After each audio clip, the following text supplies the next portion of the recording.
Chapter 1. You still said you don't know magic? Mr. Kesensis, you are suspected of violating the Wizarding Secrecy Act. Please come with us. Kaysen had just used the dark oak planks in his hand to lay the floor in the room when he heard such a cold, inhumane voice. Forward. Kaysen raised his head and looked at the security door in front of him, then looked back at the strange man in strange clothes and holding a small wooden stick in his hand. Did you climb up through the window? To be honest, it's not safe. You can just knock on the door and I will open it for you. Of course, I don't have any objection if you are robbing me. Do you need this watch? It might be worth 1,000 or 2,000 pounds, but you can't take away your phone or wallet because it's a long way from my house. You know, my commute to do whole house customization is just as annoying as your commute to rob.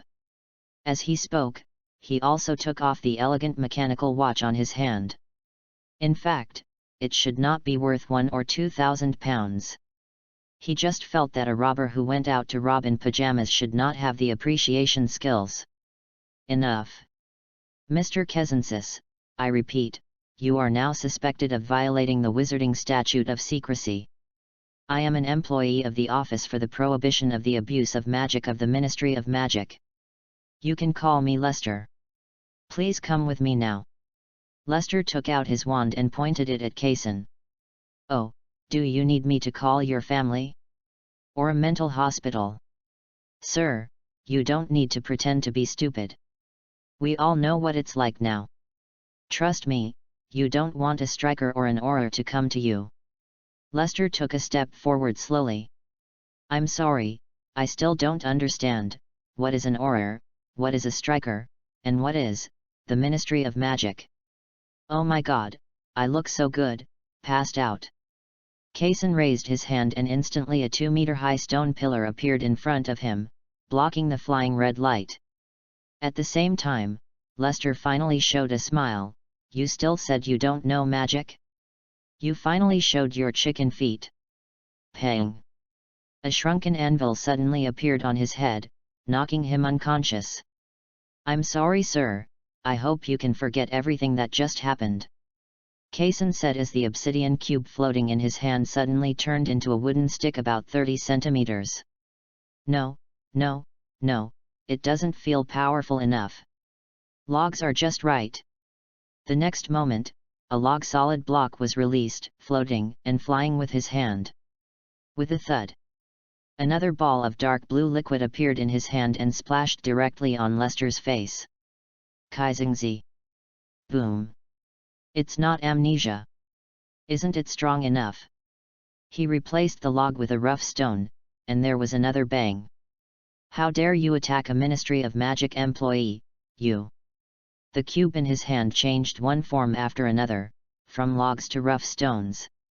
He thought this was powerful enough, but this unlucky employee was guarding the memory of his 3-acre land.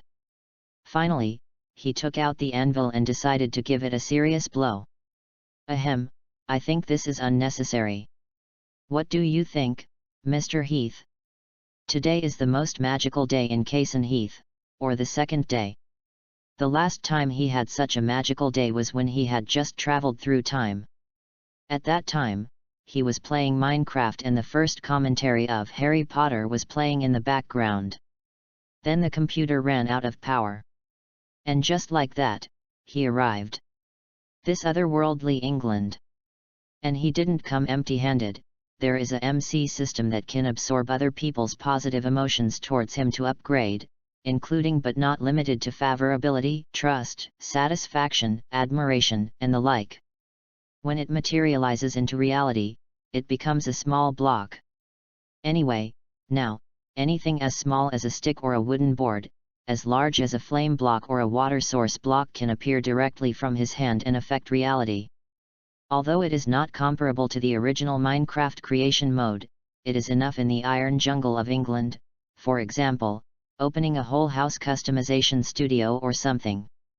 And everything that happened today can't be entirely blamed on him.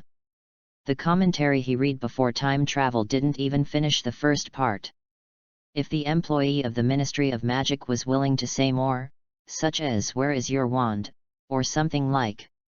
He might be able to react to keywords like Hogwarts. Instead of like now, he casually placed a log block and 2 staircase blocks in the center of the room to serve as tables and chairs. The old man with the white beard opposite, well, he recognized it.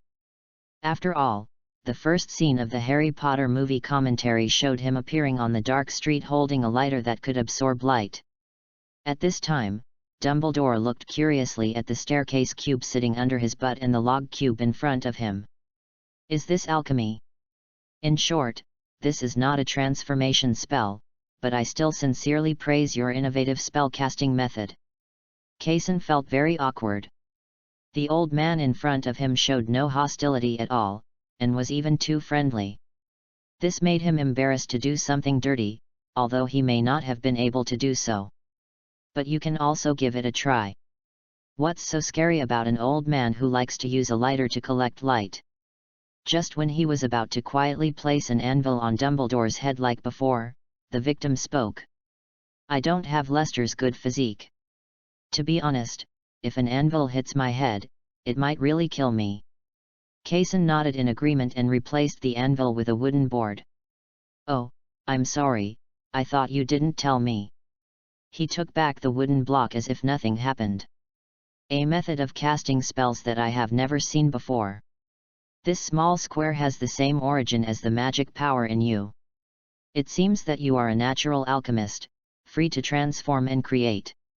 If Nicholas Flamel knew about your existence, he would not be able to protect it. I will be excited to report to the God of Death in advance. Dumbledore commented with great interest as he watched Kaysen return as he was lost. Thanks. What about you, Mr. Kesensis? Would you mind telling me a little about you? I am. He bit the bullet and said, magic.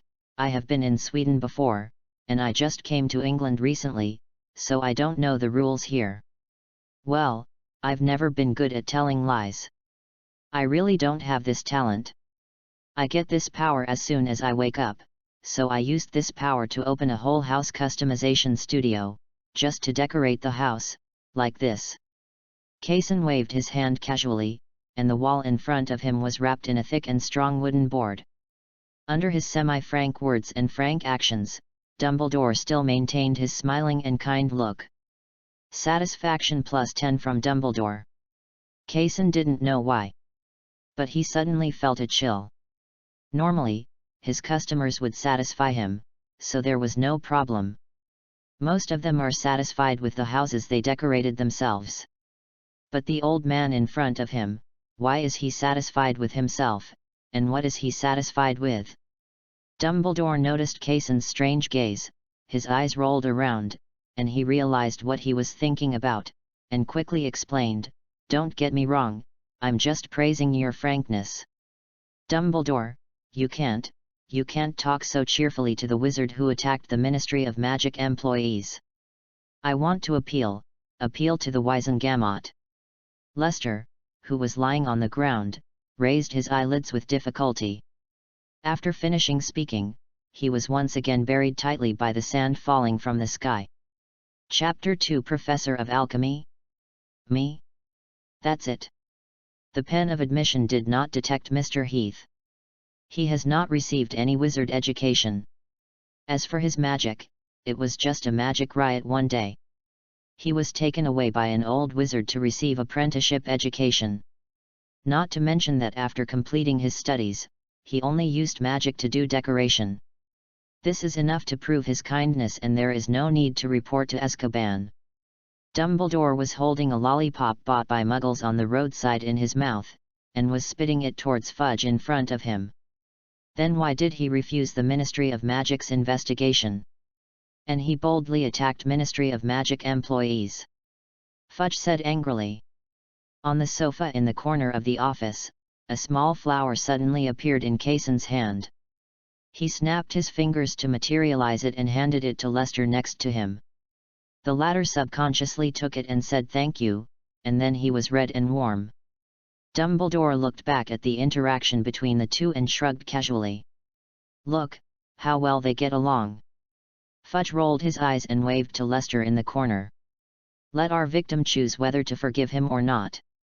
Kaysen swallowed hard, the little flowers in his hand seemed endless, and he almost buried himself. But Lester was different. He looked at Fudge, who was full of smiles, and then at Dumbledore, who was full of smiles. He really didn't know what these two bosses were thinking. Fortunately, for Christmas, someone gave me a book called 100 Routines in the Workplace. It said in the book that in this situation, the leader probably wanted to give in, but was embarrassed. In this case, I'll help you. I have no problem with that. In an instant, Fudge's face turned red. Kaysen in the corner thumped his heart hard, and pointed at Lester, his eyes bright and terrifying, as if to say, being brothers is in our hearts. It seems that Lester has made his choice. Let's go, Kaysen. Dumbledore stood up calmly. Okay, you always win that. Where are you going to take him? Fudge lost all his strength and means and leaned on his chair helplessly and said. The alchemy professor at Hogwarts resigned some time ago. I think there is no problem for a born alchemist to teach alchemy to a young wizard. Kaysen, who also stood up, suddenly stiffened in his cheerful steps. He knows his own business. He is purely a golden finger from MC. There is no problem for him to cosplay Brother Tomu, but let him cosplay Professor Alchemy. Are you a piece of shit about alchemy? He looked at Dumbledore, his eyes were frighteningly dull, as if to say, Professor Alchemy? Is this really okay? Dumbledore nodded kindly, as if to say, it's guaranteed. The moment they walked out of Fudge's office, the two heard the angry roar from Fudge. It seems that our minister doesn't want you to leave like this. Kaysen nodded, I can see it and I can hear it. As he spoke, an obsidian cube appeared in his hand, and the door to his office was blocked in the blink of an eye. Dumbledore looked at this scene with a smile, and put his ear to the obsidian pillar. It was not until he heard the crisp sound of his head hitting the obsidian that he nodded with satisfaction. Okay, our future alchemy professor, come here. Kaysen walked over bravely, and Dumbledore put his hand on his shoulder, followed by a roar accompanied by dizziness from all directions. This is Hogwarts. Where you will live and work next. Dumbledore supported the fascinated Kaysen and slowly walked towards the castle. The summer breeze blew on the two of them, making them indescribably comfortable. The entire castle was filled with the laughter of the little wizards. Perhaps they could enjoy a 2-month-long vacation as long as they survived these few days, and they would have to wait until September 1st, 2 months later, to return again. Kaysen just kept following Dumbledore, not listening to anything along the way, and kept his eyes on Hogwarts. Until Dumbledore met an acquaintance. The scene was very similar to when parents were taking their children home after school. The parents met their friends and started chatting on the street. The child who was in a hurry to go home looked at the stairs in the corner. It was still moving and looked awesome. Then Dumbledore and Professor McGonagall heard a scream. The two hurriedly turned their heads and saw the stairs that had just changed directions, and heard a thumping sound. Soon they saw Kaysen jumping and releasing blocks under his feet until he climbed back up. The stairs at Hogwarts have a lot of character. Dumbledore and Professor McGonagall didn't know what to say, but in the end it was the former who broke the stiff air. This is the new alchemy professor I've found for Hogwarts. Professor McGonagall looked at Dumbledore, and then at Kaysen, who had destroyed all the blocks he had just put up in the blink of an eye. I think he is more like a transfiguration professor, at least he looks like one. Yeah, but there are still some procedures that should be in place, such as interviews. Then I'll go greet them. Kaysen suddenly turned around. Hey? What interview? Oh, by the way, sir, I forgot to tell you something. What? I don't know alchemy. That's because you think you don't know how to do alchemy. Convert magic power into real matter. This is the true meaning of alchemy. It's like building a house.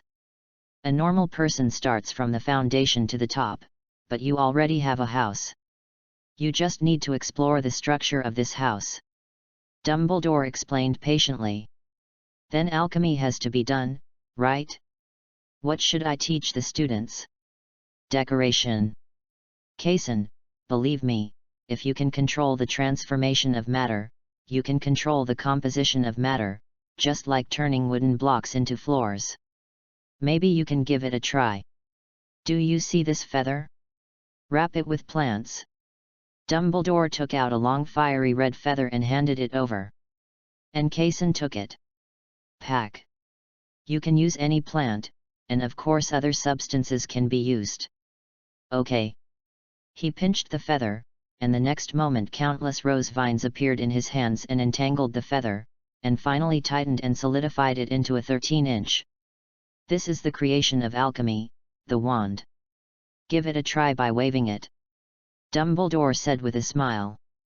Kaysen held the wand and waved it casually, and pixels were drawn out, and they were fleeting like fireworks. Is this it? Uh-huh. Dumbledore nodded, walking briskly in front, with that sly smile as if he had found another big enemy for Hogwarts.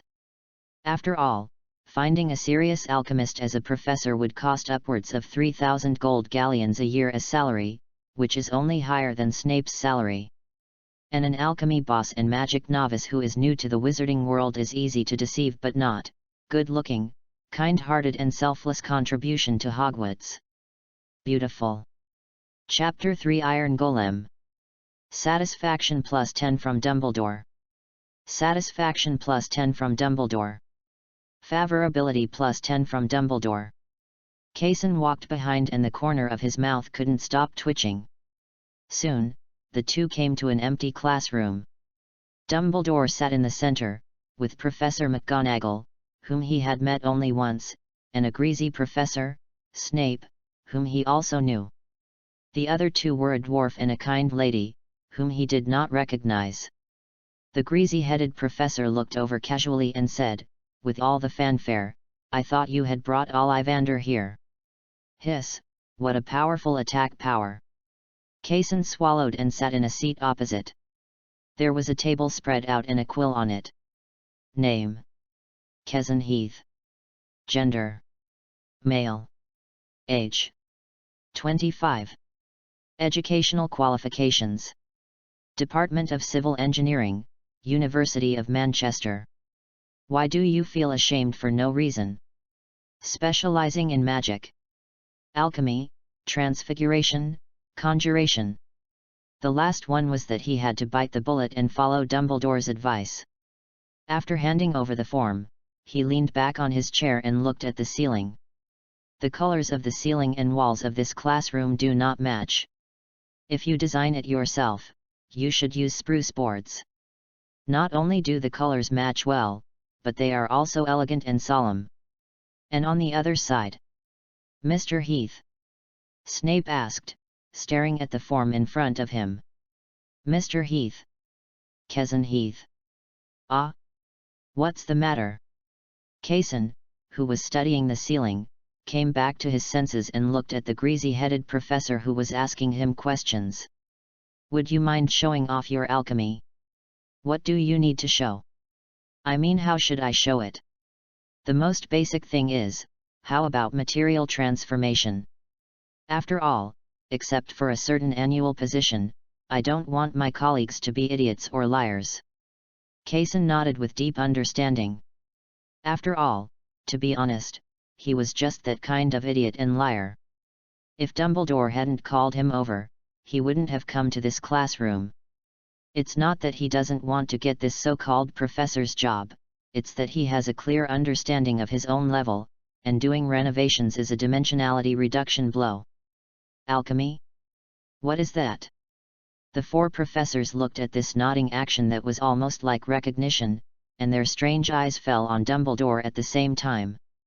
He could only say awkwardly, show it as you like, preferably something magical. Okay. The next moment, an iron block suddenly appeared in his hand, followed by 4 bang-dong-dong sounds, and a T-shaped steel frame was placed. This is not transfiguration, Professor McGonagall explained. I can see it, but what next? Snape's eyes were still weird. What he was looking at now was alchemy. Why did it feel so weird? Then another pumpkin cube appeared in Kaysen's hand, and he placed it firmly on the iron tee to serve as his head. In an instant, the pumpkin cube in his hand turned into a pair of scissors again. To be honest, just such a move made Snape approve of his method. After all, Snape did not feel any unnecessary magic fluctuations at that time. It was really a matter of using magic power to materialize a 4 cubic meter iron block out of nowhere, then transforming it into a square pumpkin, and finally a pair of rough scissors. Simply using magic power to create something out of nothing instead of using matter for equivalent exchange. Anyway, the alchemists he knew did not have this accomplishment. Then he saw a scene that almost made him pop his eyes out. He used the pair of scissors to cut a face on the pumpkin, and then the T-shaped iron block and the pumpkin that served as the head began to melt and were reshaped. In the blink of an eye, he became a steel knight nearly 3 meters tall, also known as an iron puppet. Dumbledore saw everything in his eyes, and the smile in his eyes became even bigger. He touched Professor McGonagall with his elbow. "How about it?" Professor McGonagall's expression became more serious. "You know, I'm not an expert, but I feel the breath of life, using alchemy to create life." "Dumbledore, where did you find him?" "I don't remember that there was such a student in Hogwarts." Snape also said. "You have the book of admission and the pen of acceptance to blame," Dumbledore said casually. No one else cared what Dumbledore meant. They probably all thought it was because the pen of acceptance had not spread beyond England and Scotland. They did not expect that the somewhat defiant alchemist in front of them had before today has always lived in the Muggle world. They all just quickly drew a circle at the bottom of the form, which meant that they agreed that a new colleague would join Hogwarts. It was not until Dumbledore took out the letter of appointment that he had prepared early that Snape happened to glance at it. Monthly salary, 130 galleons.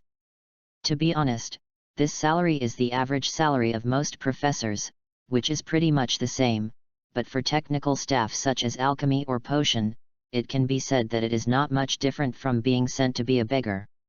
However, he has no meddling thoughts. An alchemist of this level will not be short of money. At worst, he can chain gold by himself, unlike making potions by himself, where he earns all his hard-earned money. Life is not easy. "Do I need to sign?" Kaysen asked. "Oh, here." Dumbledore left his seat happily, stood behind him and pointed to an empty seat in the corner of the parchment. "A job as a professor sounds good." Kaysen shrugged, picked up the quill and wrote his name somewhere. "Welcome to Hogwarts, you will like it here. My name is Phileas Flitwick, you can call me whatever you want." Professor Flitwick came to Kaysen's feet and stretched out his hand. "Please give me your advice, Professor." He also bent down and shook Professor Flitwick's hand. "Pomona Sprout." "Professor Sprout." Kaysen here sincerely introduced himself and said hello politely, while Dumbledore on the side put away the magic contract, as if he had found a treasure. Kaysen looked at this scene and didn't know why. Suddenly he had an idea. Had he been tricked? Before he could figure it out, Snape, dressed in black robes, appeared in front of him. "Severus Snape, I like to communicate with talented people. My office is on the basement level." "I'll remember that." With only 3 people and 1 iron puppet left in the empty classroom, Professor McGonagall finally came over and shook hands with Kaysen. "I would be happy to take you to visit Hogwarts. This is not only your future workplace, I also hope it will be like your second home." "Maybe he will be my first home." Kaysen responded politely. "That would be perfect." After Kaysen dismantled the iron puppet in the eyes of Professor McGonagall during the day, he chose a spacious office facing the sun on the 3rd floor and followed Professor McGonagall to get to know the entire Hogwarts and the staff. "It wasn't until evening that I finally got free and returned to my office. Overall, the job sounds like a good one, and I think my co-workers like me. Maybe some people are more arrogant, and you can't tell it on their faces, but the series of satisfaction and trust in their minds cannot fool anyone. And this series of positive attitudes also upgraded his MC cube once again. A new block appeared in his hand. An aura of deathly silence and dilapidation appeared in the office. He looked at the withered skull floating in his hand and fell into deep thought. This block looks like it will explode at any time. What's going on? Chapter 4 Upgrade. Medical Wing. It has been a month since the last time Kaysen made a living, controlling the withered skull to fly towards his feet in the office, and blasting himself into the hospital wing. Of course, if it was just because of the explosion, Madame Pomfrey of the hospital wing could easily make him recover. What was really damning was that the power of withering invaded his body so stubbornly. To put it nicely, it means that it has been counterattacked by black magic. Or simply put, it has entered a state of withering and continues to lose blood. It's a pity that he hasn't obtained milk cubes yet, and ordinary milk seems to be of little use to him. I didn't just lie around in the hospital wing this month. I did some things to improve myself, such as making my spell casting more similar to that of a wizard. Although the magic of the wizards cannot be used by oneself, one can rely on the various characteristics of the MC cube to cosplay the wizards. And he can now use a magic wand. The difference is that when I cast the spell, I directly used the one I did with Rosevine and Phoenix tail feathers before. I have to say that although it is not commonly used, it is easy to use it once in a while. Professor Heath, after my diagnosis all morning, you are now ready to be discharged from the hospital. Madame Pomfrey knocked on the door frame first, then opened the curtain, leaned half in and said, "Thank you, magic bless you, madam." After hearing this, Kaysen was resurrected with full health. He quickly put it on and then snapped his fingers to summon a pixel carnation. Favorability +10 from Madame Pomfrey. What I want to say is that even if you gave me this flower, I will not forgive you. Because of your dangerous magic experiment, my 2-month vacation was shortened to 1 month. Madame Pomfrey accepted with satisfaction. He passed the flowers, but still said seriously, "Yes, I'm very sorry. If I wasn't afraid that you would find it vulgar, I would have given you a cubic meter of gold nuggets. Now I can only hope that this carnation can express my admiration for you. I have no other intention." When Madame Pomfrey was the only one left in the hospital wing, her hand holding the carnation trembled a little. At this time, there was a sentence stuck in her throat. "I am such a vulgar person, give me back my cubic meter of gold." But in the end she didn't say anything. Just like before every school starts, teachers start the class first. The same goes for the professors at Hogwarts, who either prepare lesson plans in advance or inspect all aspects of the school. Just like Professor McGonagall. Kaysen. When Kaysen heard the voice belonging to Professor McGonagall behind him, his whole body froze, and then he began to quicken his pace. Kaysen. Professor Kaysen. Hearing the sound behind him that was just 1 decibel away from the roar, Kaysen stopped heartily and put on a bright smile. "Professor McGonagall, what's wrong? I remember that I asked you to give me a copy of your lesson plan for grades 3 to 6 and the advanced class this semester." Professor McGonagall hugged her shoulders and stared with a straight face, as if lecturing students. Kaysen. The latter made a stupid decision. I have already written it, but it was blown up by my magic experiment before. It was the withered skeleton. Do you remember it? Professor McGonagall listened to this kind of quibble, which can almost be compared with the kind of "I finished my homework, but I forgot to bring it."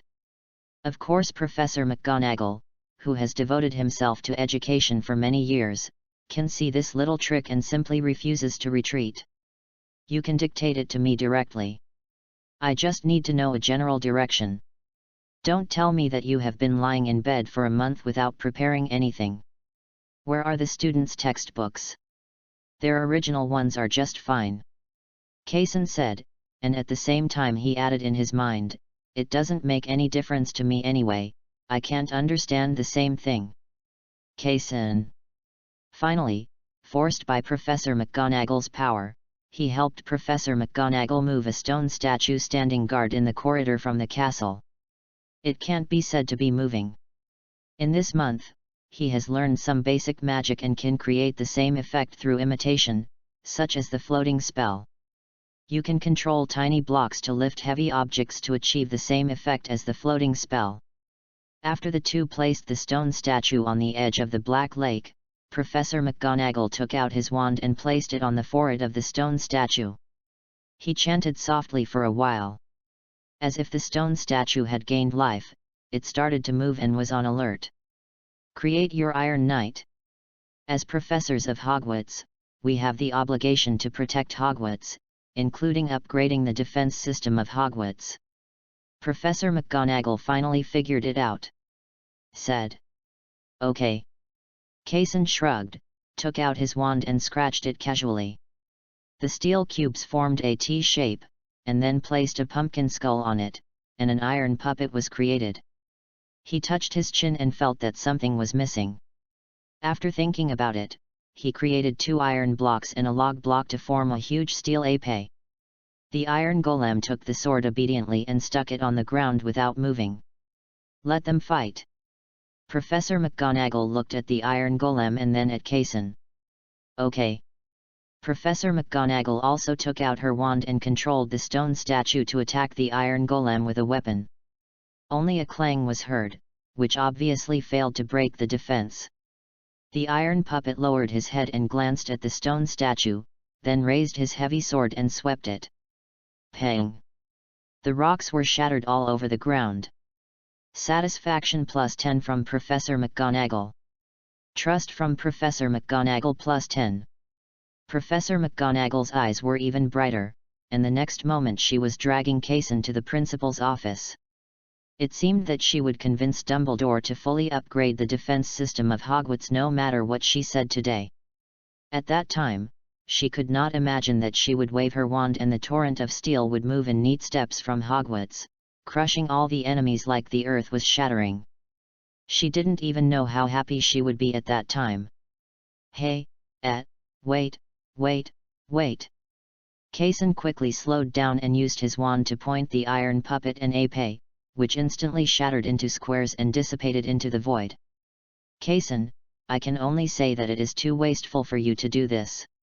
Professor McGonagall said helplessly with her hands on her hips. That guy has already been beaten. I'm a perfectionist. Yet, perfectionists don't write lesson plans, right? I'm also a liberal. The two came to Dumbledore's office. He seemed to have been waiting here early. And there were 3 cups of freshly brewed black tea on the table. When did he become so healthy? His drinks usually have to be paired with insulin. Professor McGonagall commented sharply. Ah. I was just using an exaggerated figure of speech. Oh. Professor McGonagall sat down calmly, picked up a cup of black tea and took a sip. Dumbledore, who arrived belatedly, said, Minerva, Fudge just took a sip of your cup of black tea. Puff.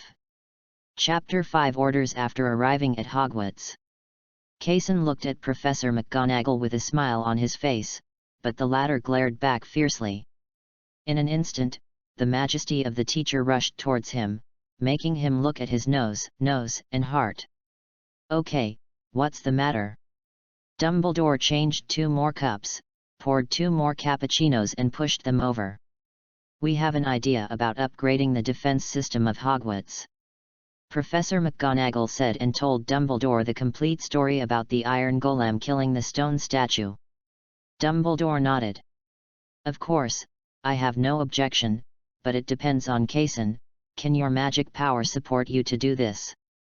Kaysen, who was sitting on a chair calmly drinking cappuccino, felt that he had been underestimated. If he still goes by the words he used to build a whole house customization studio, this was his first order when he came to Hogwarts. It's packed. Then. Afternoon, Hogwarts at dusk. Kaysen had just built an iron golem in front and equipped it with a heavy sword. Hagrid behind him was carrying a huge paint bucket. The color of the paint was transparent, and its main function was to prevent rust. Although iron golems are not afraid of rust, they still need to be respected. Kaysen, are you okay? Hagrid asked tentatively, looking at Kaysen, who was moving slower and slower. I feel. He looked up at dusk. I feel like the sun is green. It's that kind of weird feeling of emptiness, do you know? I don't know how to explain this to you. Kaysen really didn't know how to explain it. He couldn't say that his experience bar was empty, and he didn't know how Huo was. Does Hogwarts have any golden arches? Let him add it and return a wave of experience. Oh my god, you really need to rest. You've made enough iron puppets today. If you keep doing this, I'm really afraid you'll die here before class starts. Hagrid put down the paint bucket and forcefully lifted Kaysen. He stood up and placed it on the weapon base in front of the iron puppet, resting. Hagrid also sat on the floor nearby, and then the two of them saw a big black bat. No, it was Professor Snape who was passing by. Snape also saw them, as well as the iron golems all the way from the main hall of Hogwarts, and understood what the two of them were sitting here doing. Thinking of this, he dug into his pocket and took out a blue potion bottle. Magic potion. Oh. Experience bottle. Kaysen took the potion and automatically translated it, and then drank it in one gulp. He felt a little better and finally breathed a sigh of relief. In the spirit of reciprocating a favor, he directly placed a square crucible on the ground. I'm definitely not as good at potions as you are, so I don't know if this crucible is good for potions. You have to take a look first. Snape knelt down and knocked and looked at it. The materials used are solid, but it is probably difficult to heat with a normal flame. Thank you for your kindness. Okay, what about this, the wild path I researched myself before. Kaysen took out another medicine refining table, with a luminous rod that always emitted heat energy in the middle, and 3 magic potion bottle holders. Snape's mouth twitched. Professor Heath, you are different from others. Don't waste your time on potions. Okay, I will keep your advice in mind. Kaysen still waved his hand without energy. Snape returned to his office. As for the large cauldron, he took it with him. According to him, it might be used to soak potion ingredients because it was indeed too big. Kaysen patted Hagrid on the side. Will you continue? I have endless power before 10 o'clock at night. What about after 10 o'clock? After 10 o'clock, it's not the time for humans to work.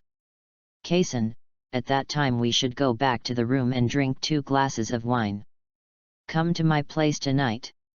I have a few bottles of pretty good wine. Hagrid said cheerfully. Of course, I'm happy to. I don't see that you quite enjoy life. Of course, how can someone who doesn't enjoy life grow pumpkins in front of their yard? By the way, Kaysen, that pumpkin, can my pumpkin also create this big thing? Sorry, can't. Okay, don't apologize to me. Okay. Late at night. Kaysen doesn't know how to drink, or he can't drink Hagrid's wine. After all, if calculated in terms of alcohol content, none of the large amounts of wine Hagrid took out had less than 60 degrees. This pure spirit is used to make cocktails in the Muggle world, and Hagrid poured it into his mouth cup after cup. Really, pouring this level of strong alcohol into the engine can make the car run, and then...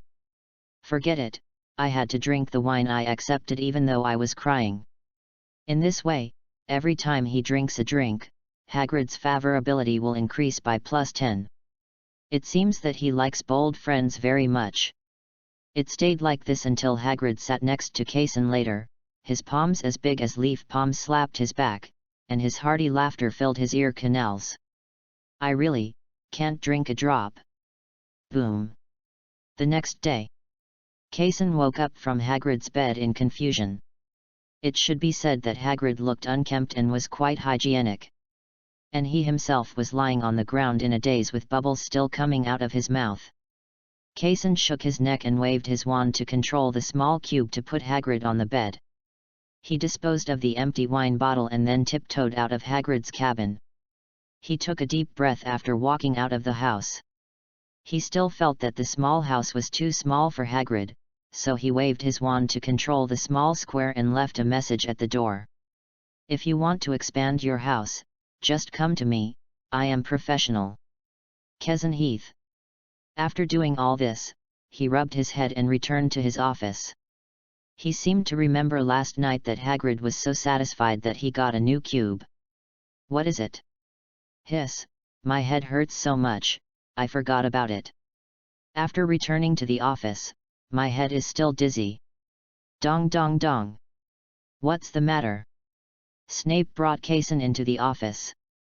"It sounds like this is an overkill, but Madame Pomfrey is on vacation, so I have to come to you." Before Kesson could finish speaking, Snape threw over a bottle of potion. "A hangover cure." "Thank you." After Tun drank the hangover medicine in one gulp, his originally groggy head finally came to his senses, and he also remembered the new cube he got last night. A dark green pixel ball appeared in his hand and disappeared in the blink of an eye. "Ender Pearl," he murmured happily in his heart. "It just so happens that I have something to ask you for help, about refining potions." Snape turned around after finishing his potion shelf. "I'm pretty new to potions, to be honest. It's mainly a matter of alchemy," Snape added. "You tell me first." "Refining potions has very high temperature requirements. In the past, I controlled the temperature of the flame while brewing potions. Both are delicate tasks. When brewing some high-end potions, I have to concentrate, so I would like to ask you to customize a magical device that can control temperature." Snape said. "A Muggle induction cooker. Hogwarts will interfere with that thing. Find an apprentice to help you control the temperature. I always have time to be alone. I may have a way, if I use redstone, you wait for a while, and I will tell you after I go back and design it. Trust from Snape +10. Thank you."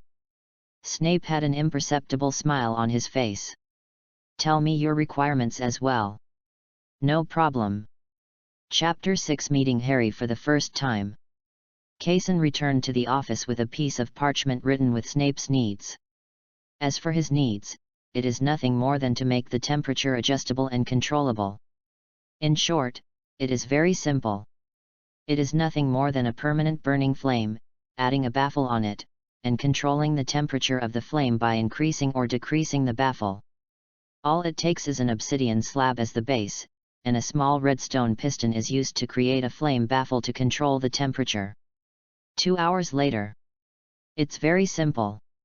Kesson held the lever and watched the flames in front of him rise and weaken as the lever moved, until there was a click. "Isn't this a gas stove?" "Gan." 2 days later. This time Kesson came up with a high-end thing, a circular board that can be directly attached to the base of the crucible.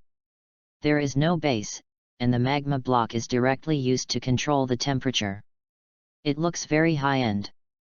Not long after arriving at Snape's office via owl courier, 20% satisfaction emerged. Life is not easy. After couriering the advanced version of the induction cooker, he had to update the iron puppets for Hogwarts.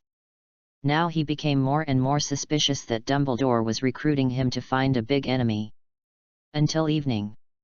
After a busy day, Master Kesson met Mr. Hagrid, who was neatly dressed and about to set off. "Hey! Why are you going?" Hagrid turned back. "Go pick up Harry Potter." "God, I really can't believe it. He's already 11 years old in the blink of an eye. He was just so old last time I saw him."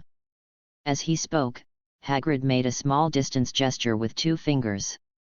"Harry Potter? Can I go and see it?"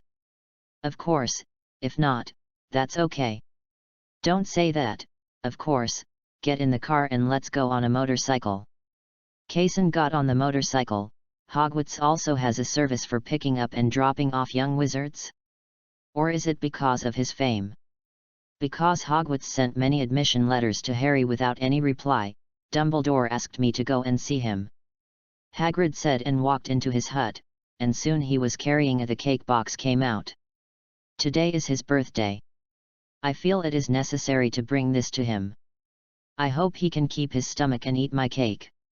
As he said that, he got on his motorcycle, and with a roar, the whole motorcycle shot straight into the sky, flying towards a small island on the edge of the English coast. They live in such a remote place. That's not true. We went to his home on Privet Drive before, but the building was empty. This was tracked using tracking magic. Maybe he was on vacation or something. Okay. About halfway through the journey, it suddenly started to rain. Fortunately, one of them was wearing a fur coat, and the other was wearing a tarpaulin cloak and a wizard's robe, so they were not afraid of the rain. Even so, it was almost 11 o'clock when the two of them landed on the island. Now? It won't disturb their sleep? Kaysen asked, looking at the tall tower in front of him that had no light at all. Relax, Kaysen, we will be very gentle and very light. We will only give the cake to Harry and won't wake anyone else up. Hagrid said as he gently touched the weak object with his hand. Wooden door handle. Pang! The dilapidated wooden door flipped over and hit the ground heavily. Oh, I didn't expect him to be so weak. Hagrid turned around and said with some embarrassment. Forget it, this is the cake you brought for Harry. It would be more appropriate for you to hand it to him personally.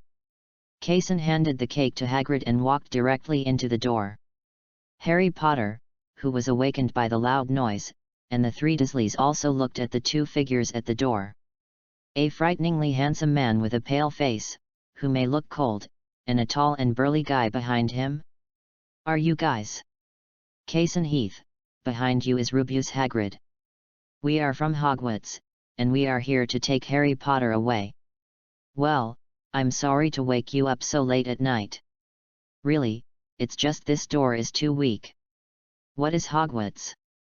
Mr. Dursley asked even though he already had a guess. At the same time, his hand quietly moved towards the shotgun in the corner. Hagrid should be the one to tell you this. As Kaysen spoke, a flame cube burned directly in his hand, emitting a warm light and making him, a poor man who had been flying in the rain for more than 3 hours, feel better. However, this time it frightened the entire Dursley family into a corner, leaving only a thin child wearing glasses. He was wearing very thin clothes and couldn't stop being curious on his face. Seeing this, Kaysen directly lit the extinguished fireplace beside him. Let's warm up the fire, you are wearing too little in this weather.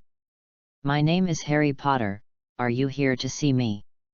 Harry nodded, sat next to the fireplace, and asked carefully. My name is Kaysen Heath, yes. Then, why, and why can you create flames? Is this magic? We are wizards and so are you. Wizard. Then do you know my parents? I'm sorry, I can't answer you. Have you seen the big man? He may know.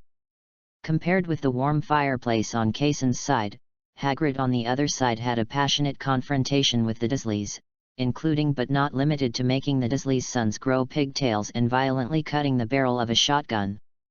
Bending or something like that. He even took the time to turn around and hand over the cake box he had been holding in his hand. This is the cake Hagrid made for you. To be honest, we were worried that you would eat too much and not have the stomach to enjoy this cake, but it seems, your life is not too good. Kaysen helped the cake box was taken down, and then it was discovered that Hagrid had forgotten to prepare candles. Forget it, they're just small sticks that are on fire, that's about it. He snapped his fingers, and a tiny torch appeared in his hand and was stuck on the cake. For me. Harry said excitedly as he looked at the cake in front of him with his name written on it. Yes. Hagrid may not be very educated, but it is indeed your name. He should have told me about it when he was making the cake. At least I can help him spell your name correctly. Kaysen rubbed his chin speechlessly and complained. Harry couldn't hold it any longer, so he took a breath, and then Kaysen poked his face with his finger, causing the air to leak out. Hagrid, it's time to blow out the candles. Kaysen shouted towards Hagrid, who was facing the line. Oh, here it comes. Hagrid abandoned the shivering Dursleys and showed a smile that looked like he was looking at flowers. Blow it. Call. The torch was still burning with that brilliant flame, without even a slight sway. In short, it's very disrespectful. Chapter 7, Diagon Alley. The three of them looked at each other. It's a magic flame after all, use some force. Kaysen added. Okay. Phew. Harry blew hard. Kaysen quickly reached out and pulled out the torch and replaced it with a small wooden stick. The three of them looked at each other again. Snap, snap, snap, snap, snap, snap. This is the sound of applause for Harry's birthday. Let him enjoy the cake while Kaysen stood up and walked towards the Dursleys shivering in the corner. The four people looked at each other again. I just heard you arguing with Hagrid, saying that Dumbledore handed Harry over to you without saying anything. Is there anyone else besides Harry himself? Mr. Dursley used his fat body to block in front of his son and his wife Petunia, and shook his head vigorously. Where's the child support? No. This is indeed Dumbledore's lack of consideration. He looked back at Harry, who was crying and eating cake. I think this alimony should be able to exchange for the 11 years you raised Harry. After all, no matter how much more. I don't think you paid much for him materially, of course I don't think much emotionally. Forgive my language. But it's true. Kaysen said as a gold cube weighing nearly 1 kilogram suddenly appeared in his hand. He put it on the ground. To be honest, he really didn't understand the price of gold these days. After all, gold was really useless to him. You're too kind to them. Hagrid complained after witnessing all this. Otherwise? Could a curse kill their family here? No, no, no, this won't be the case. If you can't eat, don't eat. Get dressed and get out of here. Kaysen put his hood back on and said to Harry. That's all I'm wearing, just put on my shoes. Harry said as he touched the cream on his face. Look, I'll tell you that the gold is too much. Hagrid was still angry. Forget it, Hagrid, and you, that piece of gold is genuine, don't worry about me trying to deceive you. Now is your last chance. If you don't give back more, I'll make up for it.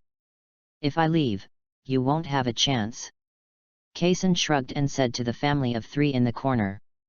No, no, no. No need. Let's go. The 3 of them got on the motorcycle, with Hagrid and Kaysen sandwiching Harry in the middle. However, Kaysen looked at the thin boy sitting in front of him who only reached his chest, and simply took off his raincoat and put it on Harry. Favorability plus 10 from Harry. Favorability plus 10 from Harry. Kaysen didn't care about his favorability. He was really afraid that the cold air at night would freeze an 11-year-old child out. Moreover, he didn't have a raincoat and still had a windbreaker. Hagrid in front didn't have a coat. Guo ran away. Thank you. Harry, who was sitting in front, whispered. It's okay, Hagrid, hurry up. Almost early the next morning, the 3 of them arrived at the Leaky Cauldron bar, somewhat tired, taking the subway and taking a taxi. It's not some other bad things, such as being discovered by muggles while riding a motorcycle in the sky. It's just that the motorcycle doesn't have enough horsepower. Maybe a giant plus an adult is its limit. Plus Harry, it was a little too difficult for him. If I hadn't placed all the blocks on the sea level last night, they might still be soaking in the sea water now. After all, none of the 3 can apparate, and the teleportation distance of the Ender Pearl is really limited. It is possible to improve mobility during combat, but traveling long distances is difficult. The 3 of them walked into the Leaky Cauldron, and everyone in the bar looked at Harry curiously. Similarly, Kaysen was also looking at the bar, but unfortunately, there was nothing particularly magical about it. After all, it was the most magical place in England and Scotland. At Hogwarts. After Hagrid was polite to everyone in the bar for a while, he realized that he couldn't leave, so he turned to Kaysen for help. "How about you help me take Harry to Diagon Alley to buy some things? The notice of things he needs for the start of school is in the notice. Please, I'll go find you after a few drinks." Kaysen shrugged. "What's the matter?" "No problem." He naturally led Harry towards the back door of the pub and came to a patio. "Where's Diagon Alley?" he murmured in confusion. "You don't know either?" Harry raised his head curiously and said, No need for honorifics. I've been just like you before. Anyway, I've never been to Diagon Alley." Harry nodded and put his ear to the wall. "Is it behind the wall? I heard a lot of noises from behind." "Maybe, you stay away," Kaysen said, pulling Harry away from the wall, and then tapped the wall in front of him twice with his knuckles. With 2 thuds, a 1m times 2m, the aisle was hammered out by him. Come on, come in before anyone comes to us for vandalizing property," Kaysen said as he hurriedly pulled Harry into Diagon Alley. In just 2 breaths, the two of them he looked at Diagon Alley curiously like a normal person. Then they both remembered their business at the same time. Kaysen took the admission notice and looked at it. "Wands, crucibles, robes, hiss, there are so many things, let's start with the wands." He raised his head and looked around at the plagues in Diagon Alley, and found the only one related to wands. "Storefront. Come with me." The two walked into Ollivander's wand shop. Harry looked curiously at the dazzling array of wands on the wall. Kaysen was equally curious, but he chose to get started directly and compare them with the wands in his hand. "That, rose vine with phoenix tail feathers, whose work is that?" "It's not the style of any of the 3 major wand shops in Europe." An old man with silver hair appeared behind a shelf and looked at the wand in Kaysen's hand. "Is this one?" "This is a feather that Dumbledore gave me. I made it from rosevine myself." Kaysen turned around and saw the gentleman who seemed to be the owner of the shop. He put down the wand that did not belong to him with some embarrassment. He went back and explained. Ollivander looked at Kaysen's young face and nodded. "Very good alchemy talent." "Are you from that family?" "I have never seen you." I was a muggle before." "Were you in England before?" "Yeah, but I'm not at Hogwarts." "Dumstrang? Or Bows Batons?" Yeah, Lucy." "Is that so? Do you have a job?" "Yes, Professor Alchemy of Hogwarts." "Can I give you one?" Ollivander was about to say the words before he suddenly held back. "It's okay, Mr. Potter, we finally meet." He put on a smile again and looked at Harry, who was standing behind Kaysen with a smile. "Hello, sir. Go ahead and buy your wand. I'll be waiting for you here." Kaysen patted Harry on the back and said. Chapter 8: The Evil Demon. Hollywood and phoenix tail feathers, this should be the combination. It was mainly because he had been in a daze just now, so he didn't remember it very clearly.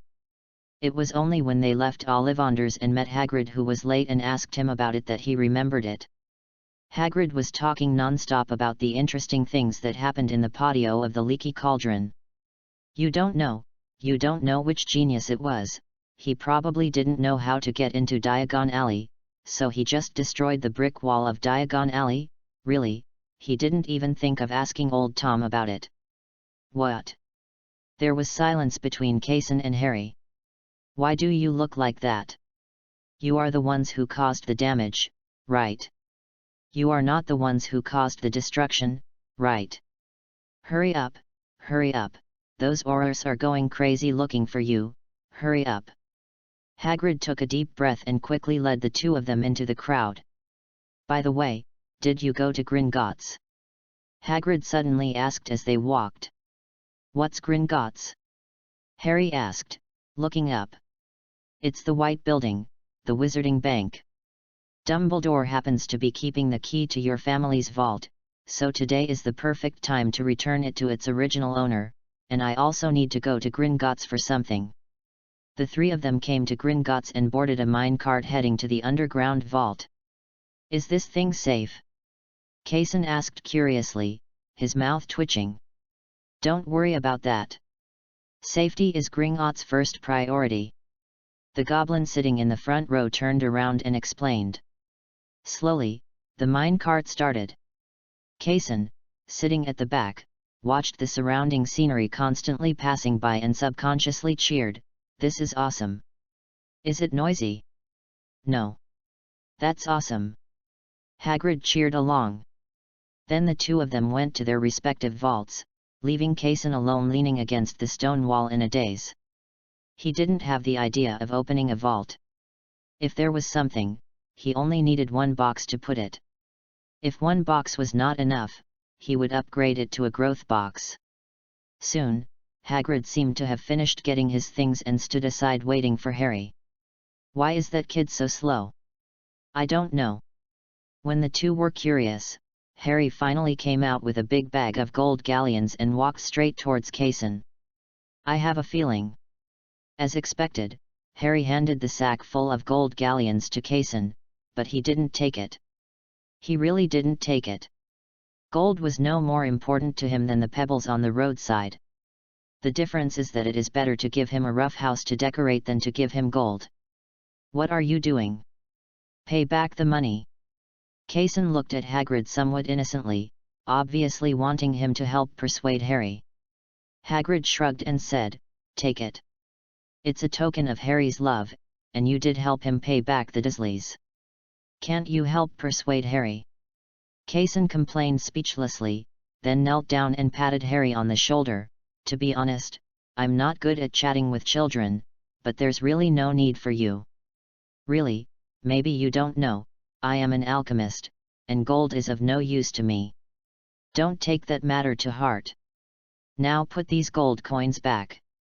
Harry looked at Kaysen, then at the sack containing gold galleons in his hand, and shook his head. "Hagrid, please give me some advice." How can I advise you?" "Harry gave this to you, how about you keep it? I remember that the Potter family's treasury is quite rich. Then I can't ask for money for a child, and you are so, looking down on me." "Really, I am not short of money," Kaysen said sincerely. So as your future alchemy professor, the first lesson I will teach you is that although you should not be stingy with your friends, sometimes throwing money away can have a negative effect on friendship." "Okay." Harry looked a little sad and carried the sack back to the vault. Kaysen also breathed a sigh of relief. According to the same principle of conservation, he lost the gold galleons, so the favorability from Harry also came in a series. The two of them were still leaning against the stone wall and waiting, while the little goblin who had been standing in the corner came over in a mean manner. "Sir, are you an alchemist? And a professor at Hogwarts?" Kaysen looked down at the goblin, and just as he was about to nod, he was blocked by Hagrid. "Stay away from my friends." The goblin left in dejection, and Kaysen looked at it blankly. "Why is this?" "Goblins are so full of evil that they won't touch them if they can't," Hagrid said seriously. "Oh well." Soon the three of them returned to the ground. Every time the goblin wanted to get close to Kaysen, he was scared away by Hagrid's pretended to be vicious. It wasn't until he walked out of Gringotts that he returned to his smiling appearance. "Let me see, there are books, robes, let's divide the work. Harry, take the money and go to Madame Malkin's robe shop. Kaysen, go buy a set of books for Harry. Just buy one. Just the whole grade level, I have some personal matters, Dumbledore asked me to go to Nocturne Alley." Hagrid said, looking at the two of them. No problem. Harry, wait for me at Madame Malkin's. I'll go find you after buying the books. Don't get lost alone." Kaysen nodded and walked towards Flourish and Blott's bookstore. When he came to the bookstore, he first asked for a set of first-year magic books, and then packed the basic alchemy in the bookstore. Although the alchemy in the Hogwarts library is more high-end, I have to say. It's a bit too high-end and he can't understand it. He summoned an ender box, stuffed all the books into it, and then crushed it into pieces, disintegrating into dark green pixels and dispersing in the air. Others thought it was just a delicate alchemy creation. For example, a platinum father and son. This is a very delicate object. Is it the work of some alchemist? Kaysen looked at the person who said this, a child with platinum hair, and someone with the same hair color as him. It looked like his father, who was Draco Malfoy and Lucius Malfoy. I did it myself, it's not worth mentioning. Are you an alchemist? Draco. Lucius patted Draco on the back, not knowing why he was dissatisfied. Oh. Lucius Malfoy. Lucius took off the gloves on his hands and handed them to Kaysen. Kaisensis. Although Kaysen didn't know why the man wanted to shake his hand, he still remained polite. Chapter 9 Obtaining New Blocks. I have long admired my name. Hey? You know me? Kaysen was a little surprised. As the school director of Hogwarts, it is naturally necessary to know every professor at Hogwarts, such as the new alchemy professor, Mr. Kezengzis. Lucius said reservedly. Oh, I've admired my name for a long time, I've admired my name for a long time. Kaysen said politely. This is my business card. It has the address of Malfoy Manor. Malfoy Manor welcomes you as a guest. Lucius took out an emerald green card and handed it over. I will. The two of them were polite for a while before Kaysen left Flourish and Blott's bookstore. As for Malfoy and his son, they were still selecting books in the bookstore. Draco made a choice and suddenly said, Father, I've never heard of the Heath family before. You're asking why I still show kindness to him when he is suspected to be a muggle. Lucius responded. Dumbledore said that Kezenheath is an old-school apprentice wizard. It remains to be seen whether he is a muggle. After all, from the information I found, Kezenheath is an orphan, not necessarily a muggle. Melon seeds. And his alchemy skills are really powerful, which is enough for me to ignore his bloodline. And the so-called pure blood is because pure blood can bring us real benefits. If the name of pure blood cannot bring us real benefits, it may bring benefits, but it may also bring disaster to us. Lucius paused when he said this, obviously waiting for Draco to add, but unfortunately. If this name cannot bring us benefits and reputation, we will make this name infinitely transparent. If this name will bring us danger, we will give up this name. What is precious is never the so-called pure blood, but the real benefits, do you understand? Lucius had no choice but to tell all the answers himself. Draco was silent for a while and nodded. Of course, it was still unclear whether he really listened. On the other side of Madame Malkin's robe shop, Kaysen arrived belatedly and found Harry sitting on the small sofa waiting. Sorry, it took a long time. It's okay, where is Hagrid?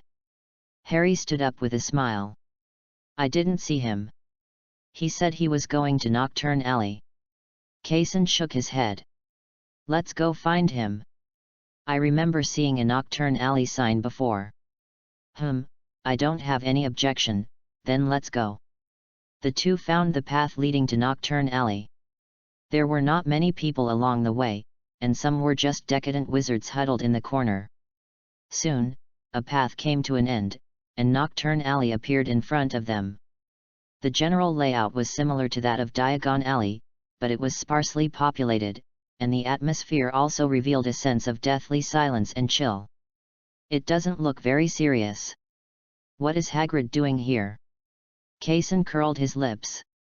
He didn't like this kind of lifeless place, and it was obviously not a good place. Is that Hagrid? Harry suddenly pointed in a direction, and Kaysen also looked there. There is a saying that Hagrid's size is really easy to spot. It seemed that he had probably encountered a little trouble. 3 dark wizards in black robes surrounded Hagrid, as if they were threatening something. Follow me, don't run too far. Kaysen said to Harry, but still a little worried, he summoned an ender pearl and gave it to him. Crush it when in danger. With that said, he led Harry towards Hagrid. Hagrid, what's wrong? Kaysen shouted to Hagrid from afar. Why are you here? To be honest, I can actually handle it. Hagrid looked back at Kaysen and Harry walking towards him, and said a little embarrassedly. It's none of your business. Trust me, pretty boy, you won't want to take a shot of black magic. A dark wizard in black robes threatened in his hoarse voice. That's what I said.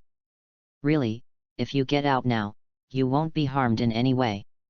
Kaysen shrugged, not stopping at all. You're looking for death, go to the heart and dig out your bones.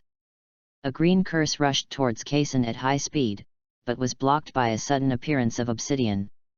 Hey, stay away from my friends. Come to me. Hagrid, who was in the crowd, watched the dark wizard among them attack Kaysen, and immediately took out his wand, but accidentally took a step behind and was hit by the disarming spell knocked the little red umbrella away. Hagrid, who missed the hit, directly used his fists, but, to be honest, the dark wizard was not a young wizard still studying at Hogwarts, and his fists were really not as lethal as the curse. You three have to stay here today. We said so, the dark wizard who cast a spell to attack Kaysen said wildly. Isn't it just black magic? Who doesn't know it? Kaysen frowned, and the withered skull appeared in his hand. The next moment, he rushed towards the dark wizard with ominous black smoke. The dark wizard was a little confused when he saw the black magic that was being cast silently without a wand. Black magic? Wandless? Silent? A tough one? Oh, he understood, it is lifeless. The next moment, the wither skull exploded in his chest with a bang. Although the target of the wither skull explosion last time was Kaysen himself, at least it still knew its owner and did not directly let Kaysen go to see Notch, but this dark wizard there is no such concern anymore. The explosion, together with the withering effect, directly took away his life. The other two dark wizards who were still attacking Hagrid also understood that Kaysen was a tough guy and ran away. Just as the two of them were about to apparate, a withered skull directly killed the dark wizard who was far away from Hagrid, and the other dark wizard who was closer to Hagrid was hit by a dark green beam. As the beam broke, Kaysen appeared directly in front of him, and a lavender sword penetrated the dark wizard's chest close to his face. Is Hagrid okay? Kaysen drew out his long sword. As the body fell on the roadside, the long sword in his hand disappeared in time. No. It's okay. I didn't know you were so powerful before. I thought you could only chain gold, ha ha ha ha. Hagrid picked up the little red umbrella wand on the ground, scratched his head and said. At the same time, the trust from Hagrid and Harry also poured into Kaysen like water. Trust from Hagrid plus 10. Trust from Hagrid plus 10. Trust from Hagrid plus 10. Trust from Harry plus 10. Trust from Harry plus 10. Trust from Harry plus 10. Upgrade MC blocks, obtain new blocks, and explode TNT. Chapter 10 Fishing without giving bait. I know a lot of things, such as construction and decoration. Seriously, if your cabin needs to be rebuilt, just come to me. Seriously, trust my skills. Kaysen patted Hagrid's coat. Dust, said. Yes, I will. Hagrid fastened all the buttons on his coat again. As for the question of whether he came to Nocturne Alley, which was obviously not a good place, Kaysen didn't ask. The world is not black and white, and those who don't come to this kind of place are not good people, and Kaysen doesn't have that kind of curiosity. More importantly, he believed that Hagrid was a good person and he would not do those evil things. Now, back to Hogwarts. Kaysen asked Hagrid again. Our work is done, as well as Harry's. As the three of them talked, they arrived at the Leaky Cauldron. Hagrid opened a room in the Leaky Cauldron until September 1st, when school started. I think you won't be willing to go back to your so-called aunt's house, so please stay here. When the time comes, come directly to this address, take the Hogwarts Express, and you can come to Hogwarts. Okay, hey. Hagrid said as he sorted out the map and the Hogwarts Express ticket and handed them to Harry. I will, don't worry about me. Harry nodded. You can go to Old Tom for 3 meals a day. His craftsmanship is good. Of course, Diagon Alley can also be used. As long as you don't go to Nocturne Alley, it's safe. Also, I'll leave it for you at Old Tom's place. It's a surprise, go check it out, Hagrid added. No. Finally. Hagrid raised his head and looked around to make sure no one noticed them, and then whispered, the walls of the patio have been repaired. Now I want to tell you how to enter Diagon Alley and the patio correctly. There is a trash can in the corner. Count 3 bricks upwards and 2 bricks in the middle. Just hit it 3 times with your magic wand. Remember it all. After Hagrid finished speaking, he glanced at Kaysen emphatically. Okay. Kaysen said with a shrug. Are you leaving now? Harry asked. Sorry, there are still jobs at Hogwarts. Okay, see you at the beginning of school. See you at the beginning of school. After the two said goodbye to Harry, they threw 2 silver sickles to Old Tom, and each of them pinched a handful of fluo powder. Kaysen remembered that he had seen how to use this thing in a book. Throwing it into the flame of the fireplace, as the flame turned green, Kaysen said, Hogwarts Alchemy Professor's office. Boom. The first thing I did after returning to the office was to change into dry pajamas. As for the clothes I changed into, they were placed in the dirty clothes basket in the corner. The house elf would quietly take them away, wash them, and send them back. One night and one day, I'm really tired. He lay down directly on the bed and closed his eyes. The house elf quietly placed some sleep aid aromatherapy on his bedside table and took away the dirty clothes. After sleeping until the next morning, Kaysen sat up from the bed and took a shower casually. After getting dressed, he opened the office door comfortably, and then met Dumbledore, who was walking. Oh, Kaysen, how was yesterday's adventure? Dumbledore asked curiously. Is that a risk? Why not? Life is about constantly doing things that you have never done before. We can call this process an adventure. Dumbledore explained. Maybe. It's very beautiful, but of course there are not beautiful things. I killed 3 people. Kaysen said with a shrug. Satisfaction +10 from Dumbledore. Favorability +10 from Dumbledore. Trust from Dumbledore +10. 3 dark wizards, I know. Yesterday I wanted to ask you and Hagrid specifically, but I didn't wake you up when you were asleep. Dumbledore nodded. I thought you would be angry. Kind people shouldn't be hurt because of their kindness. Do I look pedantic? Kaysen looked Dumbledore up and down. At least he looks old. Of course, I don't blame you anyway. They should have thought that such a day would come when they chose to use black magic to do evil. Dumbledore said with a smile. To be honest, you are really a good principal. Before, I thought you would be that kind of non-killer. That would be stupid. Have you met the kid? Harry Potter. Kaysen nodded. What a poor child. Hagrid said that his family's treasury is quite rich, and you were in charge of it before. Why didn't you think of giving some alimony to his aunt and uncle? Then his life should be better. Much better. I'm sorry, an old man may live long enough, but he is not a perfect person. This is an oversight on my part. Dumbledore smiled. Okay, I'll pay the alimony for you. Thank you. You can make a report later and submit it to the school board. They will reimburse you.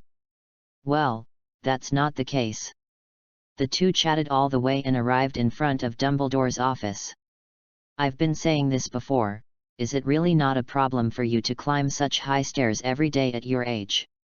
Kaysen followed Dumbledore and started climbing the stairs, not forgetting to complain. This is the secret to my good health. Okay.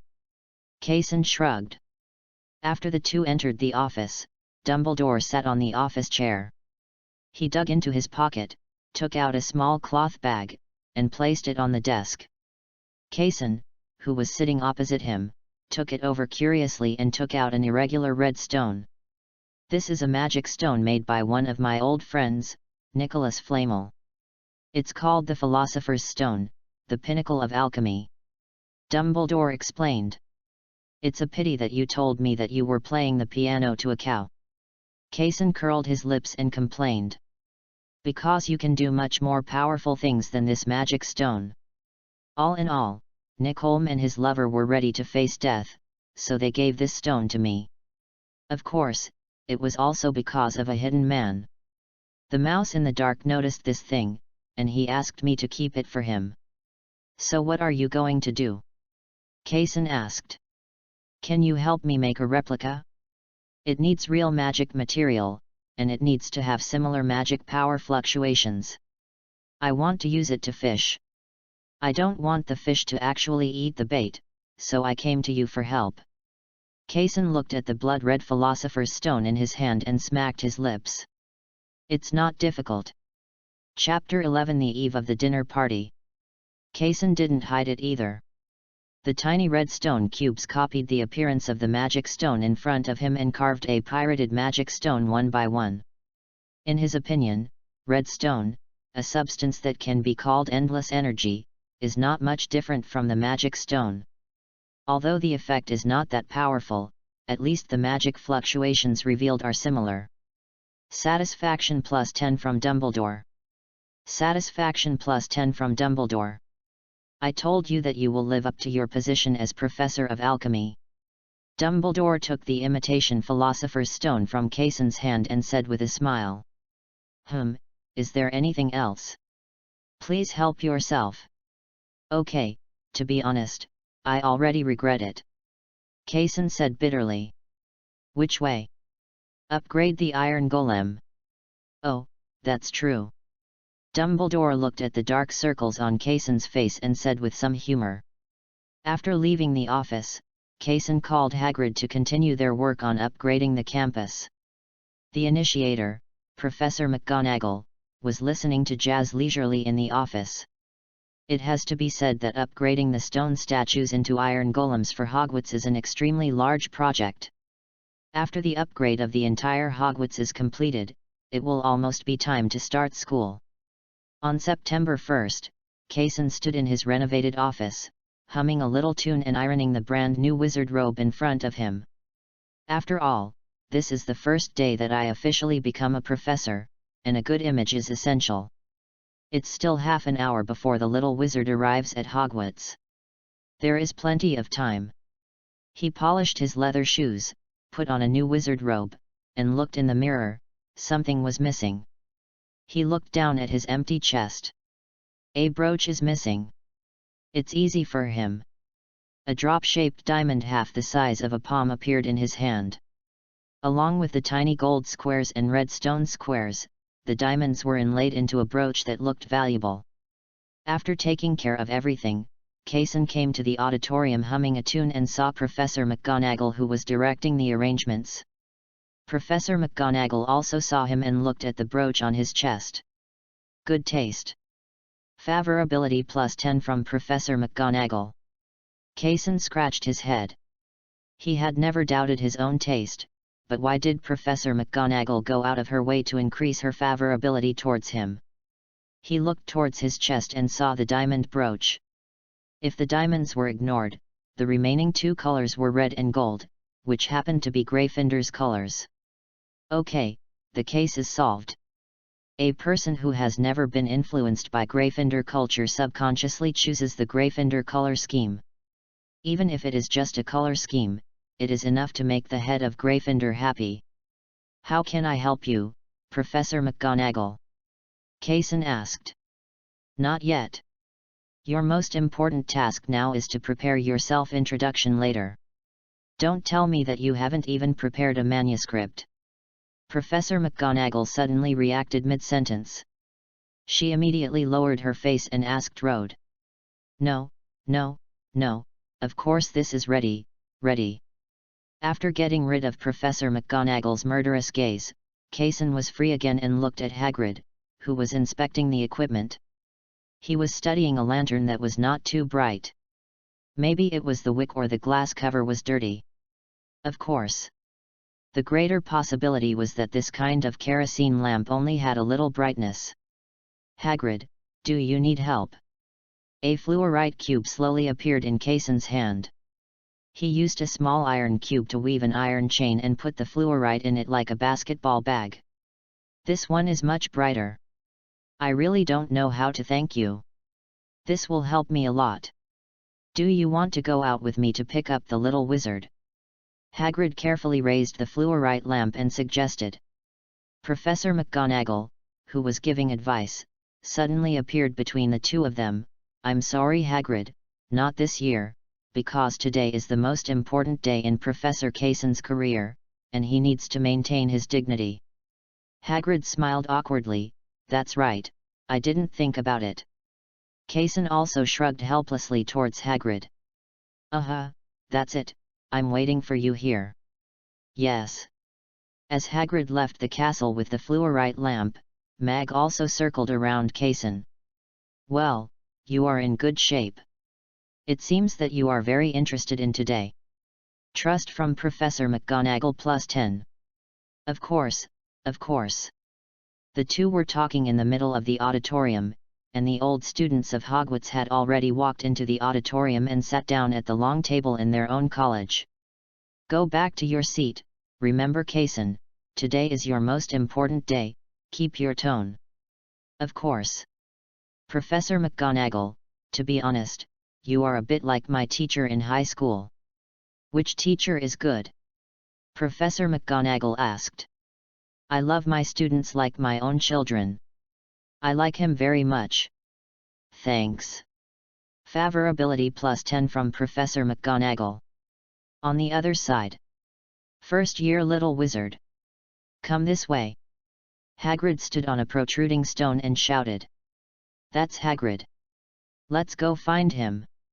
The moment Harry saw Hagrid, he pulled Ron and ran away. Only when he got closer did Ron notice the fluorite lamp in Hagrid's hand that exuded a gentle light. Cool. I've never seen a light like this before. Ron praised. Haha, this was given to me by Kaysen, your alchemy professor. Believe me, you will definitely be shocked when you see his alchemy. Oh, by the way, Harry and the Weasley family naughty boy, where can we find a boat? Remember, a boat can seat 4 people. Of course. Hagrid. The two got on the boat, and soon there were 2 little wizards, and a round-faced wizard, a little timid, named Neville Longbottom. A witch with furry hair and a face that was a little pale from the cold, Hermione Granger. I'm sorry that I overheard you talking to the giant professor. I just heard, Professor Alchemy, do you know him? Hermione asked curiously as soon as she got on the boat. Professor Kaysen is a very nice and gentle man, and he can really make gold. Harry recalled looking at the sky twinkling with stars. Ahem. What? Harry, what did you say? Harry asked Ron, who was looking at Hogwarts not far away and was dreaming about how he should live in the next 7 years, suddenly coughing uncontrollably. He can conjure gold. And it's real. Harry said seriously.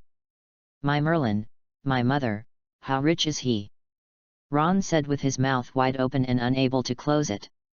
Chapter 12 Hannah Abbott. Ron will soon find out how much money Professor Kaysen has. Because he followed the team of young wizards to the auditorium, and followed the direction of Harry's finger and saw a tall and thin handsome professor with a scary brooch flashing on his chest. Such a big diamond! Ron said in surprise. I told you he was awesome. Harry said triumphantly, obviously being impressed by Ron's surprised look at Kaysen. Kaysen, who was sitting on the professor's chair, also noticed the little wizard who had been watching him, and immediately stretched out his hand and waved gently. Harry hurriedly replied without seeing Professor Snape's gaze on the other side, which was as if welded to death on his face.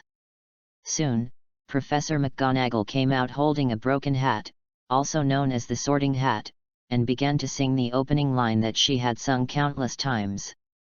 Until now. The branch test starts now. Professor McGonagall looked at the parchment in her hand and cleared her throat. Hannah Abbott. Hufflepuff. The entire auditorium instantly erupted into loud and scary applause, and Kaysen also drummed hard at the professor's chair.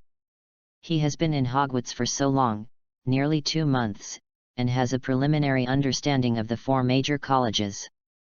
For example, the bravery of Gryffindor, the wisdom of Ravenclaw, and the shrewdness of Slytherin.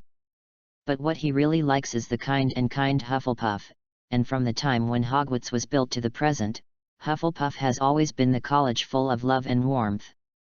At least in Kaysen's mind, the wisdom of the Hufflepuff lady is definitely no less than that of the Ravenclaw lady. As the little girl named Hannah Abbott went to the Hufflepuff table, Professor McGonagall began to read the next name. Kaysen looked at the little wizards one by one and gave them blessings. He had expected this until 2 familiar little wizards, one of whom was Harry Potter and Gryffindor. Another Draco Malfoy, a Slytherin, he still expected. Soon, the entire sorting ceremony was completely over, and Dumbledore stood up from the center of the professor's chair. Okay, I know that after a long day of traveling, you probably won't be interested in listening to an old man like me, but I still have 2 things to say. First, there is an additional forbidden area in Hogwarts this year, which is the corridor on the 4th floor of the castle. If you are naughty, you may die miserably there. The second is that we have welcomed 2 new professors, Professor Quirinazolo, to teach you defense against the dark arts. Professor Kesenheath teaches you alchemy. Please trust his alchemy skills. I wonder if you have noticed that the stone statue guards at Hogwarts have become steel guards. That is his masterpiece. That's all. Everyone, let's eat. Kaysen likes such a principal. Who wouldn't like a principal who doesn't talk much? And just when he picked up the knife and fork and planned to eat something, Professor Quirrell next to him came over and stretched out his hand. Chew, chew, the first time we met, my name is, you can call me Quirrell. I just came back today. Kaysen quickly put down his knife and fork and held Professor Quirrell's hand. Nice to meet you. Call me Kaysen or Heath, whatever you want. Quirrell shook hands and nodded, and said intermittently, Are you an alchemist? Kaysen was surprised by Quirrell's nonsense literature, but still nodded, some research on alchemy. Quirrell nodded again, sat back, and stopped talking. Kaysen didn't say anything else. In his eyes, Quirrell was just a wizard with a strange personality, and maybe a little cowardly. That's all. Until the next day, Kaysen woke up from a hangover. Forgive him that his drinking capacity was just that, not comparable to Hagrid. Not even comparable to Dumbledore. My head. If I drink so much, I'll be like a dog. He knocked on his head and said in a daze. Dong dong dong. Coming. He opened the door in confusion, and a letter suddenly appeared in front of him. This is your course schedule. It read on the envelope cover. Kaysen breathed a sigh of relief. It was just a class schedule, a class schedule? He quickly opened the envelope. Fortunately, he didn't have many classes today. He only had 1 3rd grade class in the afternoon, which was just his guide to the novice village. Why, the 3rd grade courses are all for beginners, so they shouldn't be that difficult. He closed the door again, picked up the alchemy textbook, and began to cram for the last time. Afternoon, alchemy classroom. Kaysen stood on the podium. To his surprise, there were not many young wizards choosing alchemy, which was also beyond his expectation. The 4 houses combined can have more than 20 little wizards, which is definitely a lot at Hogwarts. If I had known, other elective courses sometimes require 2 grades to be taught together. I am honored that you can choose the course of alchemy, and I am also honored that you are willing to listen to me, a new professor, to give you lectures. Kaysen said a brief nonsense first. Well, it was indeed nonsense. After finishing this nonsense, he finally got to the topic, such as self-introduction. Kaysen says. My name. You can call me Professor Kaysen. I am happy for you to call me by my name plus Professor. Of course, you can just call me Kaysen when you see me after class. Don't worry, I won't deduct points from you, as long as you don't make that kind of serious mistake. Kaysen picked up the chalk and wrote his name on the blackboard, then looked at the quiet little wizard under the podium. Maybe it's quiet, but more likely it's an undercurrent. After introducing himself, he picked up the book on the podium, turned a page at random, and showed it to the little wizards. The little wizards quickly turned to the page Kaysen had opened, and then saw Kaysen closing the book directly.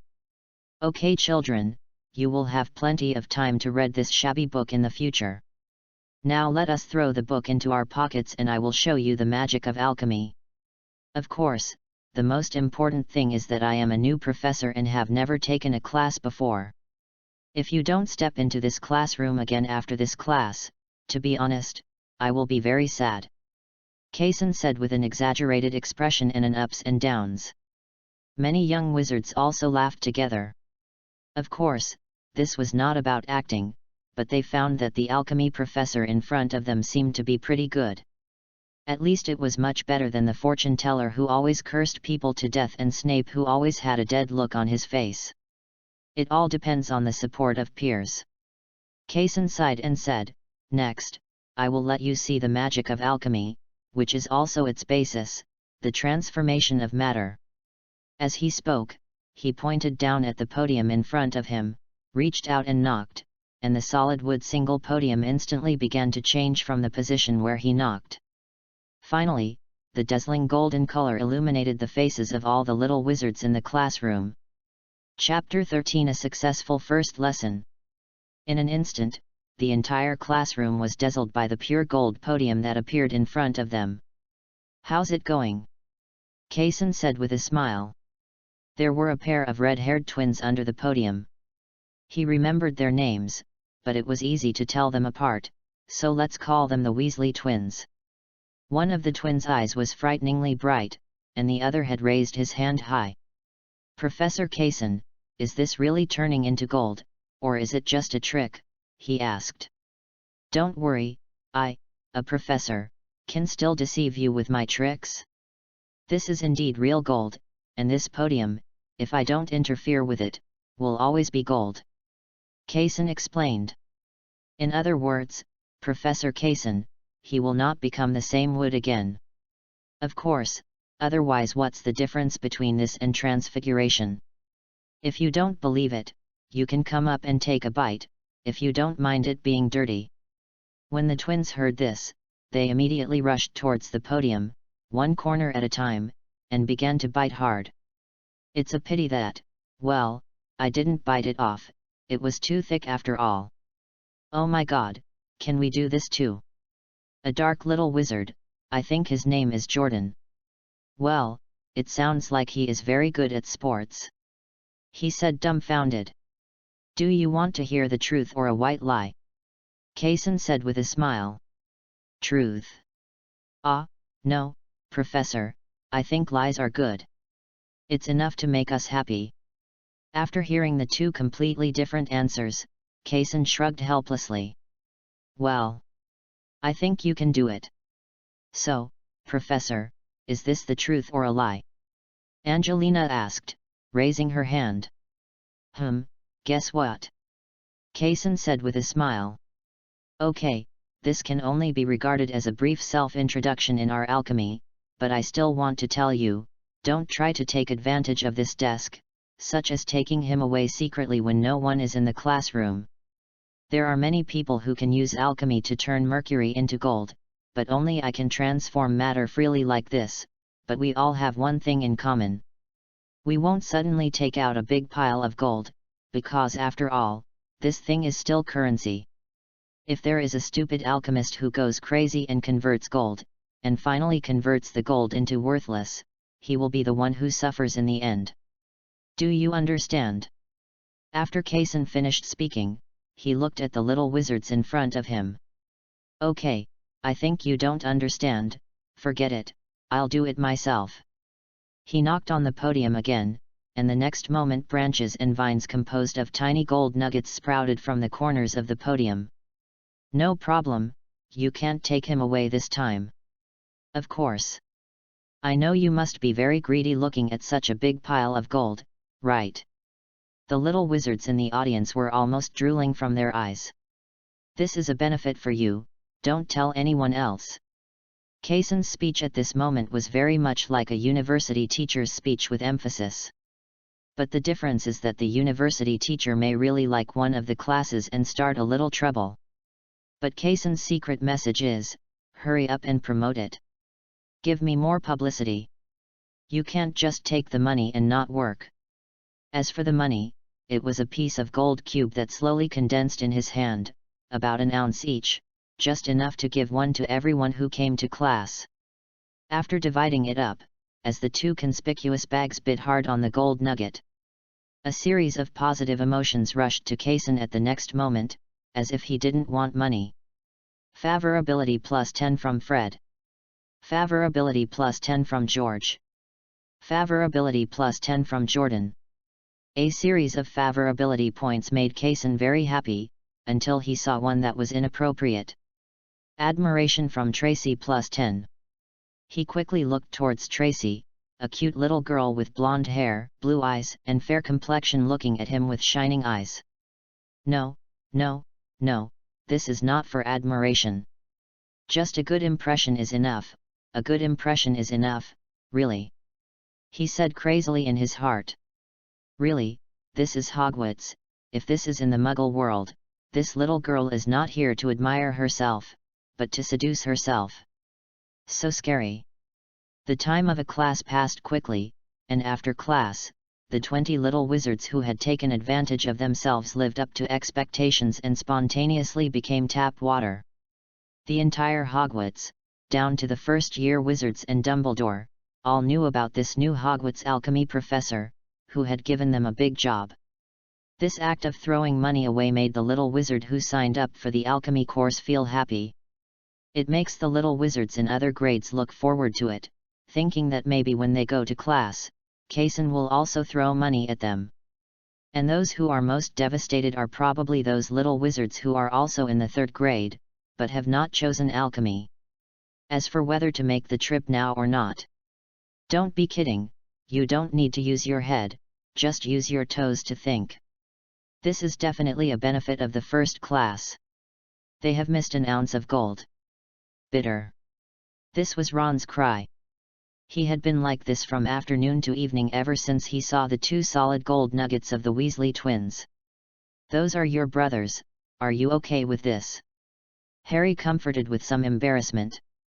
Harry, you don't understand. Although I don't want them to suffer, I also don't want them to enjoy happiness. I have never seen an ounce of gold in my life. Harry could only laugh at the fear that his brother would suffer and drive a Land Rover. If Ron had any bad intentions, he definitely didn't. It wasn't even jealousy, he was just sour. It's human nature, I understand. On the other side, Kaysen was sitting in his office. To be honest, he regretted it. He shouldn't show off in class, now it's better. After the little wizard's loud mouth spread from one to another, the entire magic world knows that he is an alchemist who turned the lecture table into gold. But there are 2 sides to everything. For example, on the bright side, he became famous and took the first step to becoming famous in the magic world. The golden podium and the golden cubes are evidence that his alchemy skills are amazing, just like Professor McGonagall's skills in transfiguration. Snape was great at potions. He has also become a signature of Hogwarts, Kaysen who is awesome in alchemy. Of course there is a dark side. Not to mention how easy it is to be kidnapped by criminals and dark wizards. Speaking of the letter in front of him, it was from Gringotts. Chapter 14. This quarrel has 2 faces. Dear Mr. Kaysen his. A second later, he made a decision. The flame cube appeared in his hand and burned the letter to ashes, because at that second he had understood what the letter was about. It's nothing more than an advertisement for a vault, asking you to go to Gringotts and open a vault. But it's of no use to him, really. After reading the private letter, he walked out of the office and headed towards the professor's lounge. First of all, it's lively here. It's really boring to be alone in the office.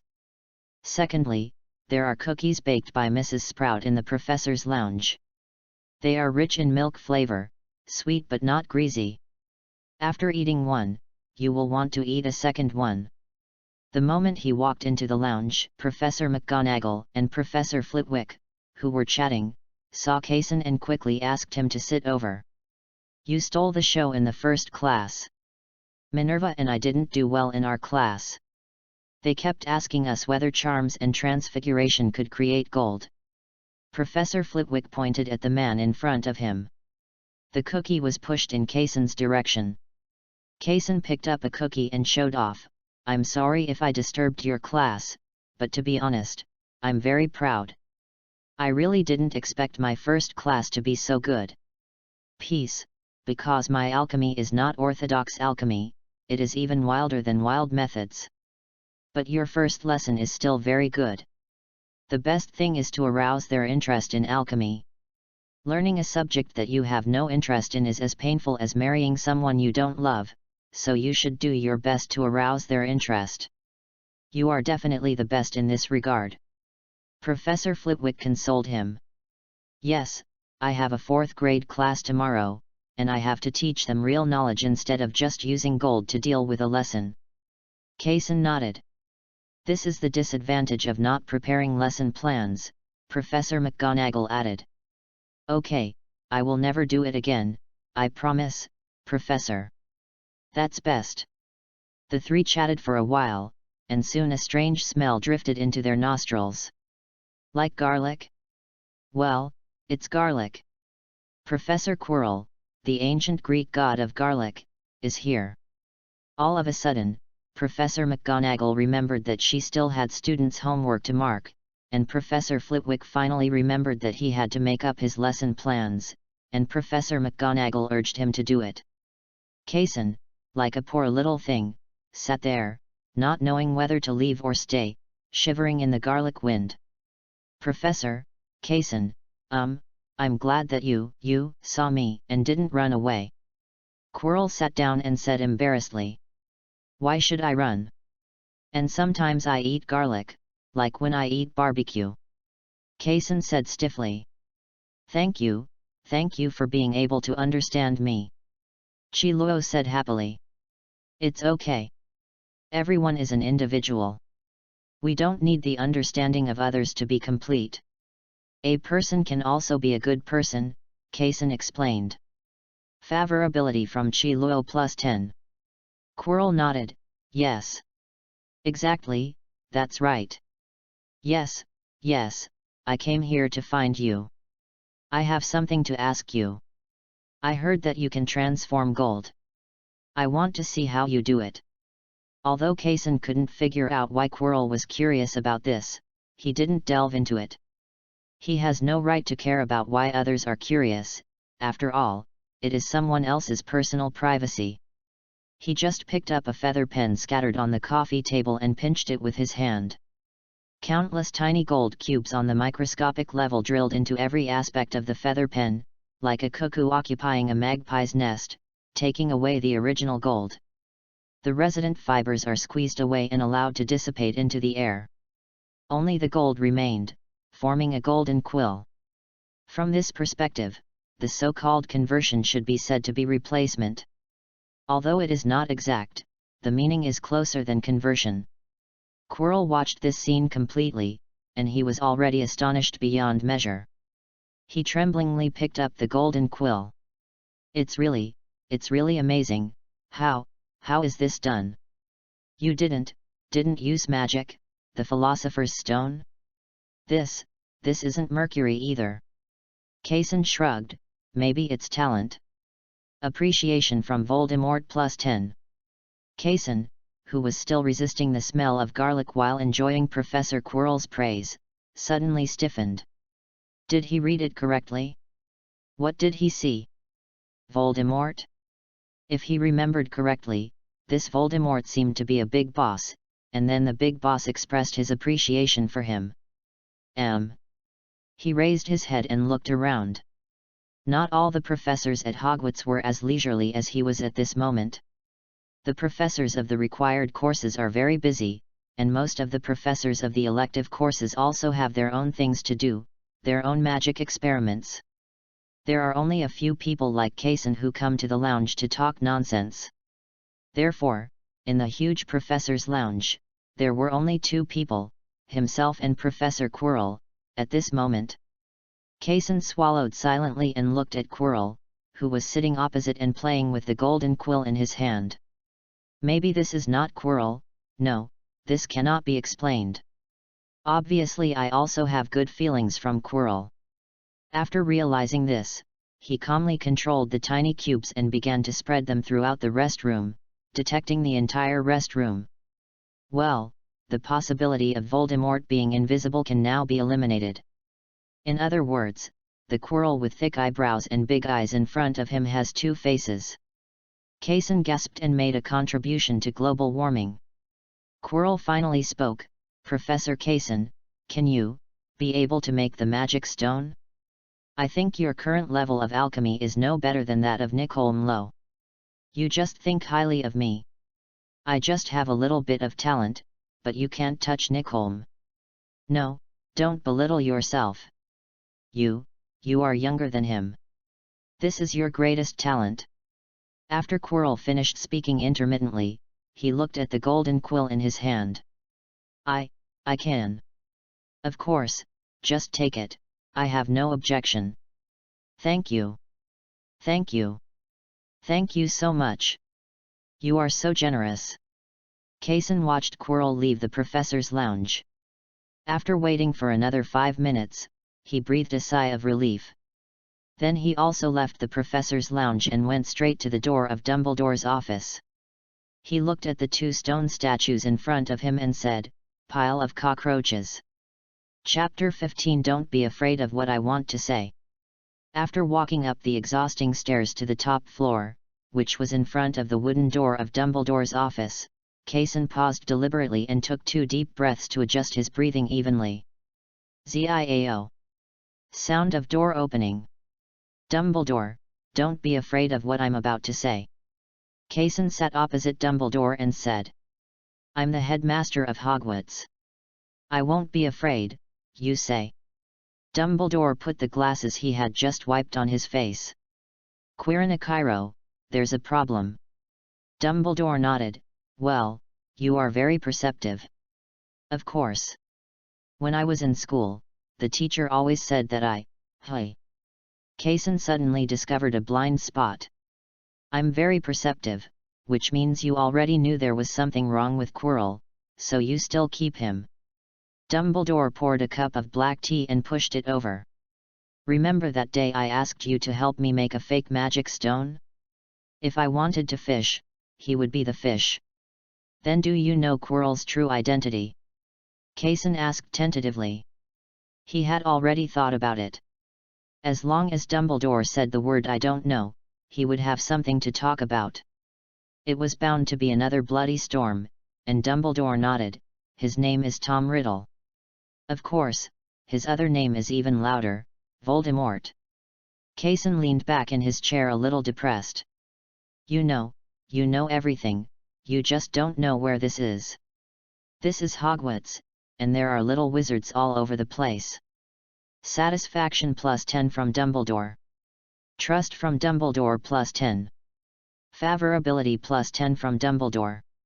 Forgive me, Kaysen, but please trust me, everything is going according to plan. Dumbledore said with gentle eyes. It's not that I don't trust you, maybe you are very powerful. Kaysen said earnestly. After coming to Hogwarts and reading a lot of books, he was no longer the old man who thought Dumbledore was just an old man who loved to play with lighters. Rather, he is truly the most powerful wizard in the world. But I still don't think you can keep an eye on his every move. In fact, I can. Every portrait in Hogwarts Castle is my eyeliner, as well as the house elves and professors. Just assume you are. Believe me, now that you know about this, Kason, would you mind doing me a small favor? Please unconditionally help the people behind Professor Quirrell. Which way? In any aspect, it is within the scope of your conscience. I only accept aspects of alchemy that I can do. Make a deal. Damn skylight effect, I have another question, where is Quirinezolo? He is the only one. In order to pursue power, he took the initiative to accept Tom's possession. Unfortunately, he didn't have the right direction. He is already a black wizard through and through. Okay, I just want to ask. Kason curled his lips. Don't think I'm too heartless. Even if a remnant soul had great power when he was alive, he still couldn't control a complete wizard.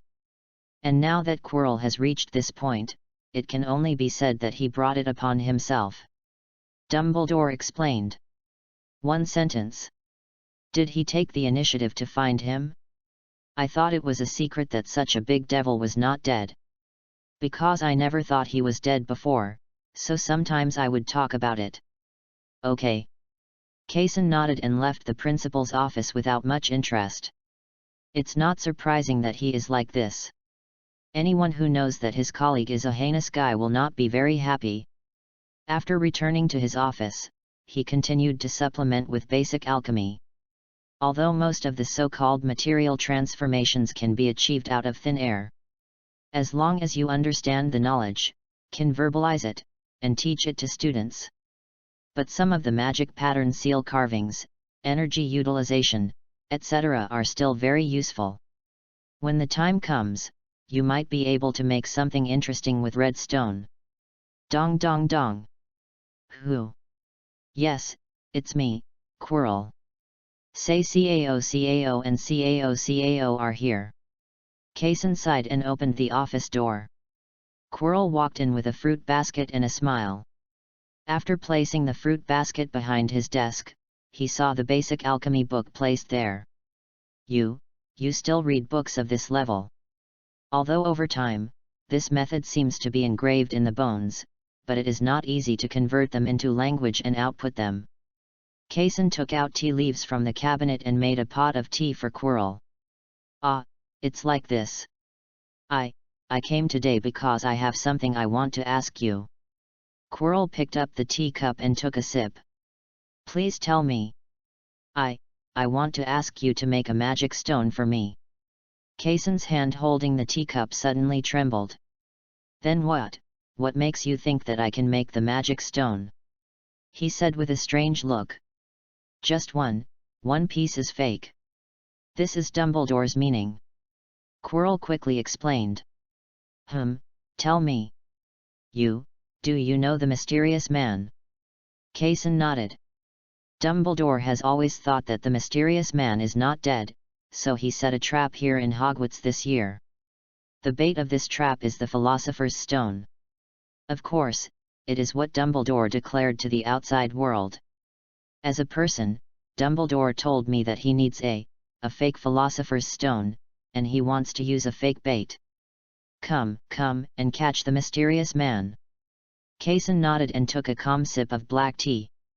Oh, that's it, why didn't he tell me himself? He should try his best to let as few people know about this as possible. Professors, we are the only ones who know that this Philosopher's Stone is a fake, so when the time comes, we meet Dumbledore. Also, don't talk to him about this. This is his order, it will rot in the stomach. Quirrell said stumblingly, while Kason patiently watched his performance. As for the fake Sorcerer's Stone, I didn't allow myself to tell Dumbledore.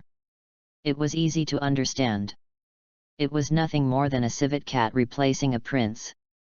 I want to use the fake magic stone in exchange for the real magic stone. It's a pity that the so-called real magic stone is actually fake. Moreover, the source manufacturer of both fakes is the same person. But what Kason didn't understand was that Quirrell, or Voldemort behind him, could make up lies and confirm that Dumbledore was using fakes as a trap. Why didn't you think that Dumbledore really used a so-called fake as a trap? After thinking about it, Kaysen could only think that these two guys were not very smart. It can only be like this. Otherwise, there is really no way to explain this behavior, which is like taking off your pants and farting. How can it be done? Quirrell asked eagerly. Well, it's okay, it's just a fake. It only needs a rough shape and magic power fluctuations. But I have never seen a real magic stone. How do I know how to imitate it? Rely on the pictures in the book? Kaysen said, pointing to the elementary alchemy book on the corner of his desk. This is not a problem, look at this. Quirrell took out his wand and swiped it. The next moment, a 1-to-1 replica of the magic stone phantom was drawn. Is this the shape? Kaysen asked. Yes, how long will it take? This size, fast. He held the illusion of the Sorcerer's Stone in his hands. This time it was easier than when he helped Dumbledore make a fake. Dumbledore was given the real thing that time and copied it himself. Quirrell gave him a template, and he only needed to fill it with tiny red stone squares. Soon, the imitation Magic Stone 2.0 produced by Kaysen was released. It's really powerful, a powerful alchemy. I'm afraid you have to compete with the real one, Nicholm. Quirrell took the magic stone with both hands and said in shock. There's no need for this. How about another cup of tea? No, I have to go back and prepare lessons.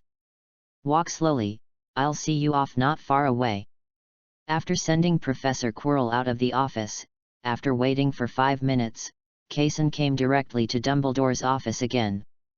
That's it. Maybe he wants to play Civet Cat in exchange for the prince. Dumbledore nodded. I'm glad you came to tell me this.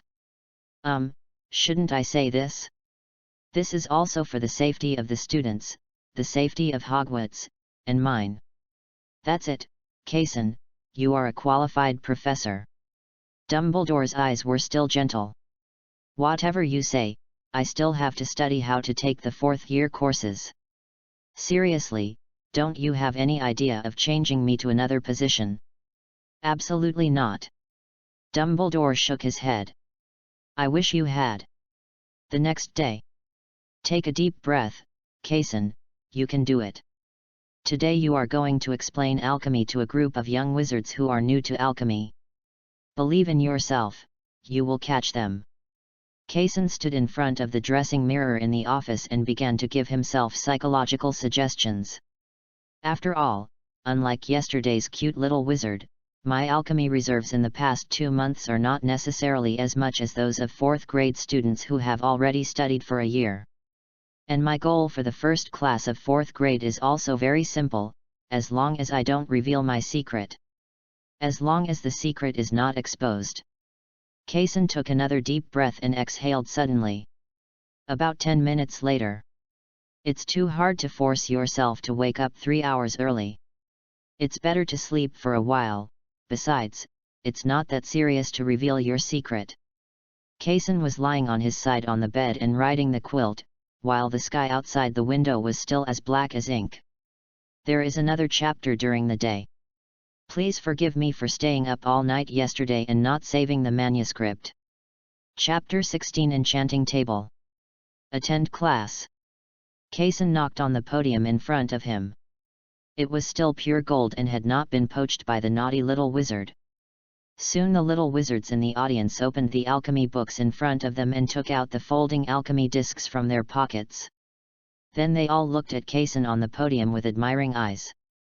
The person involved felt a little awkward, so he walked off the stage and picked up a classmate's alchemy textbook and looked at it.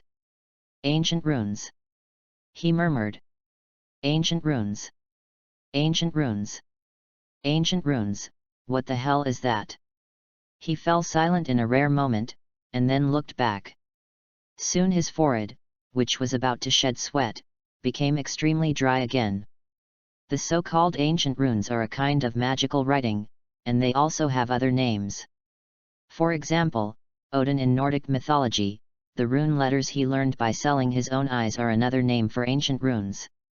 In alchemy, it is mainly used to engrave on alchemy materials to form a magic circuit, but the BD at Flourish and Blott's bookstore did not write any records about runes in the book he sold. What BD guy sells books? It seemed that I had to choose a dark and windy night to put a sack on that guy and beat him up. After a few casual glances, he returned the book to the student. Using words to make objects gain magical powers couldn't be easier for him, really. Have you learned the application of ancient runes? Kaysen asked. Yes, Professor.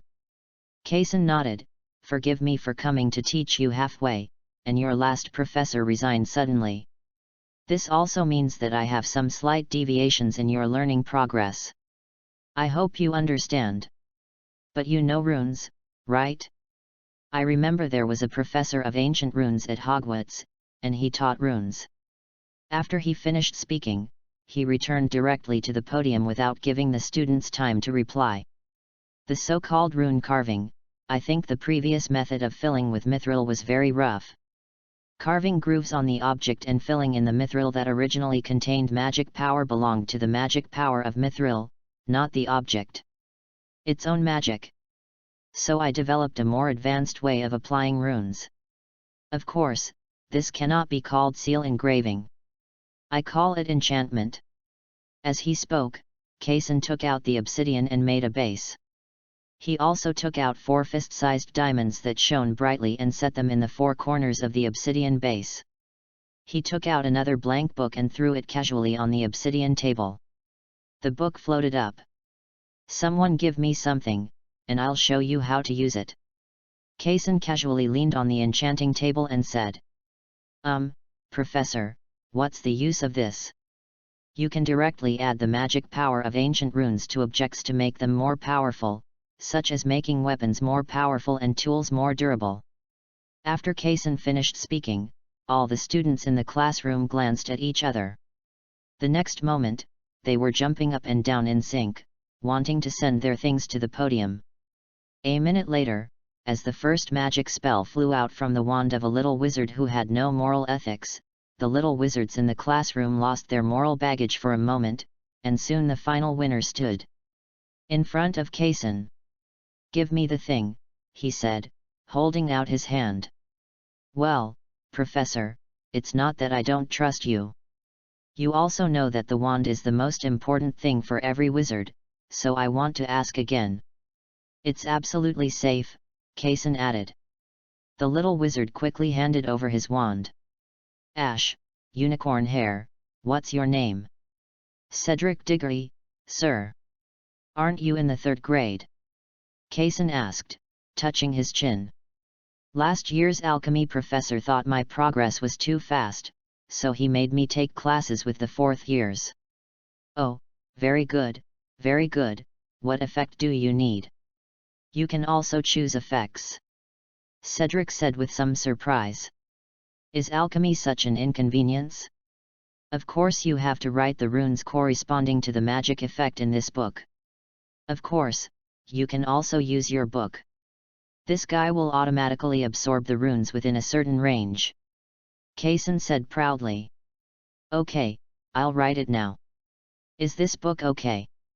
Cedric asked, pointing to the book floating in front of him. Whatever. Kaysen also handed over a quill. He took the quill, dipped it in ink, and wrote long paragraphs of runes on the book eloquently. Kaysen didn't recognize it at first, but after all, he made this enchantment table with his own hands. From his perspective, there were transparent boxes floating on each rune. There are those that reduce magic power loss, those that increase the power of spells, those that increase the speed of spell conduction, and one that is responsible for warming hands in winter. Is this okay? Cedric wrote down all the rune magic he needed, raised his head and asked Kaysen. Do you want to enchant your wand yourself next, or do you want me to enchant your wand? Cedric scratched his head in embarrassment. Professor, I have feelings for my wand, so. Kaysen nodded, his eyes were smiling crookedly.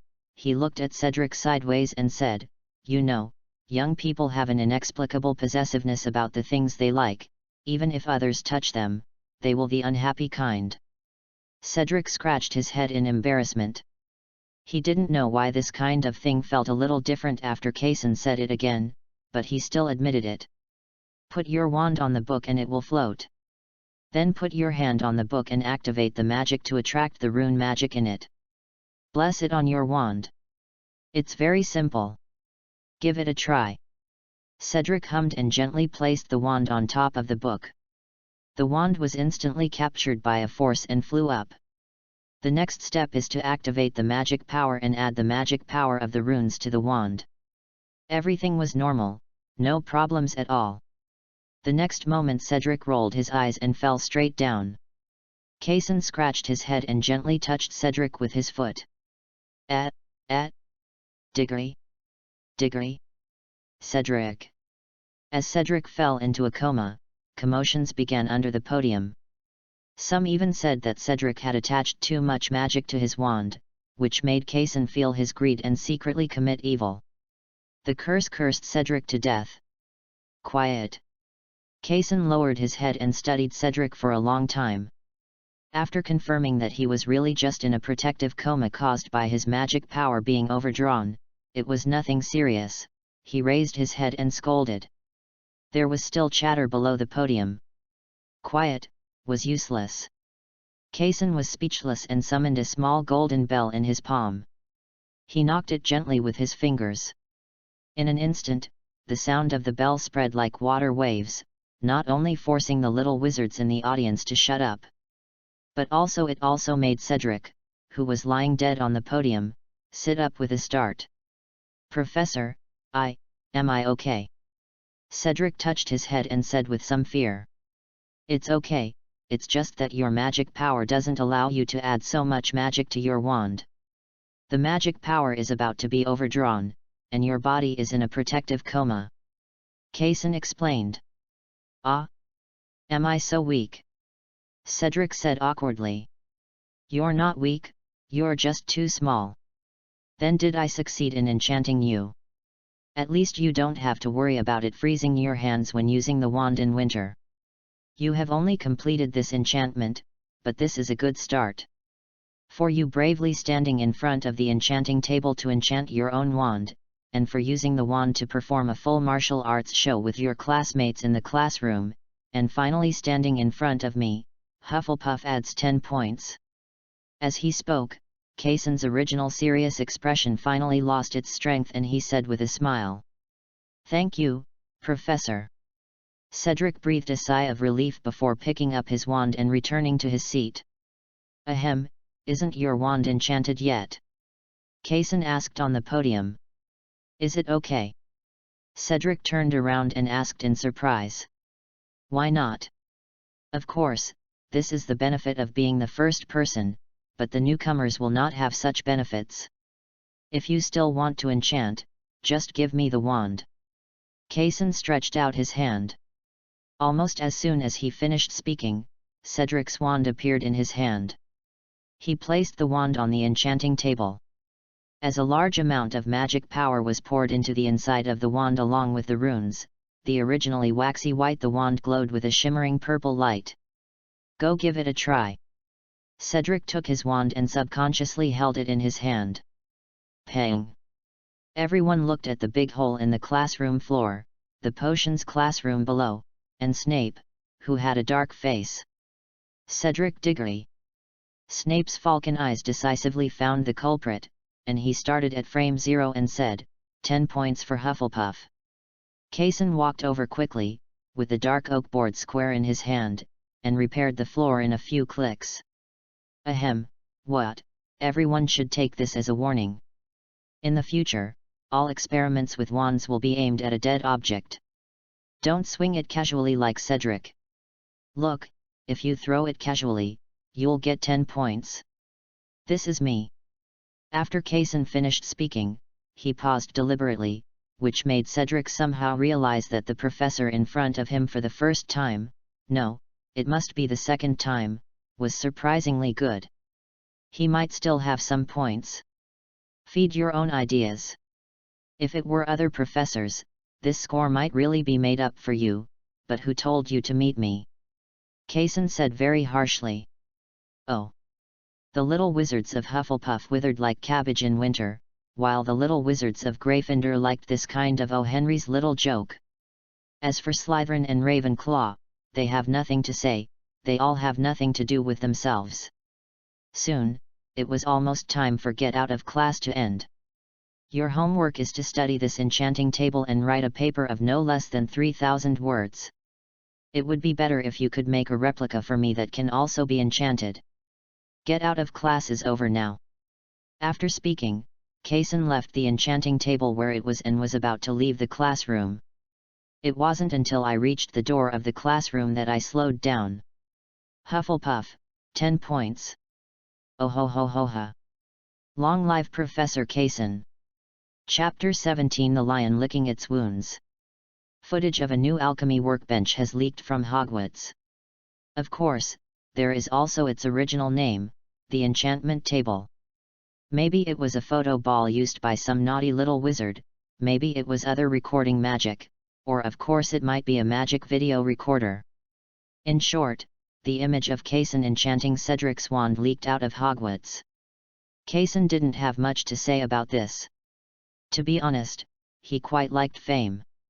When I was doing whole house customization in the Muggle world, I only customized 2 orders and became famous throughout London. The benefits of gaining fame are immediate. For example, from then on, he can choose the orders he wants to take, and he has more money and less trouble. There is no shark arm that Party A can command with his melon-sized head. Break things. And brought into the magic world, it is a shining star that hangs in the sky early and unknown in the alchemy circle of the entire European magic world. Although a series of benefits have not yet been seen, a few letters controlled him for 2.5 hours. He was forced to go to Dumbledore for emergency help. Kaysen sat on the sofa in the principal's office. These are the letters. They all say that they are the most authoritative alchemy circle in Europe, but I have no clue at all, so you want me to help you choose a reliable one? Dumbledore looked at the signature on the letter and already made his own decision. No, I want you to give me an idea on how to reject them all in a gentle, polite, and non-offensive way. Kaysen added. Why? Don't you think that if I meet a truly professional person, my secret will be exposed within 5 seconds, and then a rising star in the alchemy world will directly become a big liar, and finally fast forward until I get kicked out of Hogwarts? That kind of thing is, okay. You are a little too worried. Really, don't belittle yourself so much. You have to believe in the brain-filling skills of your peers. Many people know that you are an apprentice wizard. So the theory and practice of alchemy, it's normal to be different from academic wizards. I don't even know that I am an apprentice. How many lines have you made up for my personality? You may not know that I submitted several novels to Muggle publishing houses when I was young. In this way, Kaysen was fooled by Dumbledore and replied to the European Alchemy Exchange Association. According to Dumbledore, the Alchemy Association's status is basically equivalent to the Wiesengamot among wizards. It has a prominent status and is more expensive than the Sir Merlin Order. After all, Sir Merlin can really be bought with money. After leaving the principal's office, Kaysen was in the corridor of the castle again. He was thinking whether he had been framed by Dumbledore. But that shouldn't be the case, right? Dumbledore asked him to join the Alchemy Association, and he wouldn't get a commission, so is it really considered for his own good? Are you just suspicious because your level is really not good enough? That should be it. Just like that, it wasn't until a small sob came from a stairwell that he brought his mind back to reality from the brainstorm. He walked towards the stairwell and saw a small figure wearing Gryffindor robes sitting on the steps. Hello. He tried to keep his voice gentle so as not to scare the little wizard, but he was still frightened. He almost fell down the stairs because of the shock, but Kaysen quickly grabbed him by the back of his clothes collar. Only then did he see the little wizard clearly. He remembered that he should be called Neville Longbottom, which was probably the name used in the sorting ceremony. Professor. Neville Longbottom touched his face with his sleeve. In an instant, all the tears, nose were touched on his sleeve. Although the sleeve was dirty, his face was indeed free of those things that shouldn't be there. But this still made half of the handkerchief that Kaysen took out stiff in his pocket. Take this, don't wipe it with your sleeve again. Finally the handkerchief was taken out and placed in Neville Longbottom's hand. Thank you, you are such a good person. Neville said uncontrollably with tears streaming down his face again. Favorability from Neville +10. Trust from Neville +10. Thank you for the compliment. Now would you mind telling me why you are secretly hiding here alone, crying? Kaysen asked. No. It's nothing, I just fell down. If you don't want to tell me, I can take you to Professor McGonagall's office. Don't worry, I will use a very clever way to let Professor McGonagall know that you... Well, I accidentally lost a fight with someone. Then Professor McGonagall went to find trouble for them alone. How about this way you are still the hero who was injured and swallowed with broken teeth, just like a lion licking his wounds alone. Kaysen continued. The moment after he finished speaking, Neville's eyes suddenly lit up. Let's go, I'll take you to Professor McGonagall. Kaysen stretched out his hand to Neville. Neville sat on the steps with his head lowered and thought for a while. In the end, perhaps he felt that it was rude to ask the professor to bend down and reach out for so long, so he stretched out his hand to hold it. Oh, gosh, I should let this kid wipe his hands with fresh snot. But in order not to affect the sensitive self-esteem of such an 11-year-old child, he did not show it, but gritted his teeth and walked towards Professor McGonagall's office holding hands. After knocking on the door, Kaysen took Neville and walked in. Professor McGonagall saw Neville's red face crying and roughly understood what was going on. Then I saw Kaysen placing Neville on the chair opposite Professor McGonagall, making sure that Neville was lowering his head and not looking at him, then carefully picked up an unwanted piece of parchment from the corner, and wiped his hands carefully. Professor McGonagall, who witnessed all this, cast an apologetic look, and then put on a serious face again. Mr. Longbottom, please tell me what is going on. Neville was frightened by Professor McGonagall's voice, and Kaysen came over quickly when he saw it. Let me tell you this. After I left Dumbledore's office, Neville, please forgive me that I haven't been in Hogwarts longer than you. Where did that place come from? The south corridor on the second floor. Neville said softly. Chapter 18 Teacher. Yes, in the south corridor of the second floor, I remember that I saw Mr. Longbottom and a few others. Please forgive me, I didn't quite see which academy those young wizards were from. Slytherin. There were only a few of them at that time. 3. Okay, I remember. In this way, Kaysen guided Neville to tell the truth sentence by sentence. Of course, after a little bit of artistic processing, for example, Neville fought 3 people alone and was accidentally defeated in the end. Also, after Kaysen saw it, he forcibly dragged him to Professor McGonagall's office instead of hiding in the stairwell and crying. Of course, a piece of parchment with the true story written on it appeared in Professor McGonagall's hand. Her ears listened to the truth processed through art, and her eyes looked at the truth on the parchment. Soon. Sit here as you like, Professor Kaysen, Mr. Longbottom, follow me.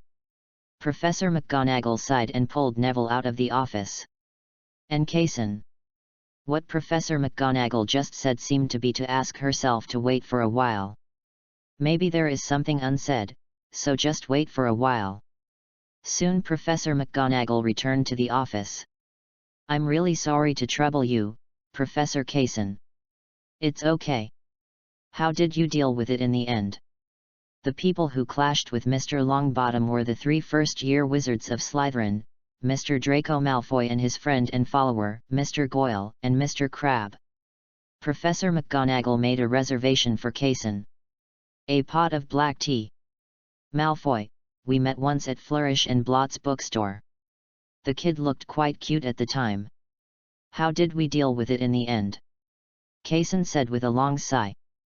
Slytherin deducted 30 points, but to be honest, it is of no use.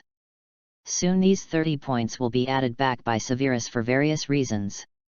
Professor McGonagall said. Scores can only tie up an honest little wizard with a strong sense of honor. To be honest, this punishment seems like nothing. Kaysen complained. This is actually the case. Over the years, we have become accustomed to it. Gryffindor and Slytherin attack each other with curses in school, argue with each other in the workplace outside school, and in the end they still use wands to decide who is better. To be honest, we are all used to it, Professor McGonagall explained. Then we can't just let this kind of campus bullying go unchecked. I'm sorry, but actually, please don't spread these words. Professor McGonagall first took a vaccination. This kind of small conflict among students can actually be regarded as a teaching strategy of Hogwarts. In a sense, it can stimulate the curiosity of young wizards, because learning magic can really improve their combat ability immediately. The young wizards at Hogwarts from ancient times to the present have gradually progressed through this back-and-forth attack on each other. Kaysen felt awkward after hearing this. I don't understand.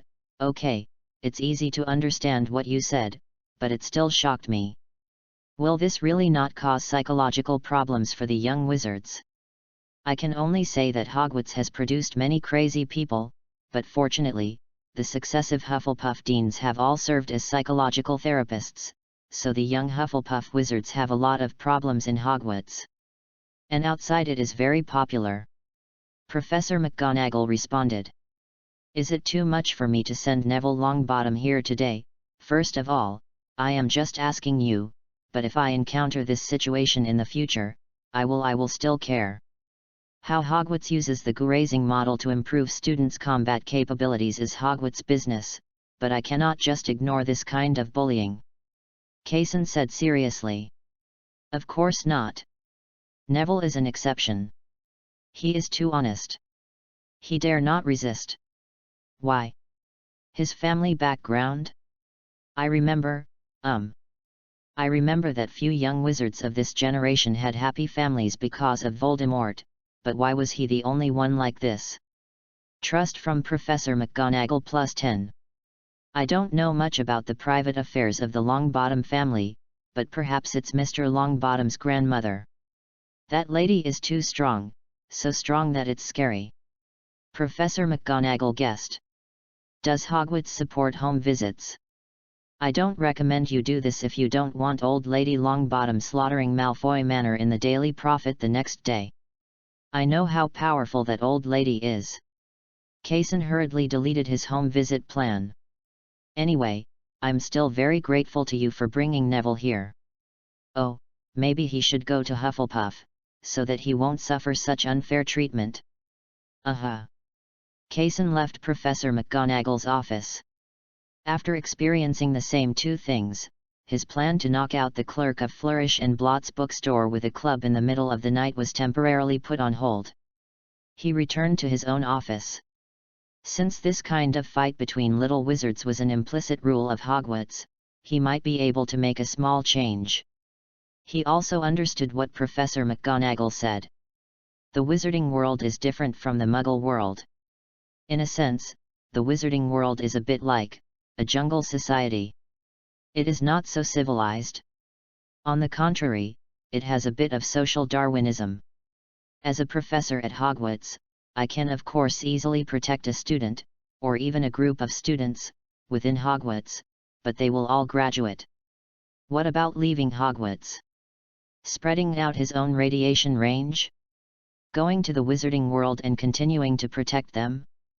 That is something that even Dumbledore might not be able to do. I can't protect the weak, at least I can't protect them forever. Then the only option is to give the weak the power to resist. For example, Neville Longbottom was able to enter Gryffindor, which represents courage, so he must have hidden courage in his bones that is not revealed. Perhaps I could change some of his inner thoughts and make him pick up the magic wand and resist bravely. In this way, I have done what a professor and a teacher should do. A teacher is someone who imparts knowledge and resolves doubts. But if one is only half-baked at alchemy, he may not be able to do it. But helping the little wizard resist bullying, or eliminating the cowardice in his heart and letting him bravely protect himself, can also be considered an alternative way of solving the problem. After all, a teacher possesses these three qualities, and as a professor at Hogwarts, I must possess at least one of them. Otherwise, how could he have the nerve to listen to the little wizards calling him professor and receiving the salary from Hogwarts? Chapter 19 Homework for 4th grade. What does a cowardly little wizard lack most? The answer is confidence. Neville Longbottom should be like this too. His guardian grandma was too strong, and perhaps had some inherent shortcomings. He had heard other professors discussing Neville in the professor's lounge before. It is said that when he was a child, he was almost treated as a squib without the ability to cast spells. Come on, this is another point that leads to lack of confidence. And what makes a person confident is having money in his pocket. Otherwise, there is something in mind. Neville's academic performance. Potions is a bit abstract, and charms, because magic is somewhat tinged with idealism. To be honest, Neville, a poor kid with little self-confidence, would be good at it. Other transformation spells and defense against dark arts are just like that, but I still have some talent in herbalism, but that's useless. My golden finger doesn't give you any cubes about plant magic. After all, I don't even have the original cubes now. I haven't gathered it all together, and it's unclear whether there are mods for this golden finger. Neville. Neville. Just as Kaysen was leaning on his desk and thinking, there was a sudden knock on the office door. The door is unlocked, please come in. A small figure walked in, with a bulging bag in his arms. Kaysen glanced at it, and it was Neville who he was studying just now, and he was holding a lot of snacks in his arms. It's a pity that they are all sweet. Neville, can I call you that? Kaysen asked. Of course, Professor. You are welcome to be a guest in my office. Neville came over and put a lot of snacks in his arms on Kaysen's desk. Then the child stood in front of the desk, motionless and silent. May I ask what this is? Kaysen pointed to the snacks on the desk. Although he had already guessed that this should be used to thank himself, but what if he just couldn't hold it anymore? By the way, why don't you leave it here to rest? These are my thank you gifts, thank you, Professor Kaysen. Neville said with a blush. Thank you very much, I accepted it. Kaysen replied. Thank you, Professor. Neville bowed to Kaysen again, and then stood there thinking for a second. He and Professor Kaysen really didn't know what to say, and were thinking about whether to say anything. Leave directly like this. However, he was stopped by Kaysen. Neville, next time something like this happens to you, will you choose to resist? Neville stopped immediately as he was about to leave, and asked tentatively, resist? Yes, will you choose to resist? Professor, I want to resist, but how should I resist? Neville looked at Kaysen longingly, as if he had encountered a life-saving straw and desperately wanted to grab it. How to resist? This is very simple. All I need to know is that you want to resist. What curse will you use? Neville was speechless and didn't know what to say. It doesn't matter if you don't know how to curse. What kind of curse can you use? Neville still said nothing. That's no problem, you're just slower than others. You just have to promise me that next time someone tries to hurt you, resist. Even if you don't know the spell, you have to resist with your fists. Can you do that? Yes. Neville replied firmly. That's enough. Come to my office again after you successfully resist next time. I can, Professor, I actually learned a magic spell. Kaysen smiled. That's good. At least you don't need to use your fists. What kind of spell is it? Levitation spell. But this spell seems useless. Everything in the world is useful to anyone. Who says the levitating spell can't hit people? You can make them fly up and then fall heavily to the ground.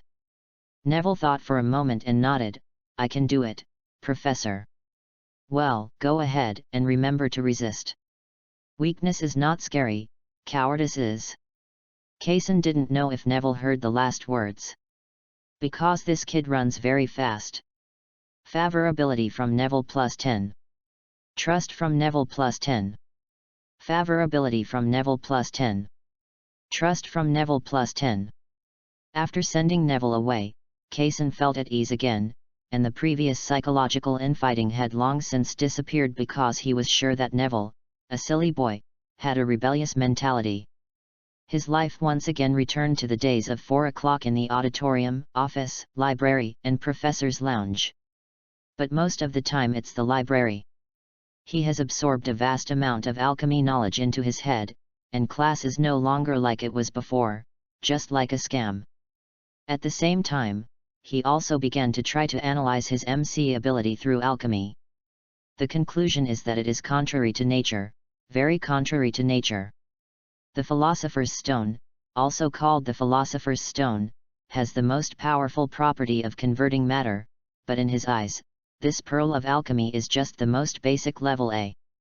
As for the so-called magic power of extending lifespan, that is the work of potions next door. For scholars like alchemy who study the transformation of matter at the microscopic level, extending lifespan can only be regarded as a byproduct of alchemy. Compared with the transformation of matter, it is not at all none of the charm. It can be said that my next work is to integrate the various characteristics of MC into alchemy to the maximum extent and teach Alchemy 2.0 to these young wizards. Time passed, and in the blink of an eye it was the second Tuesday since the beginning of school. All the homework left for the 4th grade wizard last week had been marked. I corrected it very seriously. After all, there was no class yesterday on Monday. In fact, logically speaking, there should be a 3rd-year course, but in order to let the little wizards think about whether they should choose elective courses, Hogwarts gave the 3rd-year wizards the treatment of suspending all elective courses in the 2nd week, so that they were able to balance personal time and studies, find a balance point and make thoughtful choices. As a result, Kaysen had a whole day of vacation, okay, just half a day, and he spent the other half of the day grading homework. As for the homework, it should not be said that the 4th grade wizards are already very good. They carefully examined the magic power emitted from the enchantment table, the texture on the surface, and the internal structure. Not only was the paper collected very informative, but a replica version of the enchanting table was also handed over. The entire class is involved, such as the Slytherin students, who have big families and are responsible for providing raw materials, obsidian, and diamonds. Ravenclaws were responsible for the precision design and assembly. Gryffindor is responsible for concocting the raw materials, while Hufflepuff provides constant logistical help. Just such a simple version, driven by the dense ancient rune circuits on it, and a really usable enchantment table, was placed in front of Kaysen. Chapter 20 Thesis. You really can't underestimate them. Kaysen hugged the enchanting table in front of him, looked around, picked up the quill on the table, took down the book on the enchanting table, and replaced it with a book he copied from the library. The Runic Magic Book. After studying for a while, he successfully selected a magical blessing that would never stop inking and put it on the quill. It's awesome. I only need to provide results, and leave the principles to the students as homework. How can it not be a two-way journey and double progress? Kaysen was shocked by the talents of the little wizards at Hogwarts, and without hesitation gave an O on the 4th grade exam. So I remember that I don't know which poet said, "Don't go gentle into that good night." Please forgive me for not knowing what this sentence means, because my literary literacy is really not very good, but I think this sentence can be changed up a little bit. Don't go into the examination room unprepared. So, 7th grade little wizards, today is our first meeting. Please answer the alchemy test paper in front of you. To put it bluntly, although I have only been around for a short time, I am still somewhat famous in the alchemy circle. The test paper I gave you with an O is very valuable. Kaysen showed no kindness towards the 3rd and 4th graders, but showed an indescribable smile called exam-oriented education. Forgive me, I really want to show you the magic of alchemical creation, but you are already in 7th grade. I remember that you seem to have the ultimate wizard level exam, so don't blame me. As Kaysen's words fell, the little wizards below did not make much wailing sound, but quickly took out their quills and wrote. And Kaysen was not idle either. He took out his 4th grade homework, the small enchanting table, from the storage ring he rubbed out with a small ender box. He took out another pile of parchment. The manuscript was already typed, and all that was left was to write on the parchment.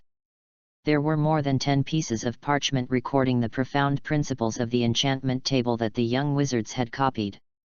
He decided to mail it together with the imitation enchantment table to the European Alchemy Exchange Association. The alchemy publications they published were always the pinnacle of alchemy. And they are very happy to include the innovative alchemy results developed by talented little wizards.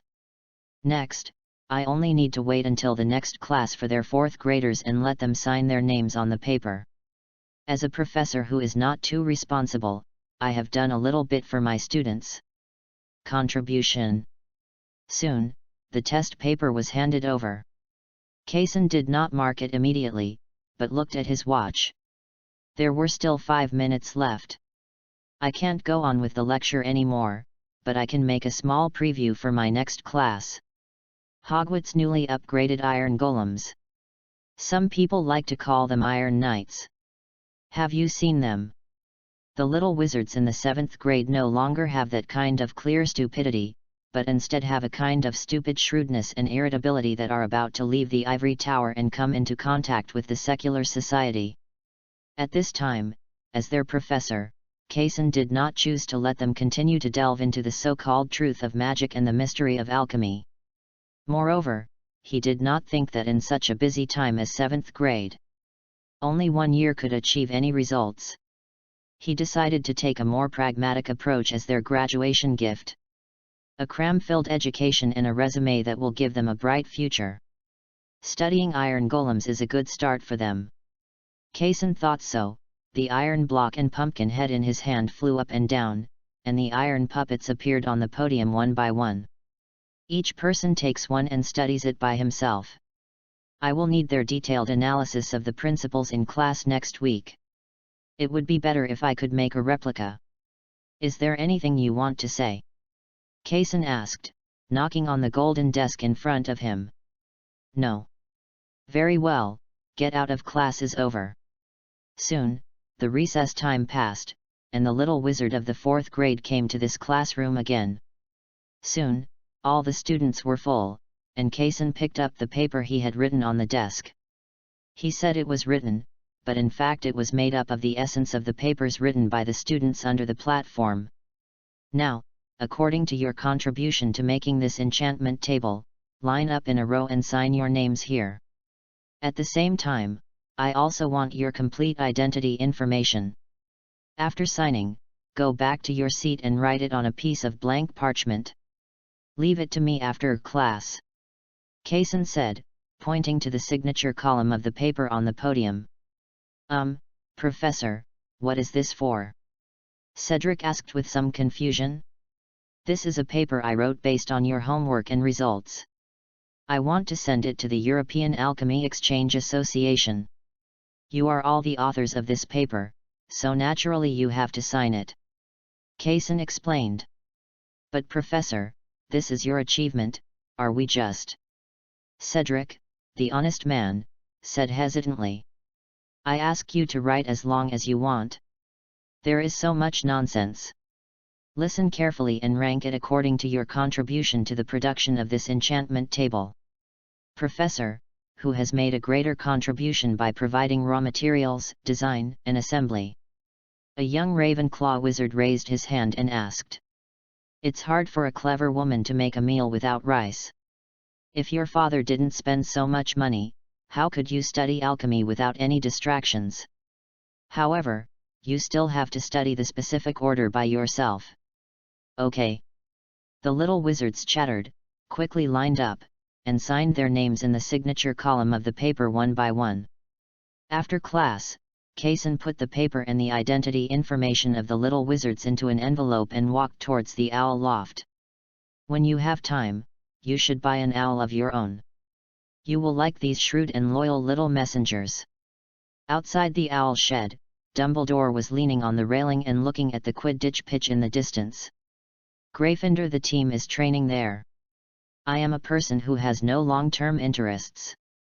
An owl may tell me that I will get tired of it that day, so I will throw it away then. Kaysen replied with a shrug. You have a rare sense of responsibility. Dumbledore said with a smile. Maybe. What is this? Dumbledore asked, looking at the thick envelope in Kaysen's hand. I sent the papers written by the students about the enchantment table to the European Alchemy Exchange Association, which can be regarded as adding a resume to them. Hogwarts once lost a very good student, but fortunately it has now welcomed a still excellent professor. Chapter 21 scores are not important. Kaysen felt a little embarrassed when he heard Dumbledore's praise. Did you find some very difficult task for me? Dumbledore shook his head. I'm really just expressing my feelings. Go and send the letter. I'll go to the kitchen to find the elves to start a small stove. Kaysen shrugged, walked into the owl loft, quickly mailed the letter and returned to the castle. After returning to the office, he casually took out some cube and tapped it lightly, and a series of positive emotional notifications appeared in front of him. Because every time I go to class, a series of emotional notification notes will pop up directly in my face. In order to prevent me from being suddenly interrupted by some little witch who appears to be serious in the middle of the lecture, but in fact has already made pink bubbles behind my back. I was so scared that I couldn't speak. He took the initiative to close the notification bar from the beginning of the third period until he remembered and opened it again. Of course, sometimes he forgets to close it. This is the responsibility of his bad memory. At the end of the day's class, just when he was about to make himself a cup of refreshing green tea to reward himself, there was a sudden knock on the office door. The door is unlocked, please come in. A small figure pushed open the door, and Kaysen raised his eyebrows. It was Neville. There were two more behind him, no, three. 2 men and 1 woman, one of whom is an acquaintance, Harry. The other 2. Come in, everyone. It looks like you are friends.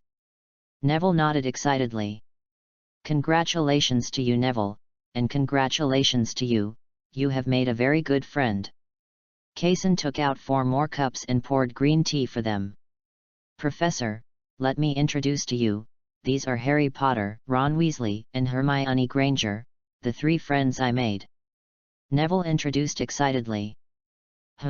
Drinking tea may be a bit bitter. Kaysen waved his magic wand, and the teapot on the desk floated to the coffee table in the corner. After all, when a professor and a student talk across the desk, it sounds like a lecture, but it is much better on the sofa.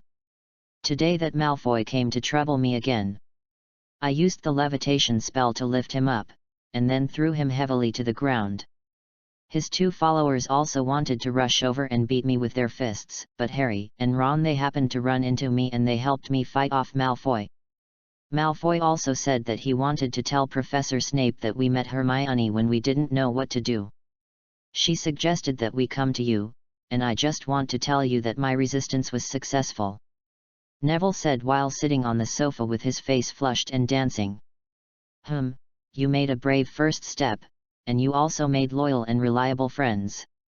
Kaysen nodded in admiration. Neville's already red face became even more excited when he heard the words of approval, while Harry and Ron were a little embarrassed when they heard the adjective used to describe their best friend.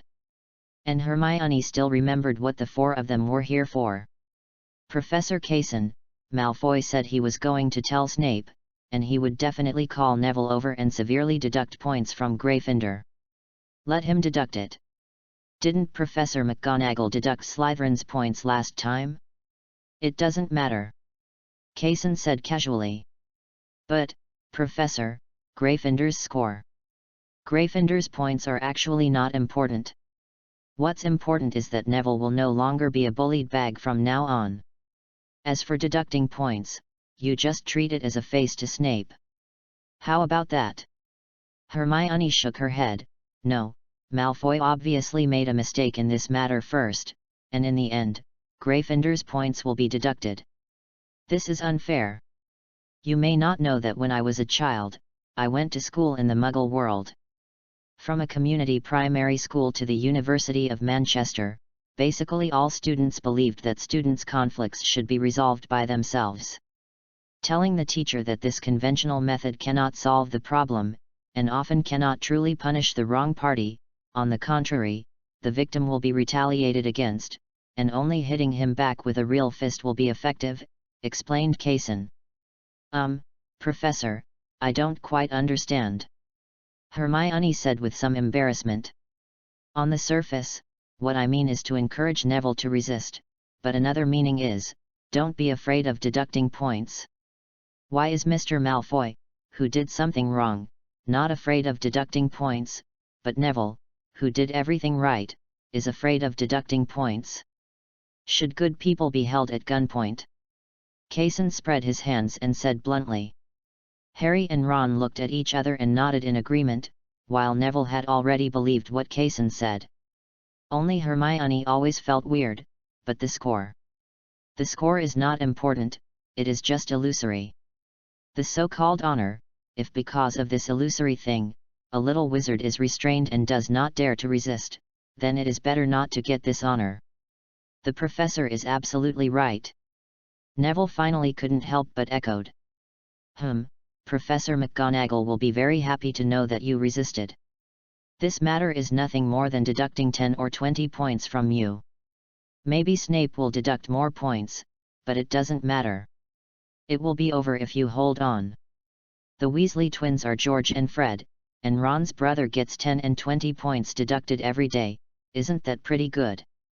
Well, I remember, Professor. Neville nodded heavily. After sending the 4 little wizards away, Kaysen felt at ease again. Well, it's not that relaxing actually. An illusory phoenix shining with silvery white light suddenly appeared in his office and said, Professor Kaysen, please come to the corridor on the 4th floor of the school, which is what I called the forbidden area at the beginning of the semester. Amazing magic. Kaysen stood up and walked out of the office helplessly, not knowing what work Dumbledore had to do by himself. It wasn't until he came to the corridor that he realized that he was not the only one who had been called. Basically, all the professors of the main courses were here, and there was also Hagrid, who was holding 1. He was holding a huge 3-headed dog and was trying hard to comfort the big dog. I invite you here because I want you to help me set up obstacles. I want to protect a precious thing, the magic stone that Nicholm gave me. Dumbledore took out a blood-red gem from his pocket. And Quirrell looked at the magic stone with strange eyes. Satisfaction plus 10 from Quirrell. Satisfaction from Voldemort plus 10. Chapter 22 Levels. It seemed that the two of them were very surprised when they saw the Philosopher's Stone in Dumbledore's hand. After all, the real magic stone and the fake magic stone in his hand are almost exactly the same in terms of appearance, color, and the magic power fluctuations they emit. It's so scary. Quirrell looked at Kaysen with shock in his eyes. I need you to help me design obstacles to protect this magic stone, but I also need to leave a hole that can be passed. After all, I don't want to make the whole school go crazy when I go to get the magic stone. Dumbledore said with a smile. No problem, but, I'm not ready yet, I'm not ready for anything. Quirrell stammered. It doesn't matter. There's no rush for this yet. You can let them arrange it first, from the inside out of course. The next moment, Dumbledore snapped his fingers, and a daunting flame suddenly swept through all of them, and in the blink of an eye, they appeared in a room. In the center of the room is a stone platform, and Dumbledore placed the Sorcerer's Stone in the center of the stone platform. "Please start, who comes first?"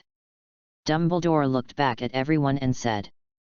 Kaysen looked at the other professors and said nothing, and shrugged, "I'll do it." Kaysen, just in case you didn't hear clearly just now, I would like to add that the level you design must have a backup to allow our own people to enter. Ah, okay. Kaysen, who really didn't listen carefully just now, gave up the idea of burying TNT in Hogwarts. He turned around and casually used obsidian to place a hidden piston door, and then pulled the redstone circuit to the wall nearby. There was a wall full of levers, with a hidden launcher on top. Only one lever corresponds to the piston door, and the other levers are all connected to the launcher. "Professor Snape, please put some harmless potions in it." Snape nodded, "I promise I will let the intruder sleep for a whole day." The other levels are set by other professors: Snape's logic test, Professor McGonagall's oversized wizard chess, flying keys and magic doors, devil's net, and finally the huge three-headed dog brought by Higla. Kaysen walked from inside to outside and confirmed that in the entire series of levels, Hagrid's level was the most serious and was for killing intruders.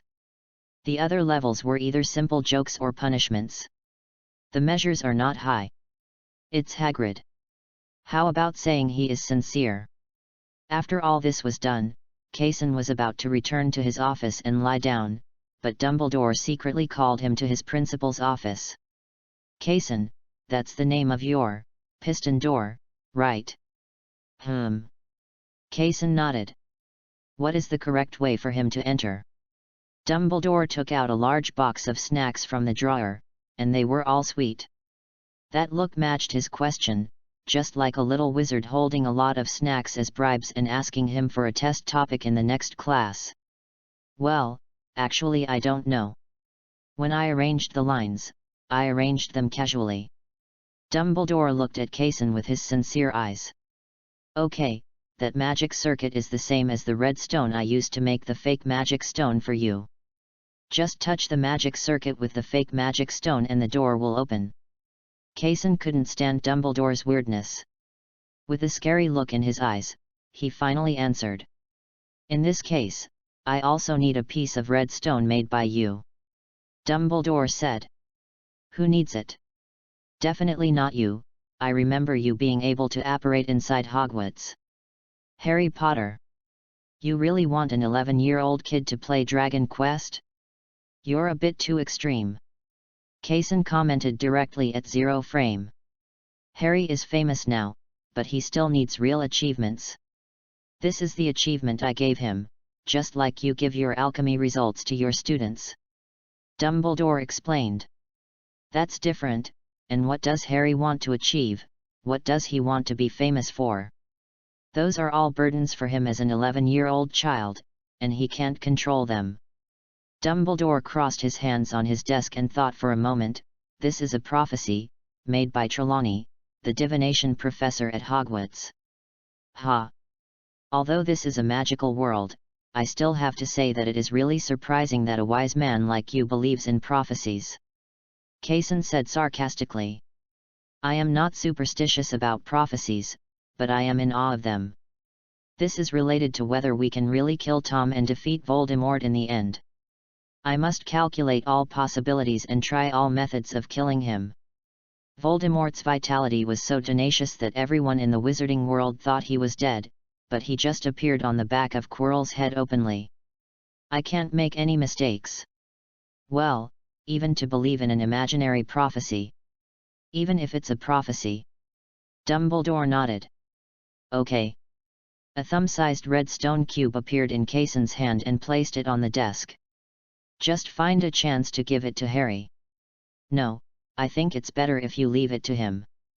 By the way, tell him how to use this thing, so that he won't be at a loss when facing your piston door with this little thing." Dumbledore pushed the red stone come back. "Life is not easy." Kaysen sighed as he waved his hand and destroyed the red stone block. "Also, if Quirrell comes and asks you how to open the piston door, answer him in a clever and tactful way that you will not remember afterwards. Dumbledore added. I said before that I was acting like a dog when I was drinking. It seems that I am about to break the habit. Kaysen said with a grimace. Life is short, enjoy yourself in time. There is nothing wrong with drinking. You just picked the wrong person. I believe there are not many people who can drink as happily as Hagrid. You can drink him down and you are already a rare good drinker. Dumbledore comforted. That's right, who can drink on an equal footing with a giant? I'm really awesome. Dumbledore healed Kaysen's mental internal conflict with a few words, and watched him happily walk out of the principal's office, heading towards Hagrid's hut to continue the battle with Hagrid. And the good wine he finally found out from Dumbledore's old house can only wait for Kaysen to taste it after he gets over his hangover this time. It's a pity. Chapter 23 The Man in Black Robe at the Pig's Head Tavern. Hey Hagrid! I knew you were here. Kaysen greeted Hagrid, who was fertilizing the pumpkin. Kaysen! How are you doing as professor? Are the little wizards all naughty? Hagrid straightened up and responded. That's not true. To be honest, the little wizards who rewarded me with alchemy are quite well behaved. By the way, are you free today? So, to be honest, I might as well drink in your cabin. It's a bit too dirty here. In the Pighead Tavern, Kaysen kept wiping the table in front of him with a handkerchief in disgust. As for the wine glass, he himself prepare. Don't worry about these details. The atmosphere for drinking is here. And we can drink freely without worrying about dangers elsewhere. The boss here is a powerful and scary wizard. No one dares to be in his presence. It's hard to find a son, Hagrid said comfortingly. Okay, you won't remember this if you drink too much. Kaysen picked up the whiskey on the table and poured it into his own glass. He clinked the glasses with Hagrid and poured it into his mouth. I don't feel as dizzy as last time. It seems that I have made considerable progress in terms of my drinking ability. Of course. I didn't have much fun drinking with others before. They just lay on the ground. Only you can drink evenly with me. But I remember you said last time that drinking is a dog. Hagrid he scratched his head and said. Oh, did I say that? Hagrid rolled his eyes. No, you didn't say that, I remembered it wrong. That's right. Kaysen picked up the wine glass again and touched Hagrid, but this time he felt a little dizzy. Slowly, he lost count of how many bottles of whiskey there were in front of his table. Of course, there were not only whiskies, but also various distilled spirits that were used as base liquor outside, such as vodka, gin, brandy, tequila, and the like. The table in front of them. And of course the surrounding floor. And a figure wearing a black robe, whose face could not be seen clearly, considered the place to stay, and finally sat on the seat. You two? Do you mind having a drink together? The man in black robe said in a low voice. I mind a lot. Kaysen shook his head. So, do you mind making a bet? I have gambling capital. Look at this big guy. I won such a big dragon egg from someone else. The moment he heard the dragon egg, Hagrid, who was originally groggy, suddenly became more than half awake, but only half of it. What are you betting on? Actually, I know you, Hagrid, the gamekeeper of Hogwarts. I heard that you are very knowledgeable about magical animals. I happen to have a three-headed dog, but it seems a little too excited. I want to know what I should do. Let it calm down. If your method works, this dragon egg will be yours. The man in black robe said. This is simple. The three-headed dog likes music very much. You just need to play some soothing music for him and he will calm down until he falls asleep. I recommend the harp. The three-headed dog especially likes that kind of music. Kaysen held the wine bottle and looked at the man in black robe aside. For some reason, he always felt that there was something wrong with him. But he couldn't react due to alcohol's unclear head. What's the problem? Forget it, never mind it. He poured himself another glass of wine and drank it down. Soon the man in black robe handed the dragon egg to Hagrid. And then looked at himself in confusion. Professor Kaysen, to be honest, you have been in a lot of limelight recently. I heard that you have made many alchemy creations using a red stone that you refined yourself. Kaysen burped and recalled, well, he did use red stone to make an advanced version of the alchemy induction cooker for Snape. Yeah, what's wrong? Don't get me wrong, this is just a small request. I made a small object based on the red stone theory you taught in the 6th grade. However, when I laid out the lines, I accidentally laid out the wrong lines. I don't know which one it's a real switch. What should I do with this? The man in black robe asked softly. Where did you get the red stone? A 6th grade student gave it to me, saying that it was their professor's alchemy product and that I should cherish it. That's it, just cut off the main redstone root and connect the redstone blocks with the main redstone root. So simple. Have you never learned runes? Are the two similar models? Kaysen's confused mind had almost figured out who this man in black robes was. If he only asked Hagrid about the three-headed dog, then he might really have a three-headed dog by chance. But he was so lucky that he also asked himself about the red stone. The three-headed dog plus the red stone. Anyway, he didn't think there was such a coincidence in the world.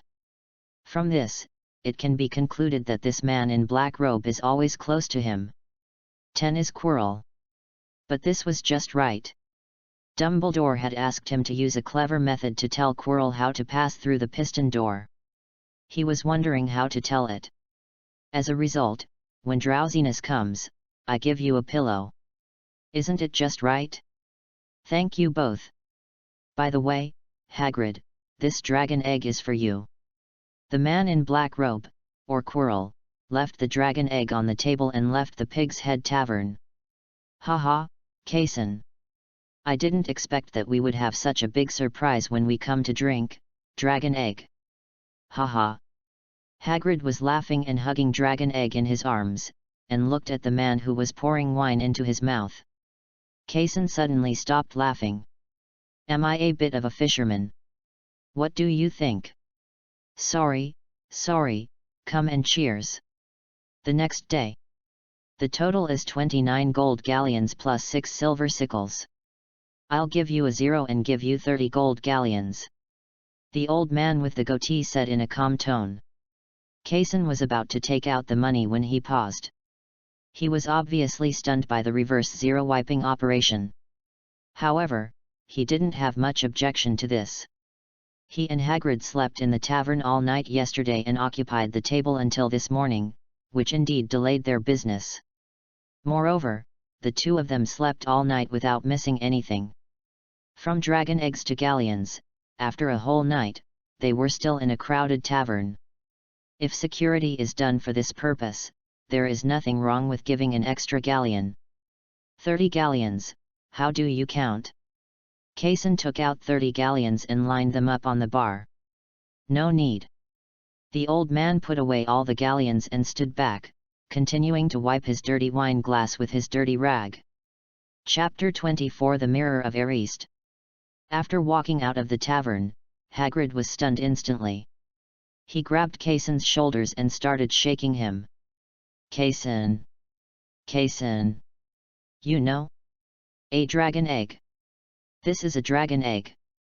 I have always wanted to raise a dragon. A dragon.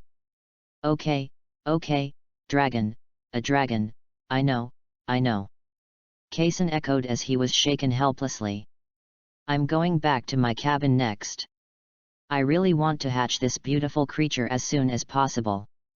By the way, Kaysen, can you help me go to the library to borrow some books related to dragons, how to hatch dragons and breed dragons, and it's best to add one that can teach me how to identify dragons.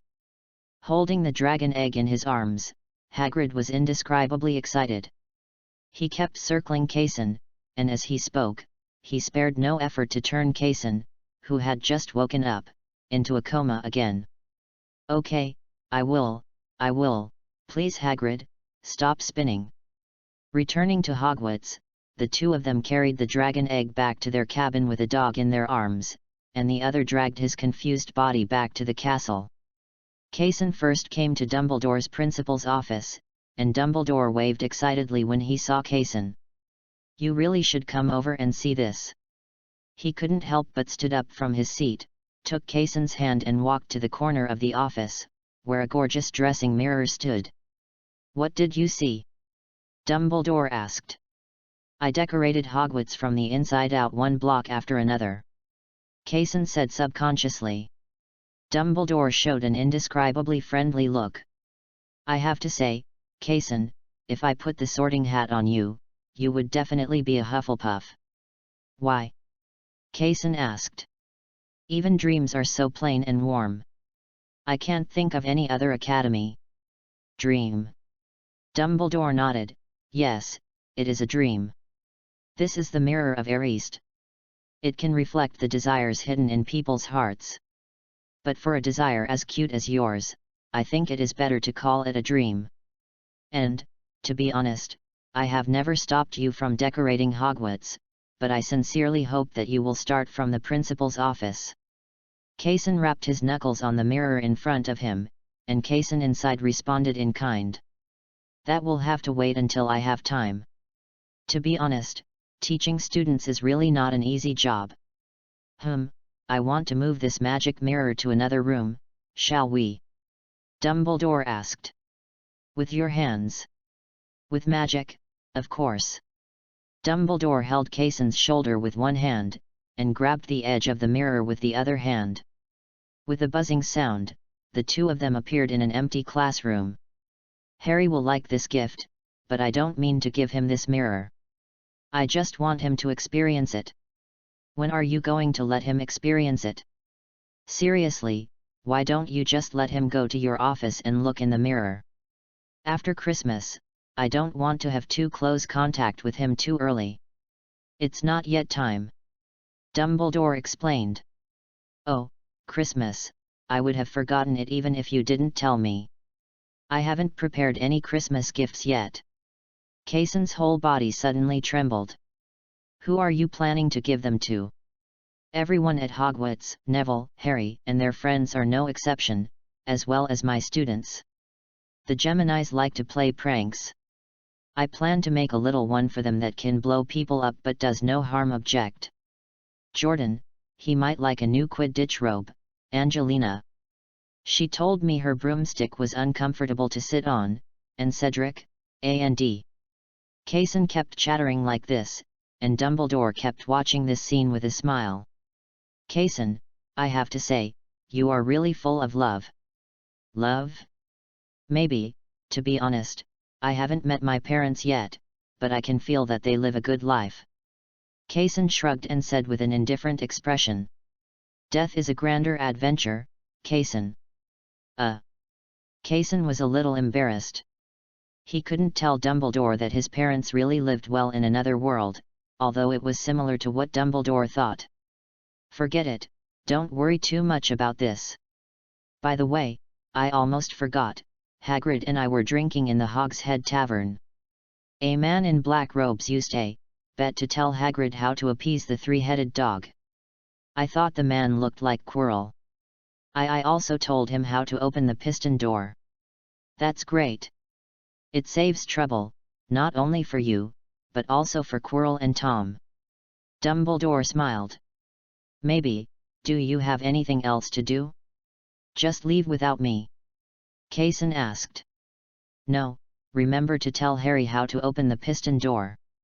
The four of them scared Mrs. Hooch and Minerva to death during today's flying lesson. And of course poor Mr. Malfoy, who was hung from a tree by Mr. Longbottom with his wand. Just as Mr. Malfoy hung Mr. Longbottom's memory ball on the tree 2 minutes before his doom. Kaysen twitched his lips, but anyone could see the good mood contained in it. Isn't it normal for little wizards to fight, especially when they are evenly matched? Yes, and there is good news. Poor Mr. Longbottom regained his confidence with the support of his dear professor and began to resist the oppression of other young wizards. And Harry also showed extraordinary flying talent in this farce. I have to say that he will be an excellent seeker, just like his father. When Dumbledore talked about these happy things, he always had a smile on his face unconsciously. For example, Cason's junior high school teacher was a lovely old lady. There is always a smile on his face and his front teeth are exposed. He is extremely tolerant and kind. And wisdom. Then I'd like to congratulate them. That's not what I want to say. What I want to say is that they should come to your office. Mr. Longbottom is very eager for your approval and praise. Now Harry has walked out of Minerva's office and is probably heading towards you. I rushed to his office, Dumbledore said. Oh, is that so? I still have time now. Cason asked. I imagine Mr. Longbottom would be more than happy to wait for you until curfew, even if you were accused of being out at night. It looks like I have to go back quickly. I really hope you are a student that I personally teach, although I may not be good at it. Dumbledore pushed up the glasses on his face and said. I'll just take it as a compliment. Cason shrugged and walked out of the empty classroom. Chapter 25 Riot in the Auditorium. Cason did not hesitate to use the ender pearl in the corridor. In just a few breaths, he reached the corridor on the floor of his office. The four little ones were sitting next to their office, chattering. Where are you doing? Cason shouted at them. Professor Cason, let's, Forget it, to be honest, I quite welcome you to come over, go in. Cason waved his hand, opened the office door, and let everyone in. He took out snacks and drinks from the cabinet and placed them on the coffee table. He still hadn't forgotten Dumbledore's advice. Please wait a moment until I finish this thing. Of course you can come over and take a look. After your third year, you will start to fill in the elective courses. Maybe you can try alchemy or something like that. Cason pretended to take out a large red stone lamp cube from under his desk. After violently removing the casing, he began to play with the various red stone circuits inside. As he expected, the four little ones also gathered around him curiously. Why doesn't this kind of alchemy rely on magic patterns? Hermione asked curiously. Have you heard of the enchanting table? I like to let the enchanting effect of the enchanting table take over the magic pattern work. It is more stable and durable. Cason explained while taking apart the red stone lamp. Then what are these red strands? Hermione asked again. Cason was very satisfied with Hermione, the admirer, and a red stone appeared in his hand. This is an alchemy substance that I refined myself. I call it red stone. It is a kind of magic energy crystal. It can replace the role of magic circuits to a certain extent. The problem with this red stone lamp is also very simple. The red stone line is broken. This is why the red stone line is more advanced than the simple magic line. If this was a magic lamp, it would have exploded long ago. Cason said funny. Is there any way to fix this lamp? Ron asked, leaning his head over. It's very simple. You just need to find the broken position and reconnect it. As long as you touch the redstone circuit with redstone, the redstone circuit will glow. Sometimes the circuits of the large redstone mechanisms I made are wrong. For example, when the switches are very complicated and I am too lazy to open them in order, I will directly remove the casing. Go down. Then it looks like this. Cason directly attached a small piece of redstone to a redstone line closest to the redstone light emitter. Isn't this kind of redstone chain gold very easy to be destroyed? Hermione asked. Use the shell. Oh, yes. Hermione said a little embarrassed. Cason quickly repaired the redstone lamp he had just destroyed before looking at a few people. I assume you have some good news for me.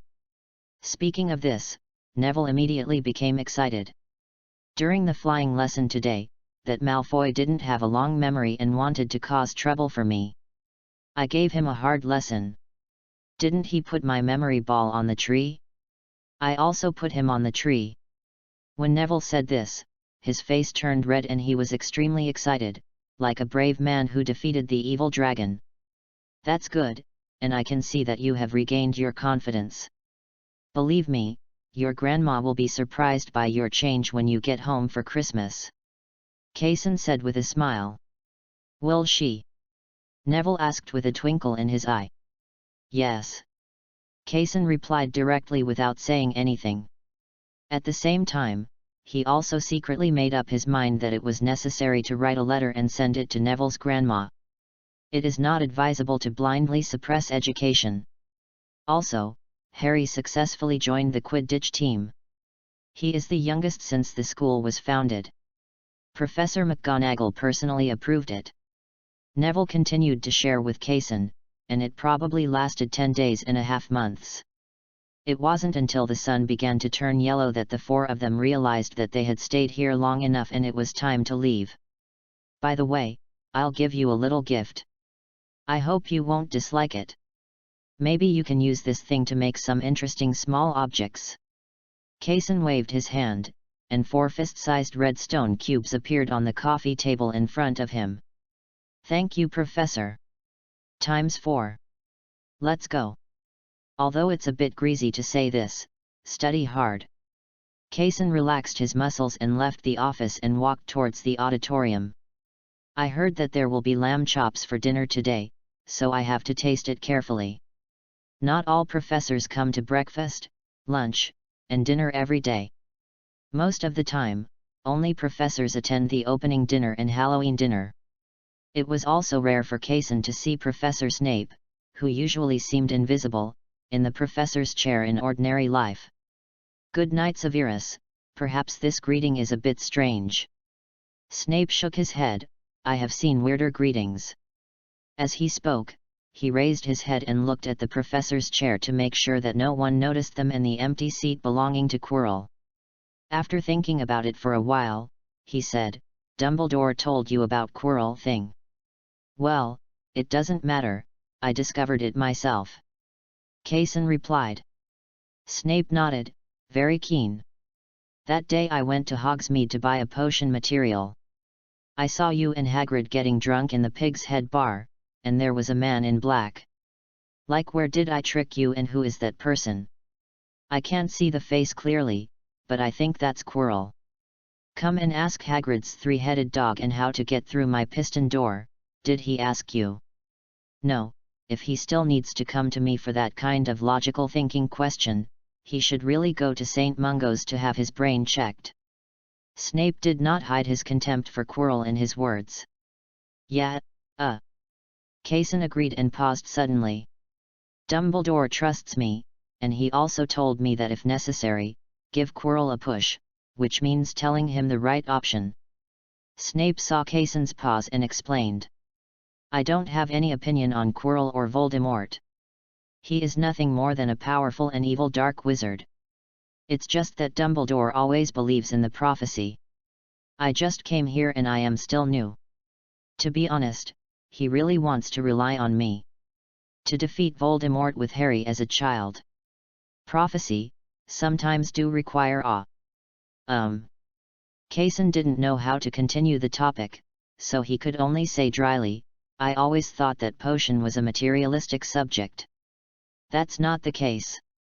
Snape was about to explain when he was interrupted by a commotion in the student seats below. Chapter 26 I Need Music. "Thief class. What's going on down there?" Kaysen asked curiously. "The midnight duel between Slytherin and Gryffindor is nothing to watch," Snape said coldly. Only then did Kaysen look towards the source of the noise, but unfortunately it was far away and he couldn't hear what was said clearly. And both sides can be considered acquaintances: Harry, Neville, Ron, and Hermione, the 4 little Gryffindor wizards. When Harry and Neville were chatting before, Kaysen thought that their relationship with Hermione was not all that good. It seemed that after that day when Hermione helped Neville and gave him advice in his office, only then did people's relationships get better. The Slytherin wizards on the other side were also acquaintances. The leader was Draco Malfoy, and he didn't recognize the other two. But speaking of it, Draco Malfoy's father, Lucius Malfoy, seemed to be full of upper-class restraint and alienation, but his son was full of arrogance and domineering. To be honest, if it weren't for their almost identical bones and hair, he would have doubted. Don't doubt it. It would be rude to doubt it anymore. Isn't there anyone to stop them? Kaysen asked Snape, who was standing aside. You can, but it's not necessary. Slytherin and Gryffindor have been fighting together for so many years. Don't worry about these little things. At most, they are a little nosy. Nosy? That's Squib. Mr. Filch? He's a squib. He is still a squib who refuses to accept his fate. Most of the salary Dumbledore has given him over the years has been given to batches of scammers who target rich squibs. Snape explained in a rare way. Understood. Kaysen nodded, and the farce at the dinner did not cause any waves. Just when he was about to return to his office after dinner, Snape suddenly spoke. By the way, you and I are going to go to that corridor later. I have already refined the innocuous potion you told me about last time, some water of life and death that can be effective through skin contact through the air grid, but I still need put him in that alchemy creation of yours. No problem, now. Right now. The two left the auditorium and walked directly towards the corridor. It wasn't until the two of them walked outside the empty classroom that a record player suddenly appeared in Kaysen's hand, and in the other hand there was a stack of records, which he was picking through like playing cards. What are you doing? Hagrid said that as long as you listen to music for this three-headed dog, you can make him fall asleep. I'm choosing. That's not necessary. Snape shook his head, took out his wand and walked in directly. It's nothing more than a beast. All it takes is a feint. Ah. I need music. Stupid class. Stupid class. Music. The corner of Kaysen's mouth couldn't stop twitching, and he immediately didn't care about the record player and record in his hand. A piece of obsidian flew out of his hand, split into three in the air, and hit the three heads of the three-headed dog hard. Hiss, this beast is so quick to bite. Snape lifted up his trousers and looked at the bloody wound on his calf. You are too careless. Kaysen helped Snape express his apology that he was embarrassed to say out loud. Excuse me, hold me a little bit. Of course. Kaysen stretched out his hand to hold Snape's shoulder. And the latter took out a bottle of bright red potion from his pocket and poured it directly on the wound on his calf. Are there any bandages or something? Well, I think it's about the same. This thing, but it's not sterilized. Kaysen took out a large piece of wool, balled it up, and pulled it apart. It doesn't matter. Snape took it and took out the potion and sprinkled it on it. Almost. Snape nodded, bent down and bandaged the wound, and the two of them passed the level until the last level. This once again confirms the gold content of Hagrid's level layout. The other professors, including Kaysen, were there to help Quirrell, Harry, and others break through. Only Hagrid wanted to kill the intruder. How about saying he is sincere? The two of them loaded the potion into the launcher. During the process, Kaysen picked up a bottle of potion and looked at it curiously. This magic potion. The real deal. Okay, although our potion may not be effective this time. It can be recycled then, let's go. The two returned to the empty classroom with the three-headed dog on its forehead. Kaysen tentatively took out a feather and tested the big dog's breathing. Because I was not sure whether this big guy had 3 sets of lungs, I specially tried all 3 heads. I was relieved when I was sure they were all alive. After all, Hagrid loves magical animals so much. If this big guy dies, he will definitely be very sad. Is your injury okay? He looked at Snape again. The three-headed dog's teeth have black magic. The healing potion and white blood are useless. We can only wait for it to heal on its own. Do you need my help, such as a wheelchair or something? Don't worry, it's driven by absolute magic, so you don't need to push the wheels yourself. No need. Snape's mouth twitched. Okay, if necessary, just ask the students to come to me and use a sealed envelope. I will if I need to. Do you need me to help you back to the office? Need not. Snape left alone with a livid face, and the 2 favorability points from Snape in front of Kaysen ruthlessly betrayed his disguised persona. Isn't this just arrogance? Kaysen complained in confusion. I went back to the office and looked at the class schedule on my desk. There are no classes tomorrow. That's great. I can sleep a little later tonight, or even not sleep at all. This once again made him sigh at the comfort of the elective course professors at Hogwarts, compared with the compulsory course professors in 7 grades and 4 houses, who had full classes almost every day and had 8 classes every day. The professors of the elective courses were not at all comfortable. Since young wizards have the right not to choose this course, most, or even all grades, attend the 4 academies together, so there are only 4 classes a week. If Kaysen was more cruel to himself and took all 4 classes in one day, it would be almost all vacation, just 1 day and 6 days off. But he didn't do that. Firstly, he was indeed too tired. Secondly, it was extremely likely that he would attract the gaze of an indescribable being. Then assign him a lot of tasks. It's Dumbledore. Kaysen thought for a while and successfully made himself lose the pleasure of listening to records quietly in the office. Chapter 27 Chain Finance Contract. Kaysen was a little regretful. He still liked listening to music, but now he had no choice but to leave the office and start night walks like a student. But it's a pity that Filch didn't catch the professor when he caught Yayu, so he lost the fun of fighting Filch in a battle of wits and courage. Along the way, Kaysen thought about using a torch, but when he thought about other wizards using that kind of pure light source, it seemed to be called fluorescent flashing. After taking a look at the pixel torch he was using to burn the flame, it looked a bit lacking in quality. After thinking for a while, he directly summoned a piece of fluorite flying around him. This looks much more classy.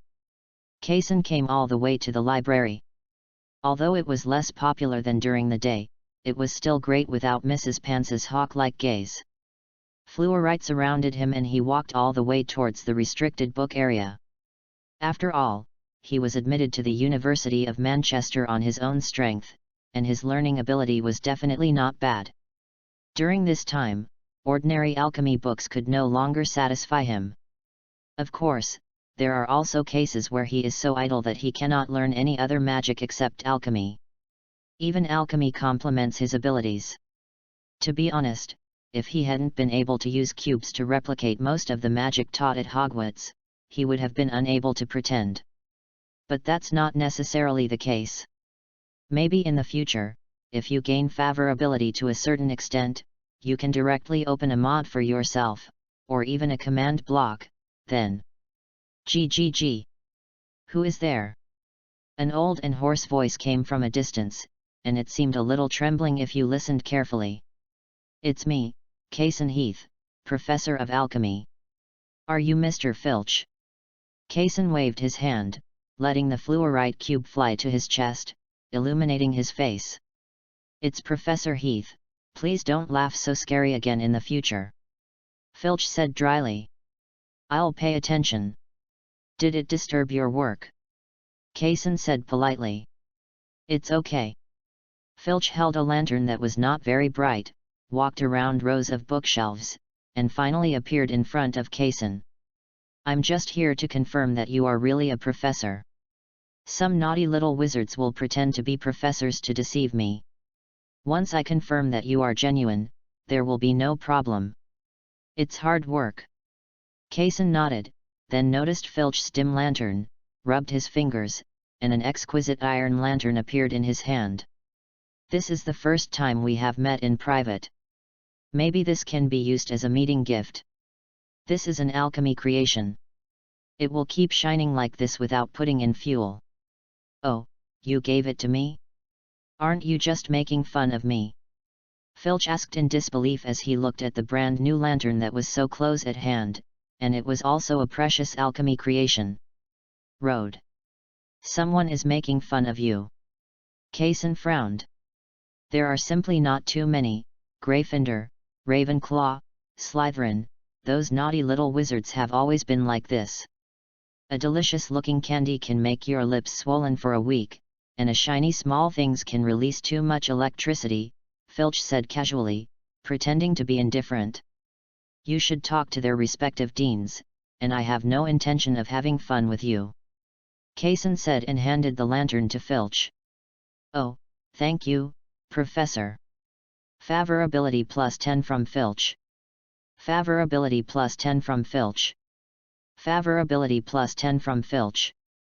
Trust from Filch plus 10. Trust from Filch plus 10. Trust from Filch plus 10. Kaysen looked at the series of positive emotions that appeared in front of him and didn't know what to say. The Filch in front of him may have enough food and clothing, but he is obviously not treated equally, so that a lantern burst out a series of positive emotions. What a poor man! Professor, are you here to catch students wandering at night? Filch asked. No, I came here to read a book. I can't sleep tonight. Kaysen shook his head. Then I won't bother you. I haven't seen you before. You must be a very good wizard. If you want to know about some strange rooms or secret passages in this castle, please feel free to ask me. I will. Thanks. Well. Filch left the library with his brand new lantern.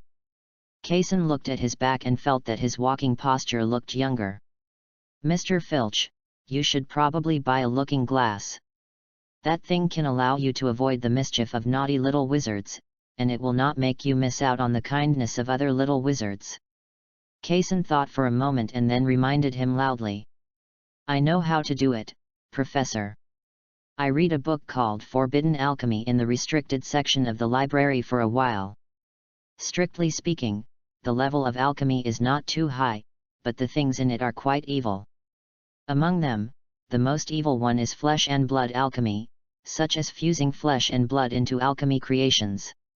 In the distant 40,000 years later, this thing should be called wetware. But this was just a momentary brainstorm by Kaysen. What really attracted him was another paragraph. Alchemy creations can be fused into flesh and blood, allowing him to gain the ability of alchemy creations. This is really needed for him, and the amount of work is not large. Now his other blocks, such as the exploding TNT, can hardly be seen as TNT. All he can see is a shining block. When encountering an enemy, he can directly control it to fly out. Or wither the skull, and directly control it to fly out. In his mind, these two types of blocks are comparable to black magic, and their attack methods are no different from general black magic. They are easy to use to attack enemies. There is no difference between the use of other blocks and magic spells.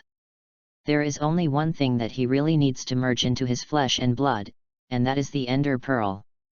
The thing must be thrown out and broken to be able to teleport itself, and the process of breaking it can be easily interrupted. Even if it is interrupted by obstacles, it is good if it is accidentally interrupted by the death curse. Isn't that just a flash of light to move the grave? So if the book in front of you allows you to fuse the Ender Pearl, like an Enderman, you can teleport anywhere at will. This is almost the apparition taught at Hogwarts, and not only does it not have the danger of separation, it is also not restricted by the anti-apparition curse. This is the best thing. Chapter 28 Criticism. A book and pen suddenly appeared in his hand, and he copied out all the parts about flesh and blood alchemy in Forbidden Alchemy. Then he put Forbidden Alchemy back on the bookshelf, picked up his own manuscript, and headed back. Mansion.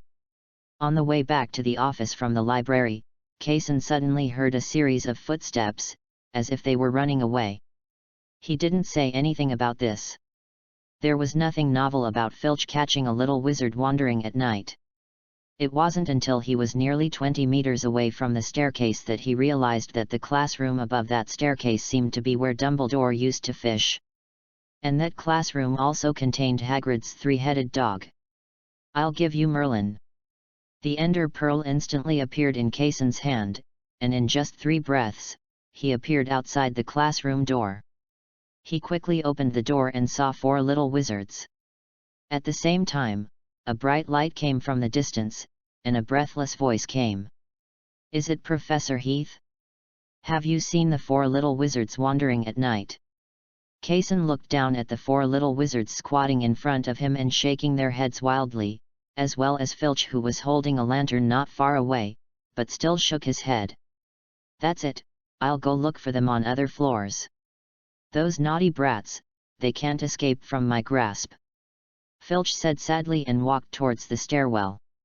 After Kaysen confirmed that Filch had left, he quickly pulled out all 4 little wizards in the room with one hand or two.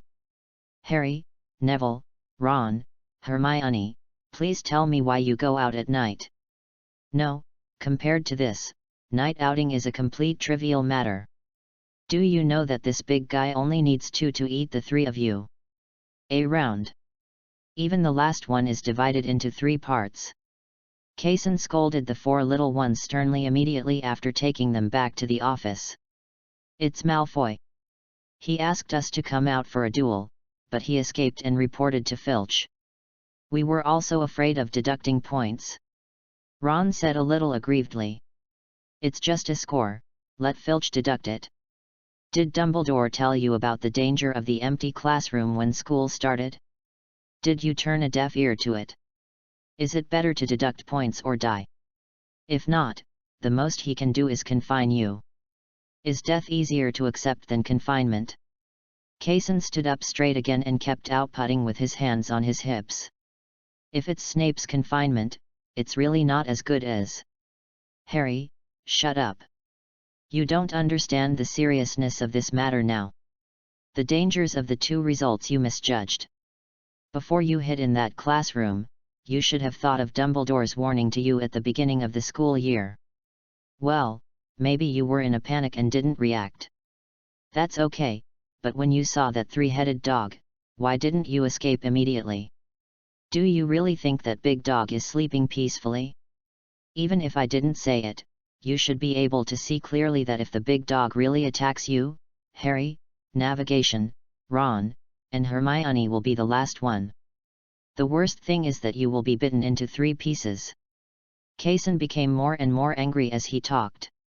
In the evening, he and Snape went to load the potion launcher in the piston door. As for an adult wizard like Snape, before entering, Kaysen clearly saw a layer of silver light flashing on his body, which should be the iron armor curse. Just like that, his defense was bitten by the 3-headed dog. What was even more frightening was that Kaysen knocked out the 3-headed dog later. The coma and sleep were seamlessly connected, which meant that the 3-headed dog didn't eat dinner. When the 4 of them were hiding, the 3-headed dog woke up in confusion and found 3 staple foods and a snack. "You, come on, you are just waiting for points to be deducted." "No, I am also a professor. I will deduct points for you directly. 20 points will be deducted for each of the 4 Gryffindors." The 4 little wizards all lowered their heads. It was the first time they felt that Professor Kaysen, who was usually as gentle as the little sun, could be so scary when he got angry. His furious momentum is no less than that of Professor McGonagall, and his eloquence is no less than that of Snape. However, there was a sensitive little wizard who noticed a different emotion underneath the anger. I'm sorry, Professor." Neville lowered his head and said with a sobbing voice. "Neville, Neville." Kaysen subconsciously wanted to squat down and comfort her, but he quickly realized that he still had to be serious, and serious again. "Do you realize you made a mistake?" "No." "No what?" "You shouldn't go to that classroom. Besides that, you guys can't see the situation clearly. Can't you use your brains to calculate, which is more terrifying, deducting points or dying?" "Yes, Professor, yes. Also, you can't rely on that luck anymore. I knocked the dog unconscious this afternoon, and you can't be sure whether it's asleep or unconscious. What if it wakes up or is hungry? Wake up. Neville, Neville." Kaysen looked at the small bubble that had appeared on the floor beneath Neville's feet, and he sighed with his hands on his hips. Forget it, you should already know the seriousness of this matter. And you learned from this. Next time you encounter something, weigh the pros and cons in your mind, even though this sounds like Slytherin. The first part was said by the four of them together, and the second part was said by Ron alone. The characteristics of the four houses are all advantages. You can't turn a blind eye to Slytherin's advantages or even ignore them just because you hate Slytherin. Kaysen added. We will, Professor. Okay, let's go back now and go straight to your dormitory. Kaysen said and pointed to the door, and the wooden door opened with a click. Forget it. I still don't trust you. After all, you are Gryffindor. I'll take you back. Professor, you don't have to do this. Neville looked at Kaysen with red eyes. Consider it helping you hide from Filch. The five of them were silent along the way until they arrived in front of the Gryffindor Tower. After watching the four of them all enter the cave behind the fat lady, Kaysen's originally serious face relaxed. The serious expression is really tiring. I don't know how Severus can keep it up 24 hours a day, and my flesh link, for 2 full hours. Filch said yes, these little wizards are indeed a bit too naughty. Gryffindor's little wizards are still a little bit stupid. Kaysen muttered to himself and walked back to the office. Chapter 29 Ahohoho. Tomian. When he woke up, it was a new day. Kaysen climbed out of bed in confusion. Yesterday, the original alchemy experiment was shelved because of 4 naughty little Gryffindor wizards. Well, actually the words are not that accurate, it should be mindless. I don't know if Dumbledore took the wrong medicine that day, but he really asked Hagrid to use such a big 3-headed dog to complete the level. A very angry Kaysen came to the auditorium and ate a dry bar breakfast that was unique to England. He suddenly felt that this would be the end of his life. After breakfast, Kaysen did not return to the office. Instead, he went straight to the Forbidden Forest. He planned to find some test subjects. After all, he couldn't sew the ender pearl into his flesh just by slapping his forehead. That was not an experiment. It's courting death. On the way, we met Hagrid, who was holding his pet dog. Or a hound, said to be called Yaya. Anyway, he asked curiously. What are you doing in the Forbidden Forest? I need to do an alchemy experiment, and I need living experimental materials. Hagrid subconsciously looked up at the sky. Experimental material? Can chicken be used? It probably won't work. We wizards all have magical powers, and the same test subjects also need to have magical powers. Kaysen shook his head. I see, I can't understand you even if you tell me. Anyway, I wish you good luck. Hagrid's head almost exploded when he heard these so-called professional terms. In order to reduce the load on the blood vessels in his head, he quickly led Yaya away from Kaysen. Hey! Why are you running so far away? Let me tell you something more. After hearing this, Hagrid's steps became even faster. No, the way you talk is like the charms professor when I was a student. It's too scary, too scary. Well, I hope you can dream about that professor every night. Kaysen said with his heartfelt blessing. Not far away, Hagrid suddenly tilted to one side while walking. In the afternoon, Kaysen found a lot of magical animals outside the Forbidden Forest and locked them in different cages. It can be said that he has gained a lot. As for the specific creatures, he actually didn't know. He was simply walking in the Forbidden Forest. When he saw a magical animal, he threw an ender pearl and teleported to the side of it. Of course, for larger magical animals, just give it obsidian once. If it doesn't work, just give it twice. Carrying a series of cages, Kaysen returned to the office under the strange looks of the little wizards coming and going.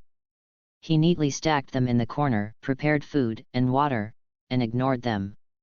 He summoned an enchantment table and stuffed the ender pearl into it. Soon an ender pearl shining with purple light appeared in his hand. Then he took out a grinding wheel, put the enchanted pearl on the grinding wheel and started shaking it. Each time he shook it, a segment of symbols would be ground out, including purple enchanting symbols and the original ender pearl. Rules symbols until a shattering sound sounded. Ah! Tom's voice. Your makeup is really exquisite. Is this a real injury? What did you do? You were so seriously injured, why didn't you go to Madame Pomfrey? Sprout was walking in the corridor and was startled by the terrifying howling in Cason's office, thinking he was in danger. After thinking for 2.5 seconds, she hurriedly opened the office door violently, and then saw Cason, who had almost no good place on his body. Originally, wizards were very good at treating trauma. As long as they were not contaminated with any black magic, they could easily be treated with a simple spell or some fresh food. And a situation like Cason's with large bruises all over his body. Or is this a new fashion for you young people? No, it's just that I haven't had time to go yet. I'm researching new alchemy methods. Cason shook his head and wrote the symbols that had just been ground out of the grinding wheel on the parchment beside him. Next, you only need to use the enchantment table to enchant these symbols on the body. Anyway, I'm relieved to see you're fine. I've got this for you. If you're embarrassed to go out and let the little wizard see you in such a mess, you can wipe it yourself. Professor Sprout took it out of his pocket. I bought a bottle of white essence and put it on the table. Thank you, Professor. I won't bother you here to study magic.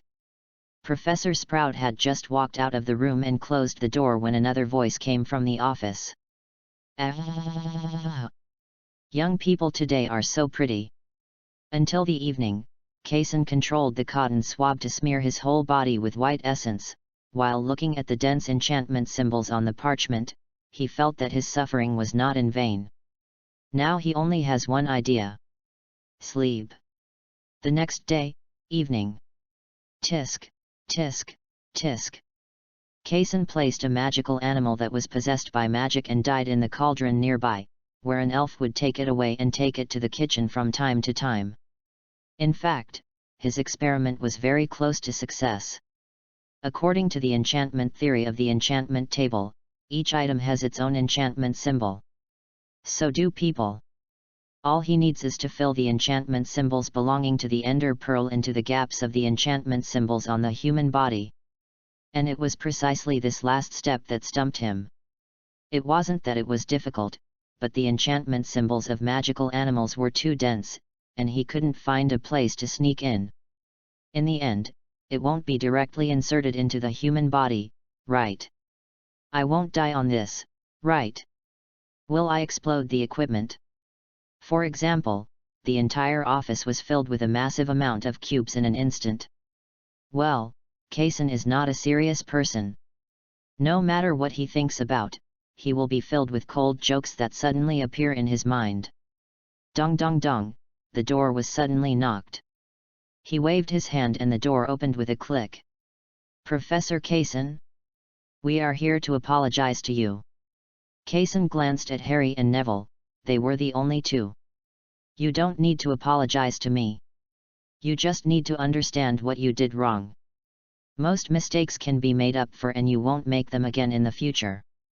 Cason put his hands on his hips and let out a sigh of relief.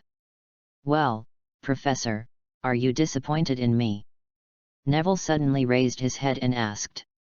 No, I'm not disappointed in any of you. Really? Cason nodded. That's good. Neville breathed a sigh of relief, and then he took out a small package from his waist. Professor, I prepared a gift for you before. I hope you like it, but I remember I put it here. Chapter 30 Troll. Don't worry, you can find it slowly. By the way, based on the dangerous things you have done before, I found that you are not a fuel-efficient lamp, so I give this to you. Cason comforted while summoning Get an Ender Pearl. When you encounter a danger that you can't resist, just smash this thing to pieces, and I will appear in front of you. You can do it in Hogwarts. This thing is not in the category of apparition. Neville blushed and took the ender pearl, and found an embarrassing problem. He forgot to carry the gift. Harry noticed Neville's embarrassment and changed the subject for him. By the way, Professor, are you planning to attend today's Halloween dinner? Kaysen looked at the calendar on the corner of the table and suddenly realized, time flies so fast. When I asked why Professor Sprout asked me about my makeup first, she thought I was trying on makeup. Will the professor go? Neville asked as he put away the ender pearls. Don't worry, I'll go, but you have to let me clean up after myself. I haven't left the house for nearly a day and a half. Kaysen spread his hands, and Harry and Neville also left the office.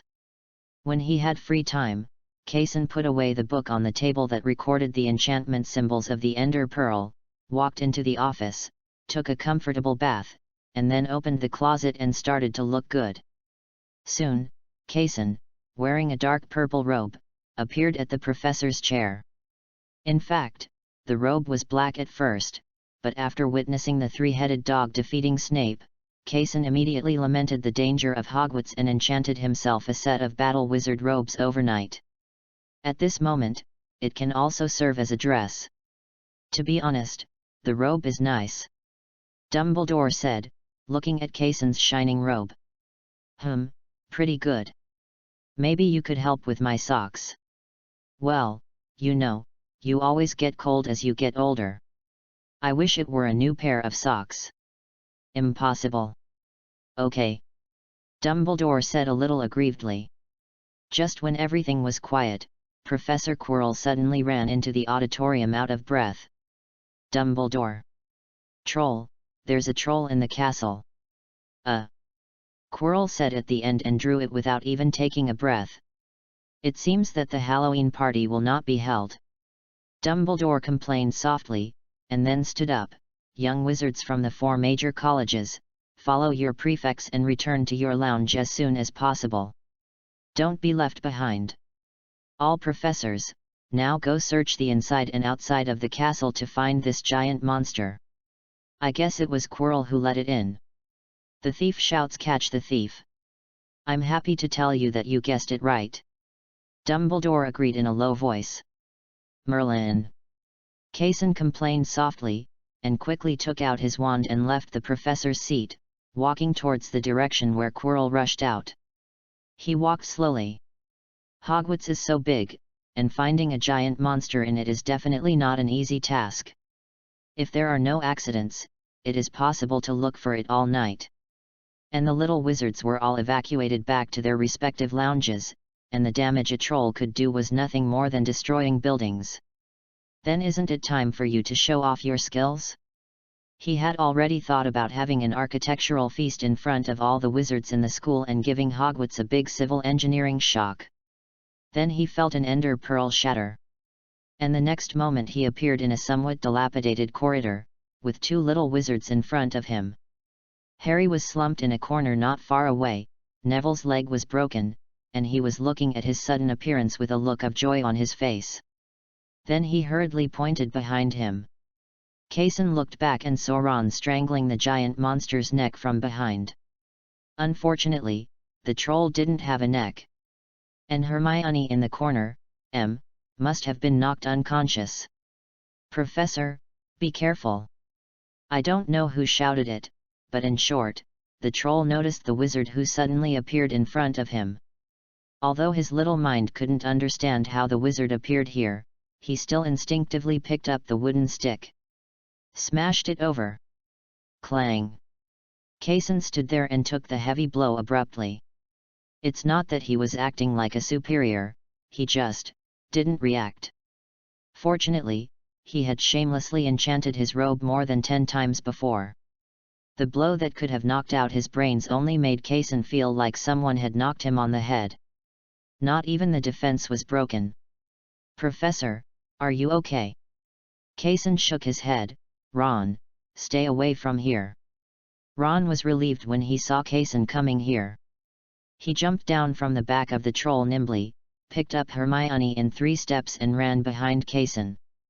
Seeing that Ron and Hermione were far away, Kaysen felt relieved and led the troll to the corner of the corridor. When he reached a similar position and confirmed that the four little wizards could not be affected, he held the A square with flashing white light appeared directly.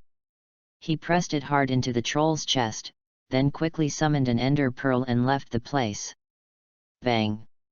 He appeared in front of Ron and Neville, and an obsidian wall blocked the flesh and blood from the explosion. However, should I say it or not, this big guy really stinks. Kaysen frowned and complained, then one on his left hand, one on his right hand, and one on his back.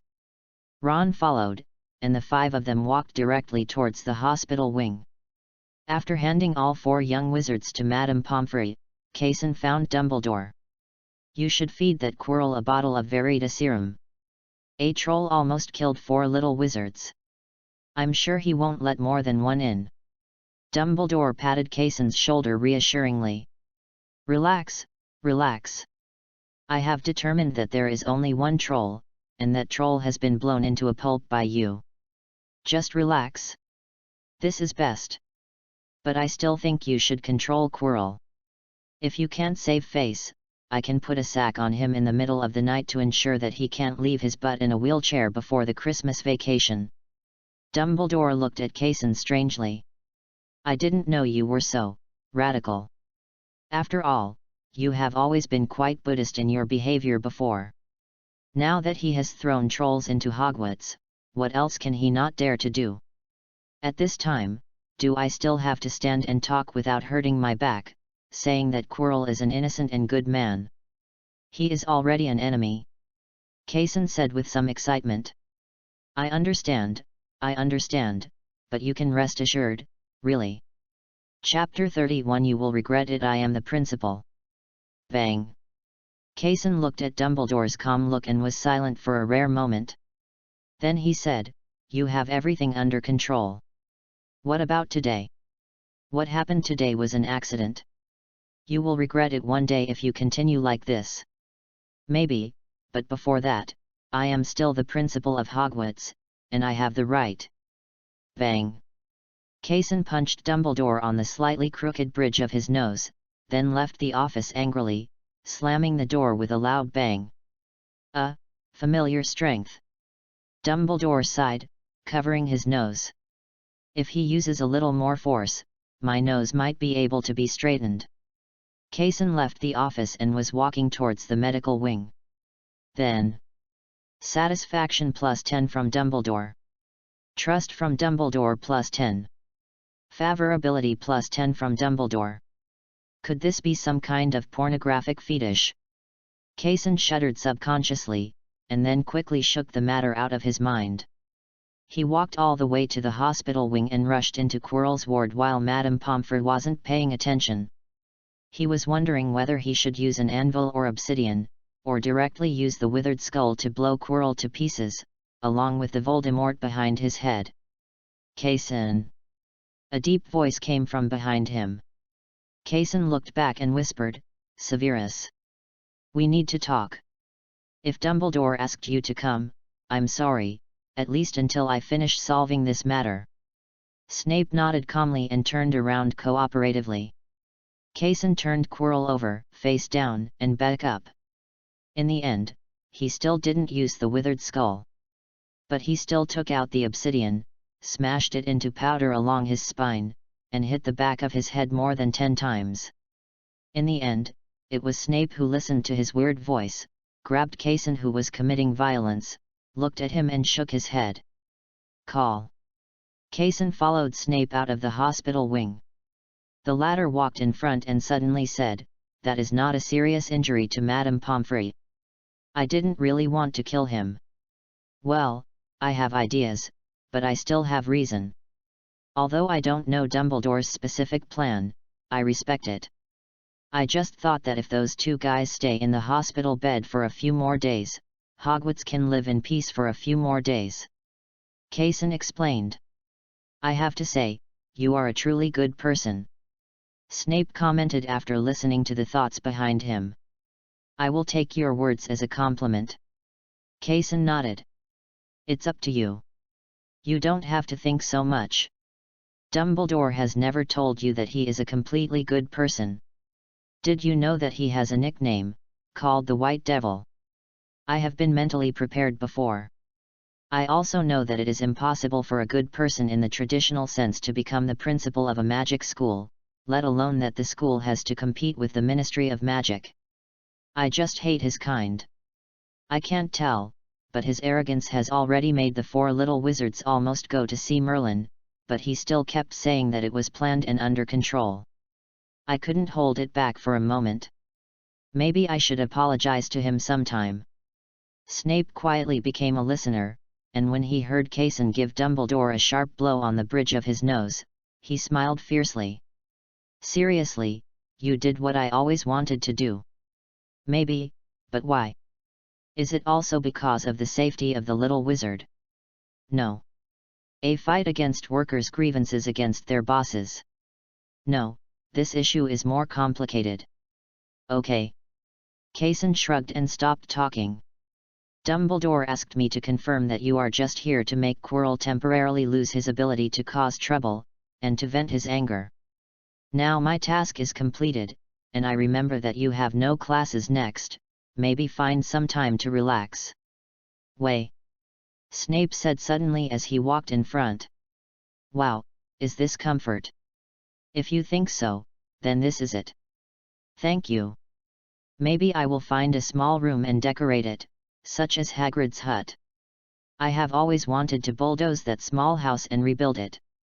As you wish. After returning to the office, Kaysen sat weakly on the office chair, leaning back and putting his feet on the desk. He was too anxious just now. He should have looked at Harry Navi and the others before smashing Quirrell's spine. The order was wrong. Now he doesn't plan to go, or can't go.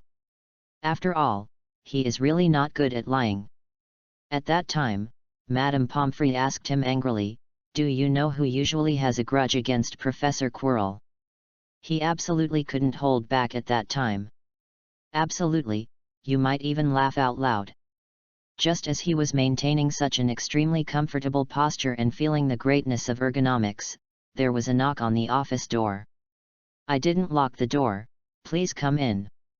Dumbledore had a piece of gauze stuck on the bridge of his nose, and there seemed to be a fixed clip, and walked in with a fruit basket in his hand. "Kaysen, I apologize for my arrogance." Dumbledore came in and put the fruit basket on the desk. Kaysen awkwardly put his feet down from the desk. "I wasn't hurt by you. You should go to Harry and Neville to apologize, and Hermione too. And Ron, to be honest, he really deserves to be a Gryffindor." At that time, he even wanted to wrap his arms around the troll's neck and choke it, even though the troll's neck was thicker than his waist.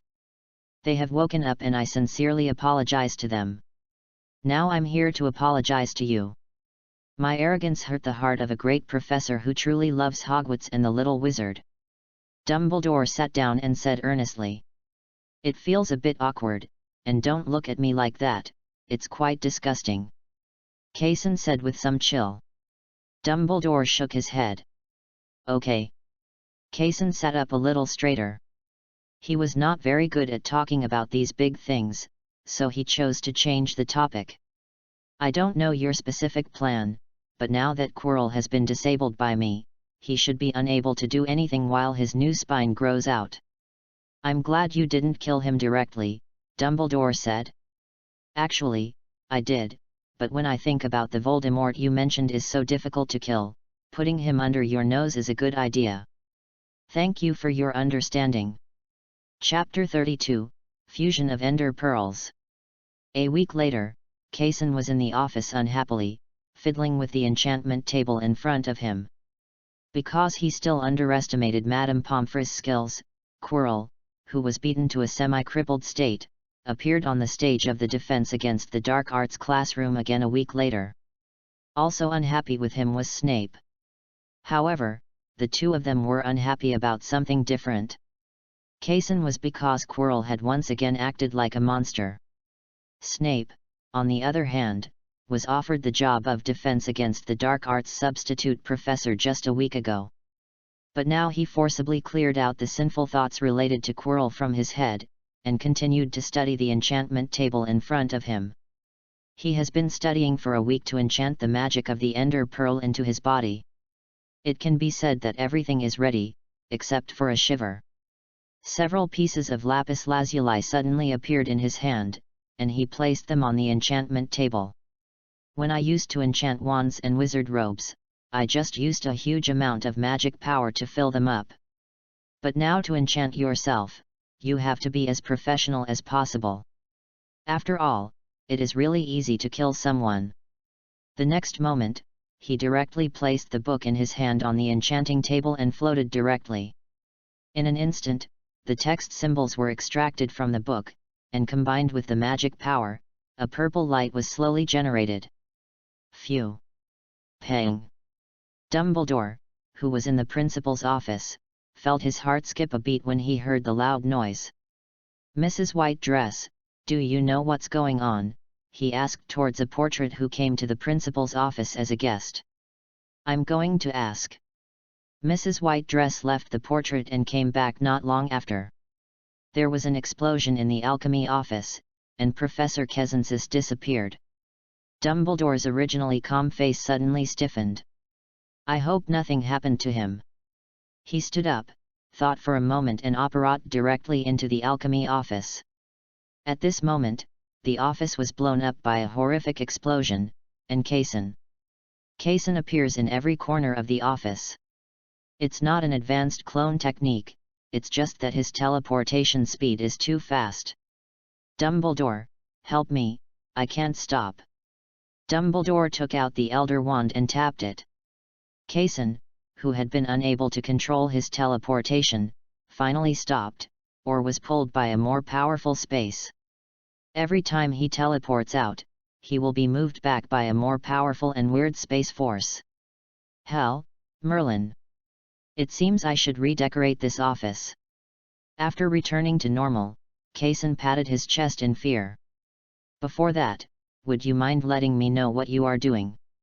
Dumbledore found a fairly complete stool and sat down and said, "Look at this thing." Kaysen threw the Ender Pearl directly to Dumbledore. "This thing is made of alchemy.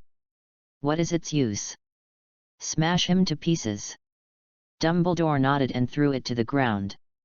With a buzz, Kaysen appeared directly at the place where the Ender Pearl shattered. "Oh, it's really wonderful alchemy, really," Dumbledore praised. "But you still haven't told me why you bombed this place into a wasteland." Kaysen's expression suddenly became constipated. After thinking about it, he still took out the booklet about the combination of flesh and blood alchemy that he copied from Forbidden Alchemy. Dumbledore looked through it and said, "You should call me, because this is really very dangerous. I have experimented many times, and the success rate has reached a very impressive level." "How many?" "It's as high as 24%, which is a 24% probability." Dumbledore was a little helpless. "I sincerely hope that you will cherish your own life as much as you cherish the life of the little wizard." Kaysen shrugged. "Relax, just think I'm playing a joke. The real probability is definitely not as low as I said. Relax." "I hope so. Can I let go of your restraint now?" Dumbledore sighed. "It's almost there. I feel like I can control myself." Dumbledore took out his wand and clicked it. The next moment, Kaysen felt that his whole body had never been so free as at this moment. With just a thought, he appeared behind Dumbledore. "It's really good." He sighed. Pretty good." From that day on, Kaysen's life seemed to be in simple mode. Not to mention other things, the usual commuting time that he hated the most was shortened to 1 to 2 seconds, because at the beginning it was easy for him to teleport to the potions classroom downstairs from the alchemy classroom. It's embarrassing. But this is not an important thing, because Mrs. Huochi, the flying course professor, is sitting on the sofa in the corner of his office, and there is a huge suitcase in front of her. "I'm glad you opened the door for me. It saves me the trouble of taking a few guys back to their factory floor." Kaysen nodded. "Of course I will open the door for you, but this is, what is this?" A full set of Quidditch balls, a quaffle, 2 blood jars, and a golden snitch. This year's Quidditch Cup is about to begin. I have to collect all these balls before the game.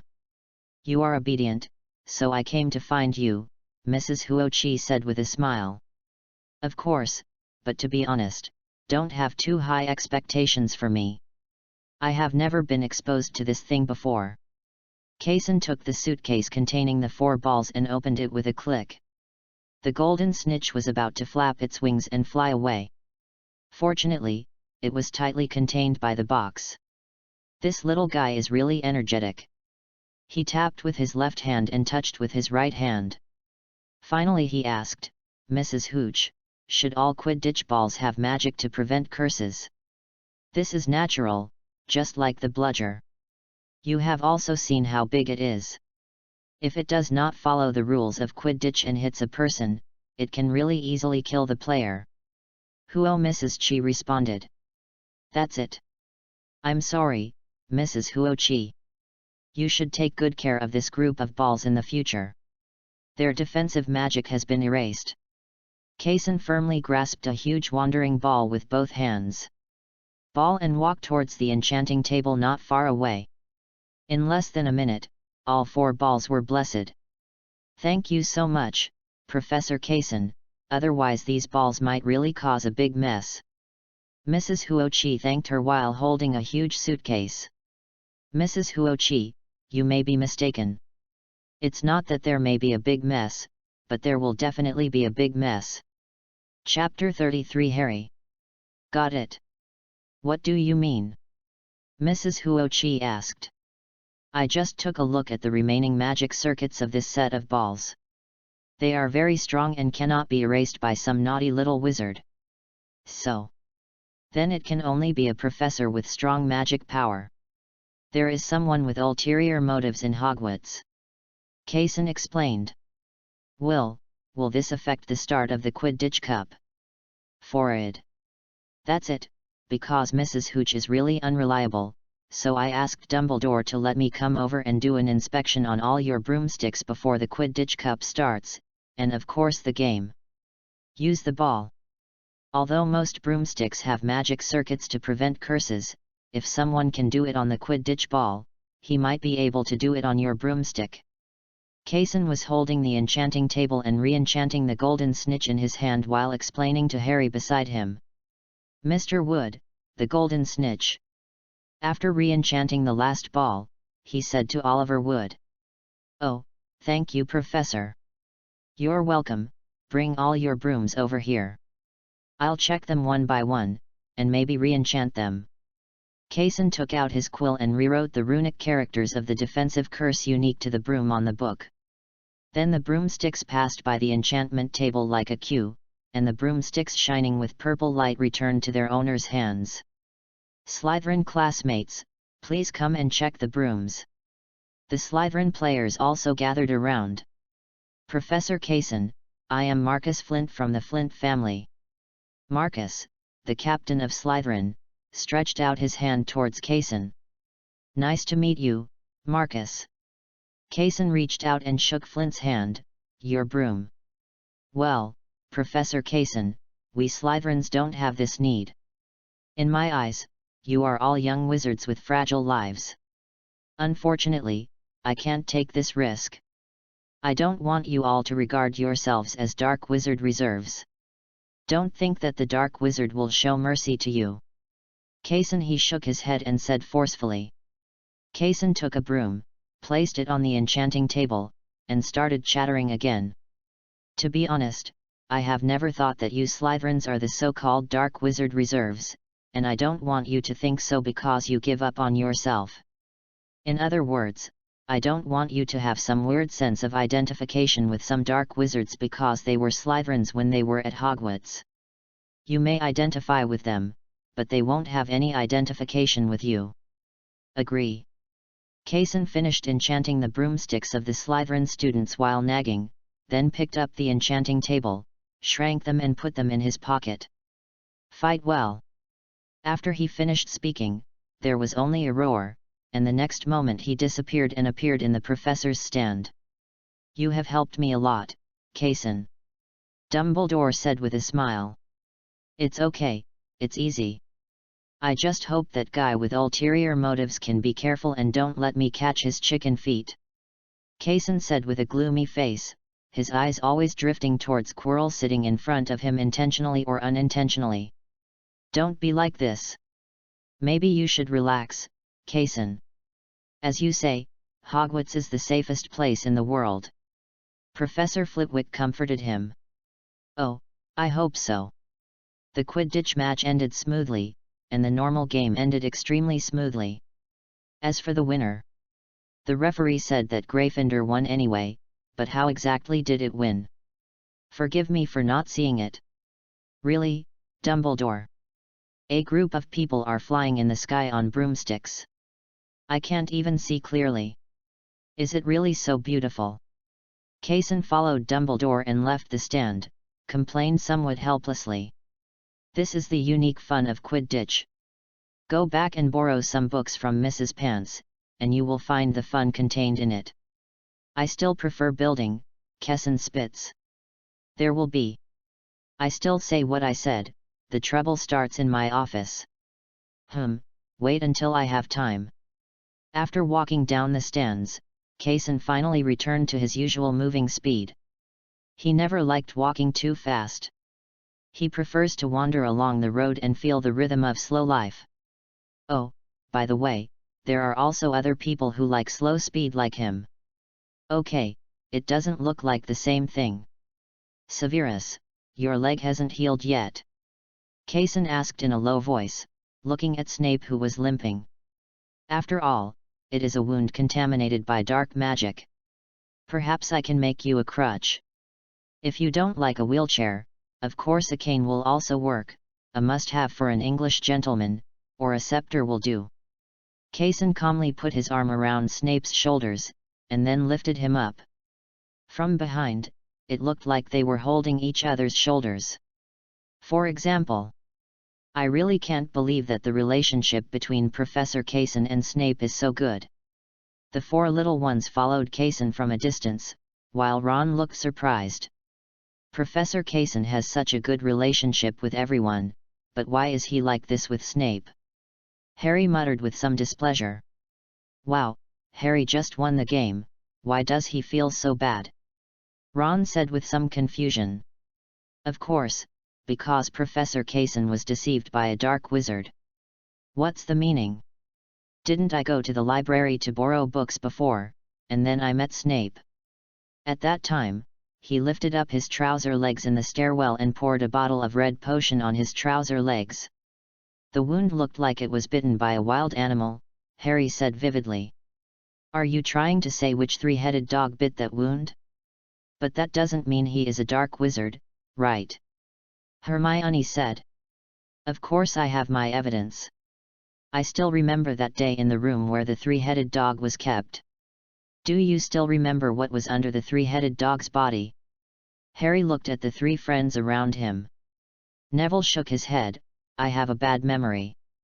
Is there something under the three-headed dog? Ron still performed steadily. A trapdoor. Hermione said, recalling. It's that trapdoor. Combined with the three-headed dog being locked there, it proves that something is hidden under the trapdoor, and that thing should be hidden by Dumbledore, and the three-headed dog is here to protect that thing. Ha! Lee said seriously with an understood expression on his face. Chapter 34 I confess. You mean, Snape was bitten because he wanted to get something guarded by the three-headed dog? Well, judging by the size, it should be the three-headed dog that did it, but it's just not deep enough. Maybe he's wearing thick pants. Actually it might be armor for protection. Neville added. Oh, is that so? Harry was a little embarrassed. But I remember Professor Kaysen said before that he knocked out the three-headed dog. Maybe the trapdoor was just a coincidence. Hermione frowned. Perhaps Professor Kaysen was also one of the people guarding that thing, and he went to check it out. Neville said. How about we just ask Professor Kaysen directly? What do you think? Is this what you came here for? Kaysen poured black tea for the four little wizards in front of him. Because the green tea before was indeed a bit bitter. Yes, there is definitely something wrong with that Snape, Harry said seriously. Don't worry, he's fine, and, be respectful, Professor Snape, say so. Well, there's definitely something wrong with Professor Snape. Is it because of that wound? I can explain that there are a series of mechanisms to protect that thing. Many professors, including me, Snape, and Professor McGonagall, all have them. At that time, I designed a mechanism together with Snape, but he was accidentally bitten by a three-headed dog when he and I were adjusting the mechanism. Not those conspiracy theories you're talking about. The four little ones fell silent, and soon Harry found another clue. Professor, who did that protective magic that was wiped off the Quidditch ball and our broomsticks? I know, but I can't say it, because if that guy knew you were investigating him, he would really kill someone. First of all, he is a male. Professor Kaysen, you said he is not Snape. It is easy to guess, after all, there are only a few people in total. Hermione complained after taking a sip of black tea. Because this thing was caused by Dumbledore's guy slapping his head. To be honest, I never agree with such ridiculous things. Anyway, forget it, Dumbledore. It's Dumbledore. Times 4. No, where did you think you were going? Kaysen said with strange eyes. Oh, that's good. I'm not talking about Dumbledore, but I'm very angry about Dumbledore's behavior of ignoring the presence of dark wizards in Hogwarts, so I complained. As for the real dark wizard, to be honest, rather than checking it out on your own, it would be better for me to tell you directly and stay away from him then. Kaysen said so, but he actually knew that for these bold little Gryffindor wizards, it was impossible to stay away from the dark wizards, as he said. They will only explore more crazily. However, since the so-called headmaster, Dumbledore, has spoken, saying that justice will defeat evil, Voldemort must be killed by Harry, and Harry will definitely confront Quirrell or Voldemort, then give it in advance. He revealed a few clues and got a vaccination. At least they won't be left with no way to investigate in the end. They have no choice but to go to Quirrell and ask, Professor Quirrell, there is a dark wizard in Hogwarts. Do you know who it is? Isn't that nonsense? Damn prophecy, what the hell? Quilina Quillo, he said. Professor Quirrell? The one who stutters when giving lectures and smells like garlic. Ron was the first to say in disbelief. I'm sorry to tell you that it's him. Kaysen said with a shrug. But Professor Quirrell, is he like that? Hermione frowned. Professor, are you really not just making this up to divert our attention? Do bad people have bad people written on their faces? Just like me, if I don't say it, do you know that I actually have to eat 4 little wizards every day to maintain my youthful appearance? Okay, I know this joke is a bad joke. Well, it's actually quite funny, Professor, it's very funny when you say it. Harry twitched the corner of his mouth and complained. Don't pay attention to this joke. You just need to know that Quirrell is not a good person. Just stay away from him. But I still don't understand what bad things Professor Quirrell can do. Ron frowned. That's a lot. For example, the troll at the Halloween dinner, guess who put it in? Kaysen raised his eyelids and said. That's what Quirrell did. Now I've made this matter clear to you, so please promise me that this matter is currently under Dumbledore's control, and there is no need for you first-year little beans to intervene, so I sincerely request you to stay away from Quirrell when you are not in class. Kaysen nagged earnestly. But I still don't understand that anyone in Hogwarts is more likely than Quirrell, even that old guy Filch, at least his tone really has the hatred to strangle me. Ron looked at the ceiling made of dark oak planks, somewhat puzzled. Specifically, you can ask your brothers, the Weasley twins, you can ask them what kind of person Professor Quirrell was before, what kind of person he is now, and why he was such a positive wizard from before. It turned into this weird look. Kaysen gave them an idea. "We can, Professor," Neville said. "Whether you can, I hope you can." Kaysen sighed. After sending the 4 little ones away, Kaysen sat on the sofa for a while, drank the rest of the tea in the teapot, walked out of the office, and walked straight to the principal's office. Lemon Olaf. The 2 stone statues outside the principal's office were separated, and Dumbledore had made 2 cups of green tea early. After all, Dumbledore knew that Kaysen didn't like sweet things, and he couldn't help but put sugar in black tea when he made it. "Thank you for taking care of my taste," Kaysen said, taking a sip of green tea. What's the matter?" "It's Harry and the 4 of them. They knew that there was a dark wizard inside Hogwarts. After they came to ask me, I confessed in order to prevent them from doing extra work that might cause trouble." "Frank?" "I shook Quirrell out," Kaysen said frankly. Chapter 35 Party. This is the integration package I am playing, and this is his conversion table synthesis table. There is a saying I don't know whether to say or not. In that case, let them be. Kaysen left the principal's office, and that sentence was Dumbledore's answer. In response, he implicitly gave Dumbledore a slowly raised middle finger. Let them be, it certainly sounded like Dumbledore's character, let nature take its course, and he had no problem with that. There is no objection, but he also has his own little idea and little plan. Dumbledore controls the big strategy, and he respects his wisdom after living for more than 100 years and does not refute it. But he should also allow himself to take some innocuous little actions within a certain range. And it can also add stumbling blocks to Quirrell's path to becoming a monster, so why not? Not even Dumbledore can stop this. The last physical attack caused devastating injuries to Quirrell. With Madame Pomfrey's treatment, Quirrell was successfully discharged from the hospital in just 1 week. But this time, he decided to be more fancy. But unfortunately, not now. Because now he is busy organizing his 7th grade students to go to the European Alchemy Exchange Association's dinner, and their papers on iron golems have come to fruition earlier than the 4th grade papers on enchantment tables. All the wizards who signed the paper were invited to attend tonight's party, which was, of course, an awards party for them. At the edge of the Black Lake in the evening, Kaysen was wearing an aqua blue wizard robe, which was really sparkling with magic fluctuations like the water. He was critically examining the dozen 7th grade wizards in front of him, even though they were no longer young. "Casri, where is your brooch?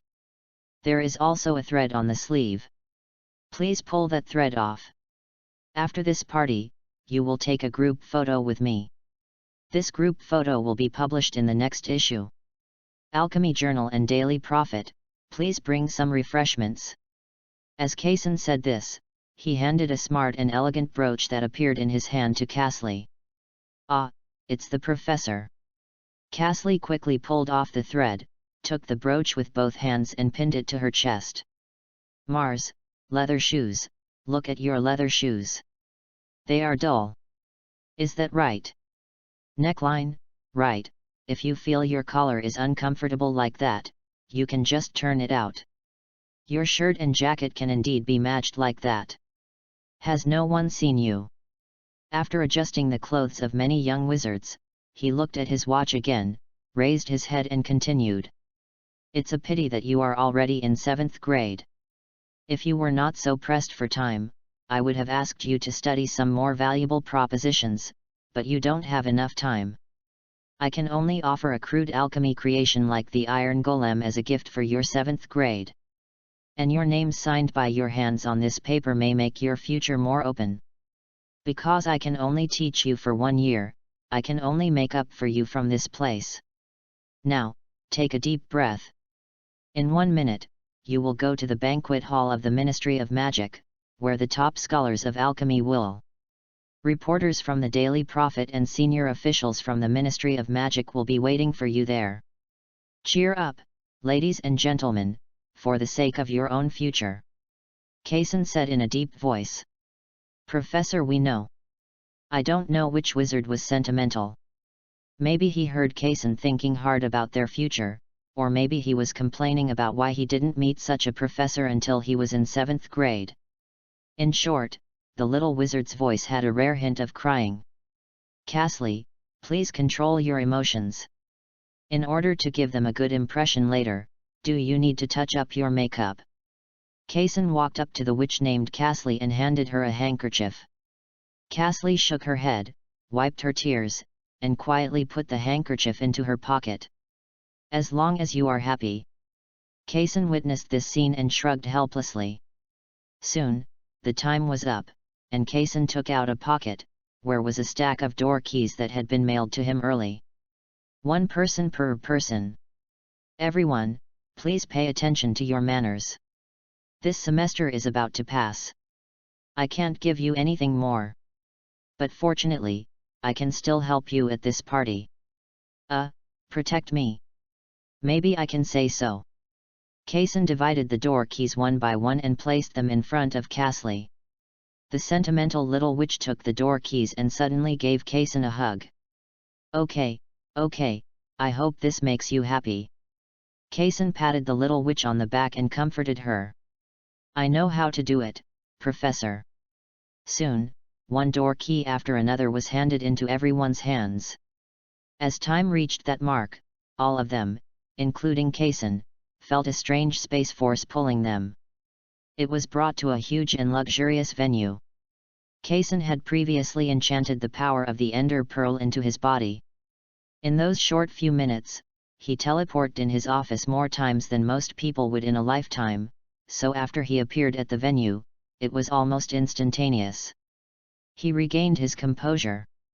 The students who followed him did not have the same determination as him, but they all kept in mind what Kaysen said. Keep the tone, keep the elegance. Fortunately, none of them made a fool of themselves, they were all good people. Soon, Kaysen noticed several reporters approaching with magic cameras hanging on their chests. He naturally waved to the students standing behind him. Soon, a neat group photo appeared in one of the reporters' cameras. Excellent photography skills. Kaysen looked at the dynamic photos taken by the reporter and made sure that everyone in them maintained their posture and there were no small movements like not opening their eyes, yawning, or being drowsy. He said sincerely, stretched out his hand and shook the reporter's hand. Professor, what should we do next? A student appeared calmly behind Kaysen and asked in a low voice.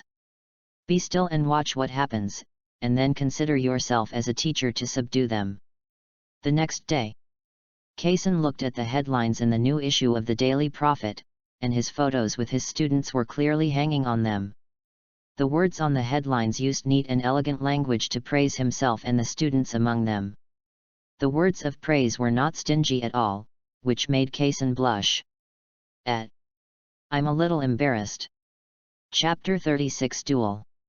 It had been some time since the last alchemy party, and almost the entire Hogwarts expressed envy of the 7th-year alchemy party that was so popular. But behind the excitement, there are always people who can notice something else, such as Harry. He noticed that since that day they went to Professor Kaysen's office and learned that the real dark wizard hidden in Hogwarts was actually the timid Professor Quirrell. As long as Professor Kaysen and Professor Quirrell are within the same space, the weird smell of gunpowder will always fill the nasal cavity. I don't know why, maybe it was his misunderstanding.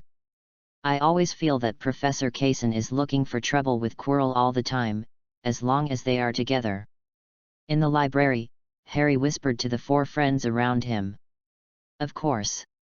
A powerful and hateful wizard like Professor Kaysen naturally doesn't have a good attitude towards dark wizards. This is perfectly normal. Neville echoed. Everyone knows this truth. I just think that if Professor Kaysen, an alchemist, targets Quirrell, a dark wizard, one day, if Quirrell is forced to lose control, what should he do if he assassinates Professor Kaysen? Hermione responded while writing her paper. Professor Kaysen is very powerful. He can blow up that giant monster with just one move. Didn't you see it that day? It exploded all over the wall. Neville heard that Cason's combat power was underestimated. Immediately retorted. Of course, I'm not saying that Professor Cason is not powerful enough, but what if Professor Quirrell has a more sinister curse, black magic or the like? Hermione retorted. Well, Professor Cason actually knows black magic. He saved Hagrid, who was entangled by dark wizards in Nocturne Alley. At that time, he used a skull magic to kill the 3 dark wizards. Harry added. That's not black magic. How could Professor Cason use black magic? But that's a skeleton. That's not black magic either. Harry watched the stubborn Neville lose his temper, and he didn't know how to retort. I remember that the first thing we talked about wasn't Professor Cason picking on Quirrell? How did it end up with black magic? Ron suddenly joined the group chat at this time and asked, a little confused. Cason, one of the parties involved, had no idea about the quiet argument in the library, but he was able to answer their questions quickly. Because during a lunch in the auditorium, when Professor Quirrell was about to leave after finishing his meal, Cason stood up at the same time. The two of them bumped into each other. Cason was fine, but Quirrell was knocked over and squatted on his butt. At that moment, he finally broke through. It was obvious that not long ago, the well-dressed Professor Cason in front of him was quite friendly to him in the professor's lounge. Why, since that Halloween, this Cason seemed to have suddenly changed. It can't be said that he has changed.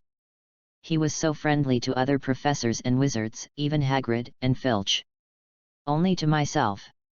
Quirrell angrily took out a handkerchief from his pocket so fast that even Voldemort behind his head didn't react. I want to duel with you. Cason tilted his head and reached out to take the handkerchief that was flying slowly. Tell me the time. Tonight, in the auditorium, under the witness of everyone, I will defeat you. Quirrell roared. And Voldemort behind his head rarely stopped him. He seemed to be happy to see it happen and wanted to take advantage of Quirrell. Leo came to test the skills of this suddenly rising alchemy professor. Don't you stutter at this time? It's up to you. When the time comes, you can set up the arena, and remember to ask someone to come to me. Cason put the handkerchief into his pocket and said casually. Humph. Dumbledore, I want to invite you to come and do this, duel notary. Quirrell reacted, quickly recovered from his stuttering, and looked longingly at the man who was drinking a glass of lemonade. Dumbledore. Oh, in that case, of course, no problem. Dumbledore agreed calmly. In the evening auditorium, before dinner, I'll be here, waiting for you here. Quirrell looked at Cason with red eyes and said fiercely. Cason shrugged, as if he had completely ignored Quirrell's strange screams. He was thinking about whether he should give Quirrell a small quality shock. But in the end, he didn't speak. After all, there were so many young wizards here, and it would be bad if they taught them bad things. However, if you don't scold, you don't scold. You still have to take the appropriate actions. I saw Cason moving with lightning speed. His momentum from bottom to top was like Mount Everest suddenly appearing between the worlds. A slender, straight middle finger was raised by him. Then Cason turned around and left the auditorium with satisfaction. The episode in the auditorium ended quickly, and Quirrell rushed back to his defense against the Dark Arts office still angry. I may have thought that such a day would come, but I never thought that such a day would come so quickly, really. Neville murmured inarticulately, still holding half a piece of bread in his mouth. No, I have to go to Professor Cason's office. Harry only thought about it in his seat for just 2.5 seconds, then quickly stood up and ran towards the stairwell on the side of the auditorium. Hey, wait for us. Neville quickly threw down half a piece of bread, and Hermione wordlessly picked up the memory ball that Neville left on the table and the homework that was due in the afternoon. Finally, there was Ron, who was holding 2 fried chicken drumsticks, which he called a small stove for Professor Cason because he was afraid that Professor Cason would not have enough to eat. if it weren't for the 2 chicken drumsticks that he had already taken 2 bites of. After the 4 little wizards came to Kaysen's office, they were embarrassed to find that the office was already overcrowded, and there were even people standing outside. The entire corridor was filled with little wizards in 3rd grade and above.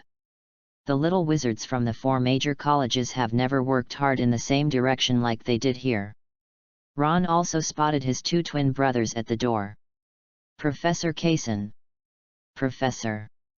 As long as you open your mouth, we guarantee that Quirrell will not be able to leave the office, one of the twins shouted loudly. Professor. Gemini. Look at me, I know black magic.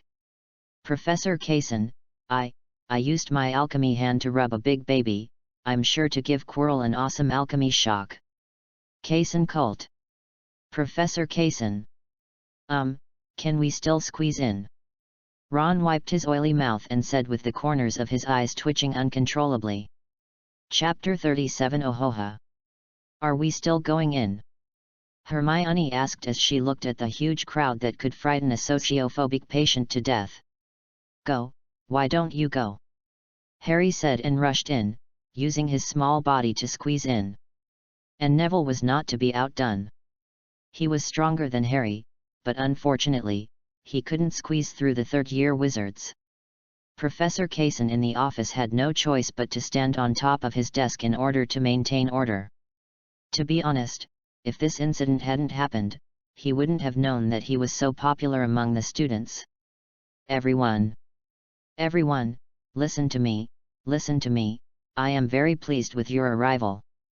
But please believe me. I don't need dueling assistants or dueling agents, nor do I need you to help me assassinate Professor Quirrell in his office.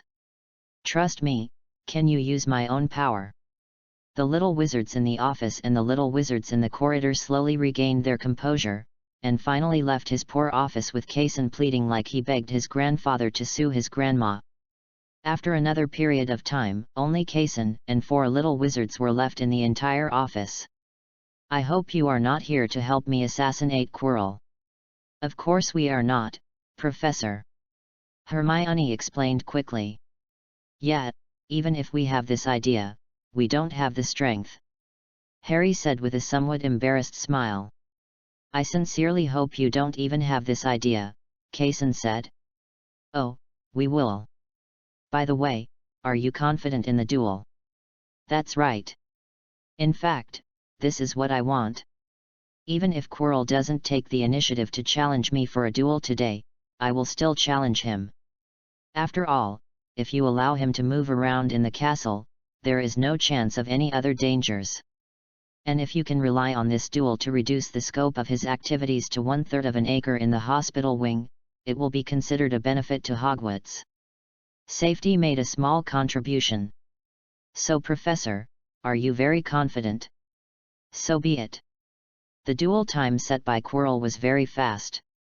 It was fast enough to throw gloves from the duel. Of course, Quirrell didn't wear gloves, so he threw a handkerchief. From the time of throwing the handkerchief to the time when the 2 stood on the duel stage, it was only a short time. Just 6 hours. At 6 o'clock in the afternoon, a duel platform suddenly appeared in the center of the auditorium. Kaysen and Quirrell stood in the center, each holding their own wands and pressing them against their chests. The one in the middle of the 2 was Snape. After Snape told the 2 people and the little wizards watching the meaning and rules of the duel, he asked them to bow to each other. Things have come to this, and both of them bowed to each other. After all, this is the dueling stage of Hogwarts, not WWE. Don't engage in the ritual of adding anger before a game. After bowing, the 2 turned around simultaneously and walked in their own directions. Following Snape's opening signal, the 2 turned around simultaneously. Quirrell first moved his wand from bottom to top. Oolong comes out of the hole. A giant python more than 4 meters long was suddenly summoned and rushed towards Kaysen quickly. Kaysen casually flicked his wand, and pixels of flames evenly covered the python's body. But he just turned sideways casually, letting the giant python brush his shadow and fall to the bottom of the high platform. After doing all this, He shrugged towards Quirrell and spread his hands like a bear, allowing people to understand the meaning in the blink of an eye. That's it. It's not over yet. Quirrell's wand then quickly moved towards Cason's feet, and the ground thorns spread towards his feet. Cason stretched out his hand and scratched his chin, tapped his wand, and in an instant, the entire duel stage became an obsidian surface. The thorns that had grown out also fell to the ground and turned into powder due to their roots being cut off and losing their magic power supply. As soon as Cason raised his head after admiring his masterpiece, he saw another silent spell coming from Quirrell. This curse is red, but according to Quirrell's urine, it's really not sure whether the one flying over is Expelliarmus or passed out. Of course, the greater possibility is that this will be shattered into pieces. Cason stopped holding his hand, and immediately stopped using his wand. He just stretched out his hand and waved upward. An obsidian wall blocked the spell, and accordingly the obsidian wall also turned into fragments on the ground. Quirrell's spell was just flattened, then waved up again, and a giant dragon composed of bright red flames rushed towards Cason in a daze. Snape watched Quirrell cast the fire spell and quickly jumped off the platform, turning to look at Dumbledore. Dumbledore, on the other hand, waved his hand, signaling him to relax, and he seemed to be watching the fire-calming curse with great interest. Cason on the stage was not as calm as Dumbledore. Although he still maintained his calm appearance, the damn flame in front of him didn't look like a serious flame. He held a wand in one hand and a ball of water in the other. At this time, grids composed of transparent cubes appeared in his mind on the dual platform, also divided into three-dimensional axes. It only takes a moment to fill all the space on the three-dimensional axis with water source blocks and stop them from flowing. Such a moment of space squeezing and filling should be able to directly plunder the living space of the fire in front of us, or it can be explained more simply. The sudden appearance of the water source block covered the calendar fire, just like a computer file covering another file. Just do it.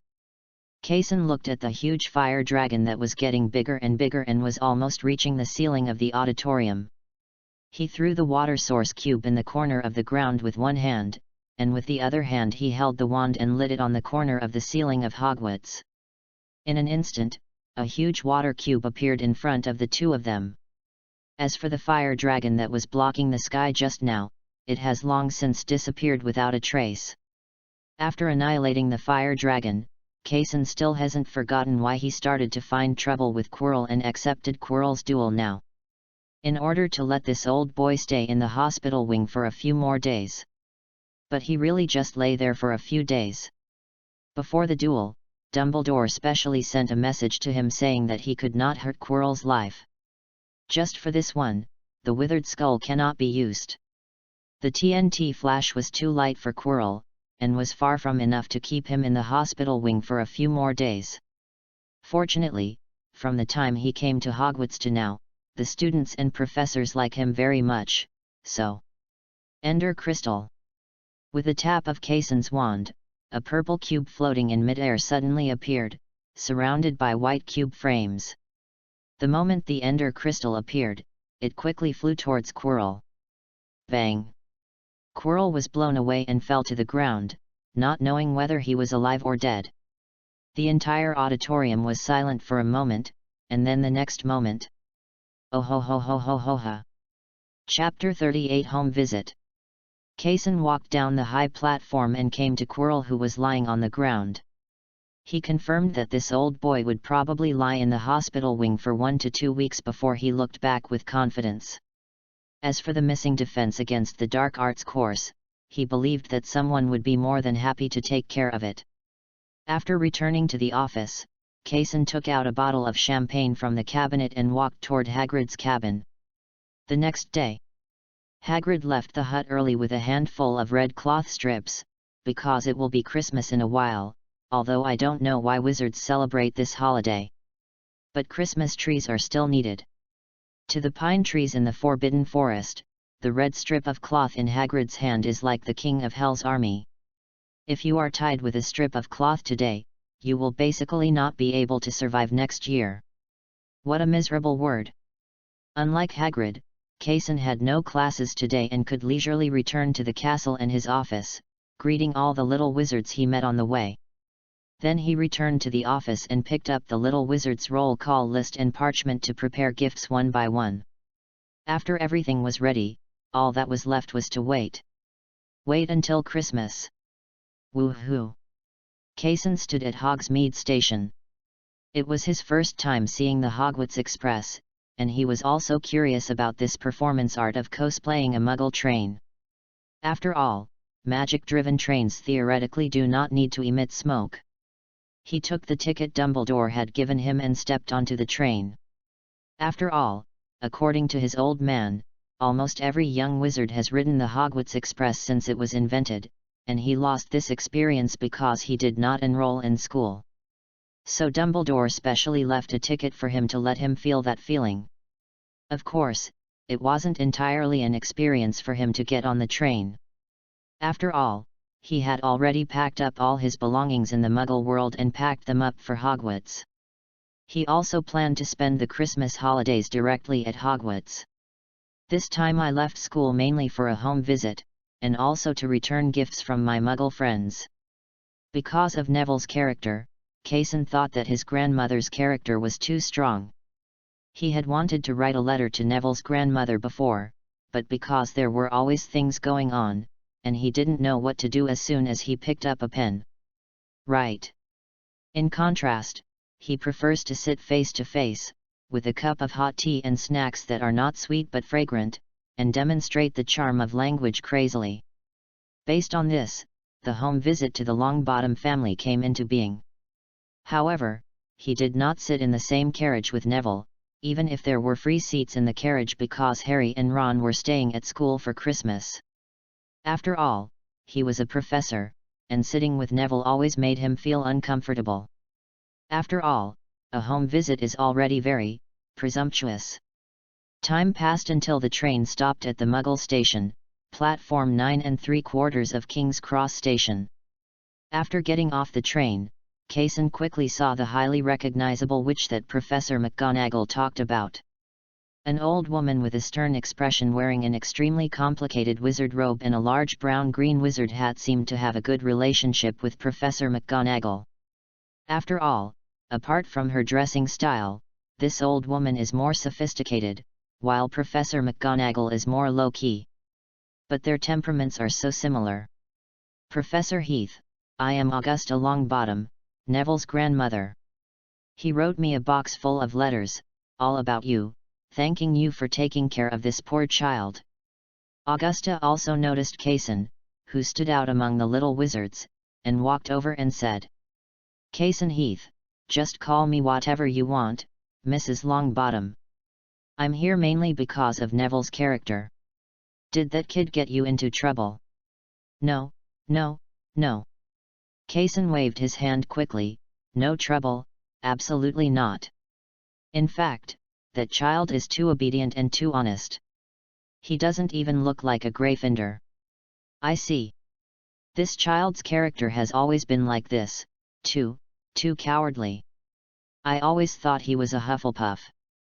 Augusta said in agreement. Kaysen nodded and was about to say something when he heard a thump of footsteps and Neville trotted over from a distance. Grandma, Professor Kaysen. Would you mind coming to Longbottom's for a potluck? Augusta asked. Of course, just a casual meal. Augusta held Neville's little hand with his left hand, and put his right hand on Kaysen's shoulder. The next moment, the three of them appeared on a small island. Kaysen looked at the quaint and magnificent manor not far away. If I were to decorate this? In an instant, Kaysen quickly expelled this inappropriate thought from his head. There are only 2 people in Longbottom Manor, plus an outsider like Kaysen. Of course, Kaysen didn't know exactly how many members of the Longbottom family there were now, and there was no need to ask. He came for a home visit, not to check the household registration. At least today, there are really only the 3 of them in the huge manor, if you ignore the house elves hiding in every corner. This also allowed Kaysen to have a more accurate judgment on Mrs. Longbottom's strength. How can we not be strong when we have such a huge manor? If we were not strong, we would have been wiped out by relatives who appeared out of nowhere. After all, the wizarding world says there is a ministry of magic, but how efficient they are is actually just like that. They catch those who perform magic, cook, and decorate in the Muggle world.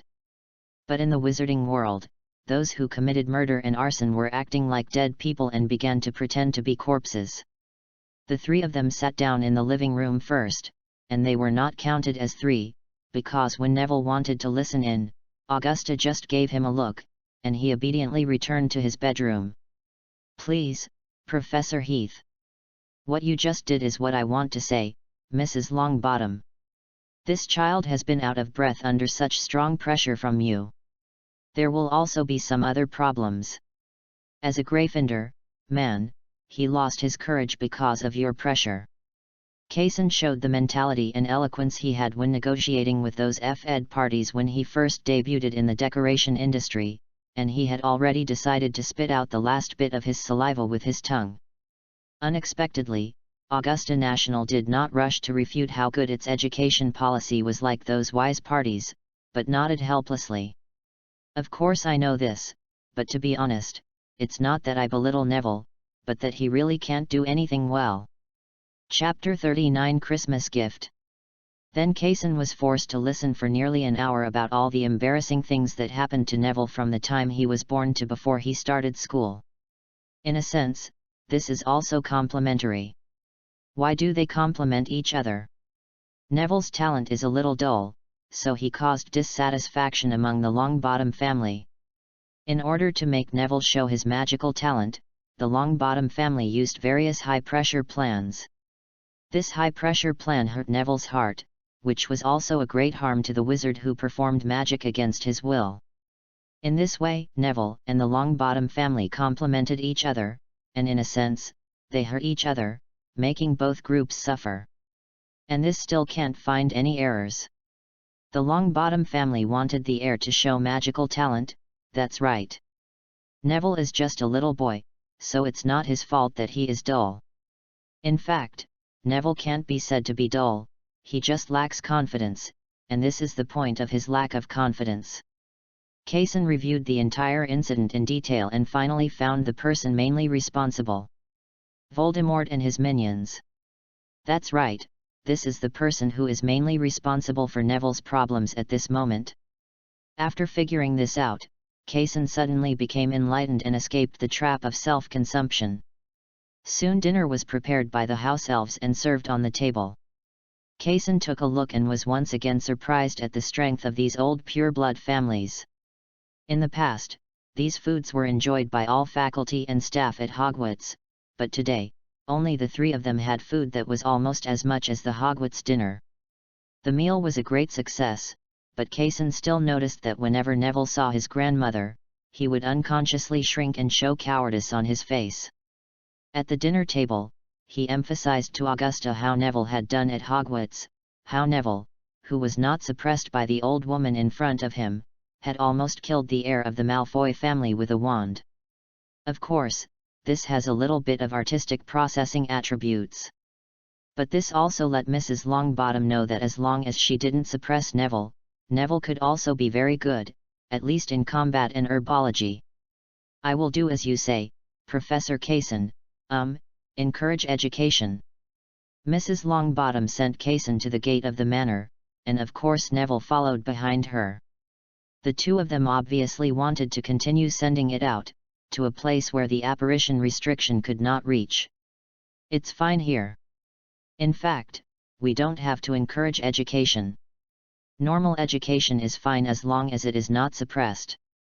As for normal education, to be honest, I think you can learn from the Weasley family, of course, the one at the Burrow." "Weasley?" Kaysen explained. "I'll find time to go to the Burrow." "Well, not this Christmas. They seem to be going to look for their eldest or second son." "Professor, are you really not going to stay here? Even for one day is fine," Neville said behind Mrs. Longbottom. "I'm sorry, but to be honest, I'm still very busy this Christmas. I have a lot of work to do when I return to Hogwarts."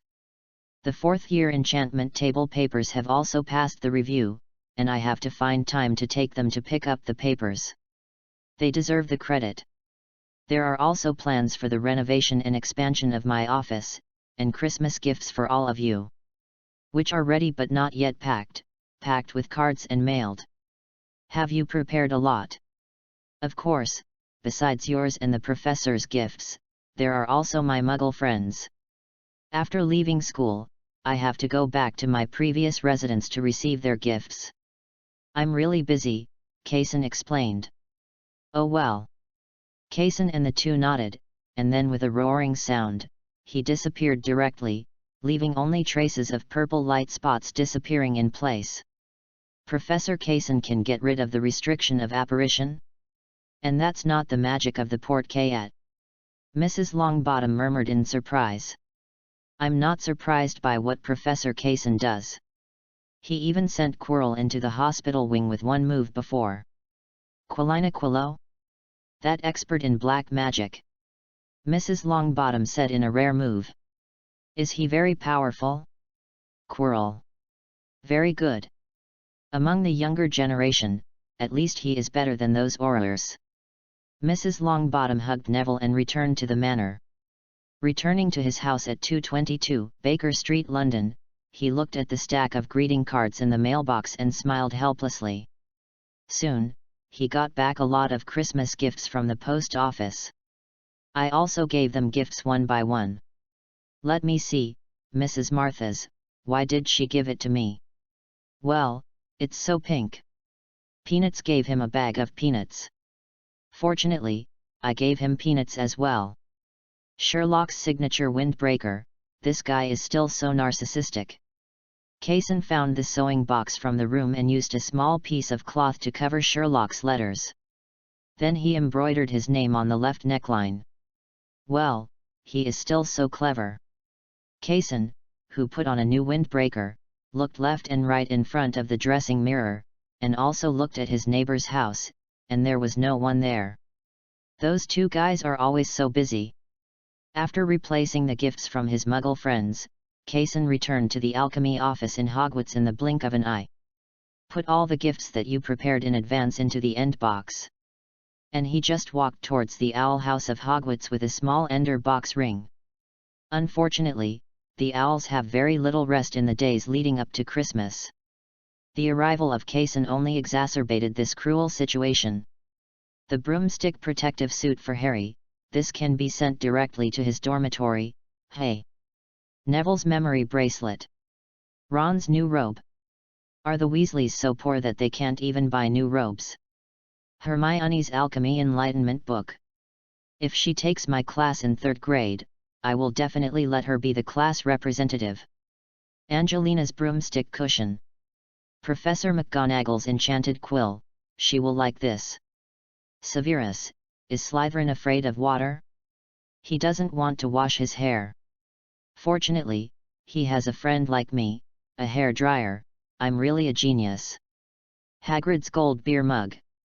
He always complains that the glass is too light and has no feel. I hope he won't dislike my gift for not being ingenious. Can't you fly? Kaysen was giving Hagrid a gift. After packing, he handed it to the owl, but the poor owl fluttered with the gift for a long time without flying. Chapter 40 A happy life is the most important thing. Kaysen had no choice but to take out the enchanting table and give the owl box a rising buoyancy, allowing the poor owl to stagger away grabbing the gift. The last one belonged to Dumbledore. He had previously bought 2 pairs of brand new wool socks from the Muggle community, and enchanted the enchanting table with a warming spell and packaged them directly to the owl, so that he could send them to Dumbledore when the time came. One day later, Kaysen climbed out of bed and skillfully opened his gifts. For example, Professor McGonagall gave him a Gryffindor lion brooch because Professor McGonagall noticed that Kaysen really liked wearing it. Brooch. Snape was generous and gave him a small bottle of Felixir. The moment he took it in his hand, Kaysen regretted it. He had never thought that Snape would give him such an expensive thing. Compared with that dry cleaning hair, the machine seems a bit unwieldy. The other people's gifts were all the same kinds of jewelry that Kaysen would usually wear, but the gifts given to him by Neville and Dumbledore made him feel a little fresh and new. Dumbledore sent a book about alchemy, very profound and profound. Neville, on the other hand, presented a set of dark red robes, which felt soft like water. The patterns on them flowed like lava, exuding a very comfortable temperature in winter. Apart from these, the most satisfying thing about this Christmas for Kaysen is probably that Hagrid finally agreed to let him renovate Hagrid's hut after his persuasion. That day, he rushed out of the Hogwarts castle and moved Hagrid, his luggage, important belongings, and things of commemorative value out of Hagrid's hut in the blink of an eye. "Hagrid, is there nothing important in this house that you think is important?" Kaysen looked back at Hagrid excitedly. The latter looked at the various things piled around him and scratched his head. No more. Where's the dragon egg?" "Also there." "That's no problem." The next moment Kaysen started at 0 frame, an ender crystal flew quickly towards Hagrid's hut. Only a bang was heard, the hut disappeared, and only a big pit was left on the spot. "Wow, I remember you weren't talking about decoration," Hagrid said with some embarrassment. "Don't worry about the details, tell me what kind of new house you want," Kaysen asked, waving his hand. It doesn't need to be too big. Of course it can be bigger than the one I had before. It has to have a bedroom, a living room, and the most important thing is a kitchen. It must have a kitchen and a bathroom. I'd be very happy if it's possible. Of course the most important thing is to be cute." "No problem." Kaysen took out his wand and began to exit. Every time he waved the wand, the soil under his feet was struck by powerful magic and disappeared. Next came the foundation. Several oak logs were buried heavily in the soil, with grooves still remaining in them. After the weighing column was made, the method of adding magma and water was used directly. After the frame of the foundation was made, it was spruce planks began laying the floor. After doing all this, Kaysen waved to Hagrid, "Come over here Hagrid and see what space you need, so I can design it for you." "Oh haha, really? First I want a fireplace. Can it be pink?" "Theoretically it's possible, but I won't do it for you." "Oh, okay, where's the door?" "Over there." Kaysen pointed to the foundation facing north and south, leaning against a weighing column on the right. "There will be a 3-meter-high door here, so you no longer have to bend down when entering the door." "What should be after entering the door?" Hagrid asked Kaysen. At the entrance, there will be shoe racks, umbrella racks, clothes hangers, etc." "Oh, can I get rid of it?" "It's possible, but I don't recommend it. It would be very strange," Kaysen explained. "Okay, what about after the entrance?" Kaysen was a little distrustful of himself because of Hagrid's series of questions. He answered in a strange tone, "Maybe it's the living room, don't you know this common sense? The castle is not as fancy as Kaysen, and I haven't been to other places." "Okay, the entrance and living room are all in order, right? Does the living room need a fireplace?" "Of course, even if it's not pink." Kaysen built a fireplace with raw stones on the back of the foundation, placed magma blocks under the fireplace, lit the fire and blocked it with iron railings. "How can I put firewood in that case? This flame will not go out, and there is this." Kaysen took out a stone button and placed it on the edge of the fireplace. "Look at these things. If you press them once, the fire goes out. If you press them again, the fire will start burning again. It's amazing." Hagrid sighed. Kaysen placed a coffee table in front of the fireplace, a row of sofas around the coffee table, and a large sofa next to the fireplace, specially prepared for Hagrid. Afterwards, the kitchen and bathroom were all in order, until we reached the stairs and Hagrid's bedroom on the second floor. Although the MC block is not affected by the rules of physics, that is to say, in theory, it is no problem to place a thin wooden board in midair and put 10 Hagrids on the board. But for him, a top civil engineering student from the Department of Civil Engineering at the University of Manchester, this is still a bit, well, illogical. Although this logic is like Newton's coffin board in the MC world, it is basically equivalent to nothing.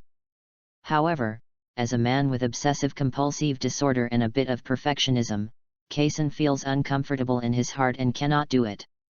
So it's a pity that he didn't use floor tiles and frames, but just squares. This also caused some minor problems. For example, the floor on the second floor of Hagrid's new home was 1 meter thick. In order to balance this meter, the height of the first floor must be increased so that it does not look so inconsistent. Similarly, the height of the second floor must also be increased, and the attic. Kaysen didn't build an attic for Hagrid's house, and the roof was tightly sealed.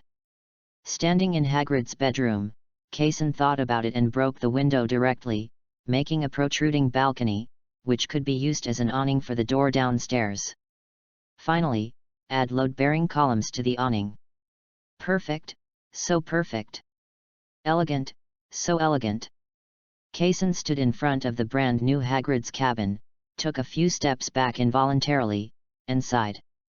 Then he found Hagrid walking and carrying his dusty belongings.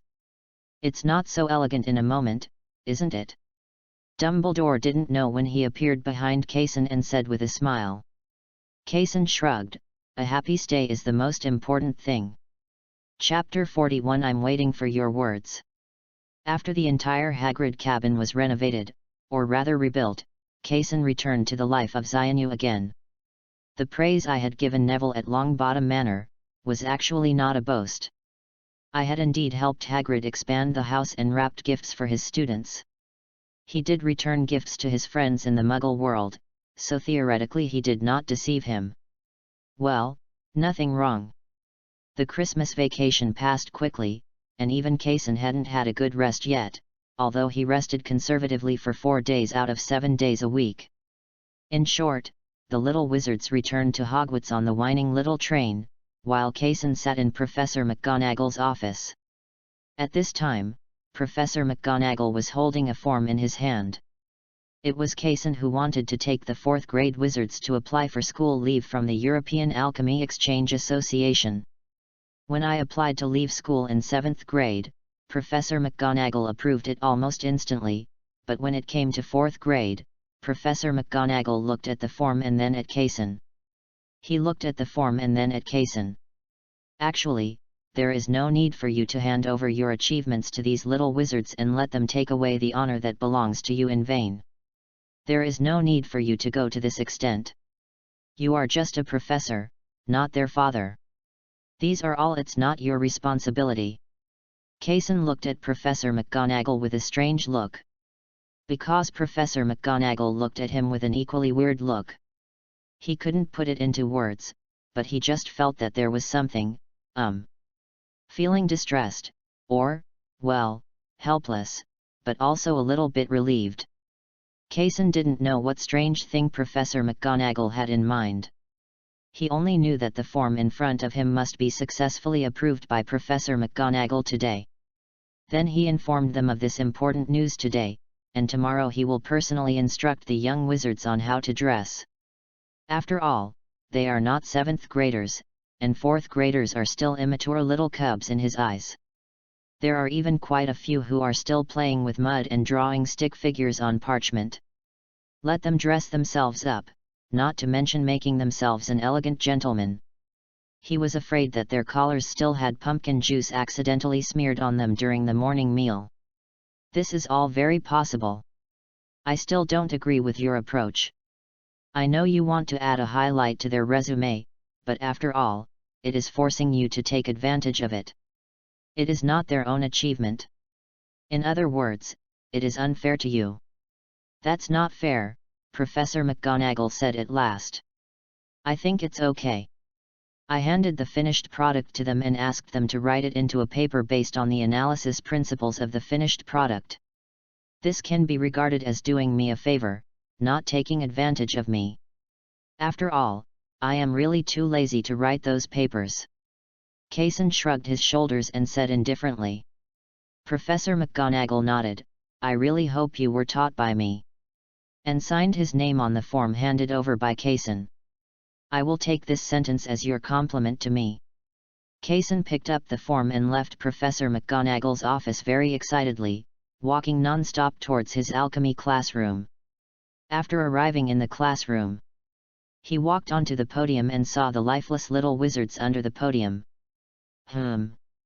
It's a weird atmosphere. Can anyone tell me what happened?" Cedric, the fourth-year alchemy class representative he appointed, took out a copy of the Daily Prophet from his pocket. He then placed it on the podium in full view of the class of little wizards. "What's the matter?" Kaysen picked up the newspaper and read it, but he was suddenly disappointed. "I thought they could give me some new work, but this is it." Kaysen pointed at the news in the newspaper and complained. The information in it was easy to understand. It simply said that the old and foolish Dumbledore forced the new alchemy professor to gain face for his Hogwarts students. His results were divided and given to the little wizards. Normally, this kind of thing would involve an unscrupulous professor turning into an academic thief and stealing the students' achievements. But this time it was really reversed. The unscrupulous principal and the students stole the poor professor's achievements together. "You." Kaysen looked at the little wizards in the audience. "Seriously, what do you think this newspaper is? What is its use? Anyone with a discerning eye can see that it is not about me, not you, but the criticism of Dumbledore by someone with a heart. I can understand that Gryffindor and Hufflepuff can't see it, but Ravenclaw and St. Lightland, why do you look like you agree with the bullshit in this newspaper?" When the little Slytherin wizards and Ravenclaw wizards in the audience heard what Kaysen said about them, out of some strange mood, they puffed up their chests proudly at the same time. Kaysen looked at the podium and was stunned for a while. Why did the students he taught have a strange, uneducated sense of beauty? The little wizards under the podium also reacted, and their chests were no longer proud. "Okay, this is all a matter between Dumbledore and the Ministry of Magic. There is no need for me to argue. There is no class today. The main purpose of calling you here is to send a notice. Your previous paper on the enchantment table has passed the review of the European link. Today clean yourself up tonight and put on the robe you selected for me to review tomorrow. We'll set off directly this weekend, okay?" The little wizards all shook their heads simultaneously. "No problem, then let's go. I won't take up your spare time." Kaysen left the classroom directly after saying that, not caring about the little wizard in the classroom. At this time, he had more important things to do. On the way back to the office, Kaysen bumped into Dumbledore. "Stare. Why are you looking at me like that?" Dumbledore tilted his head and asked with some confusion. "Weren't you spread rumors by that unscrupulous reporter? Why are you still wandering here slowly?" Kaysen asked. "Oh, what do you mean by that? It's natural not to listen to gossip all day long. I don't have that much energy to care about those innocuous little things. Are you so generous? What if?" Stare. "Oh, well, after all, I am a famous wizard who has been famous for a long time. A single move can affect the whole body, so if I encounter this kind of thing, I can only knock out my teeth and swallow it in my stomach," Dumbledore said frankly. "Oh, how pathetic." The white-bearded old helper showed a smile and gently held Kaysen's shoulders. "That's what I've been waiting for." Chapter 42, You offended the principal and still want to run away? "I'm sorry, I drank too much last night and my logic is not clear. Today I found that Rita Skeeter and Kaysen have no conflict in theory. Kaysen just went up and turned into a real brother. That reason is too far-fetched, so I changed it. For this reason, I changed about 300 words in Chapter 41. You can go back and continue the story." Kaysen's mouth twitched. "I shouldn't have asked you that question. Actually, Dumbledore, you are a very generous person in my heart.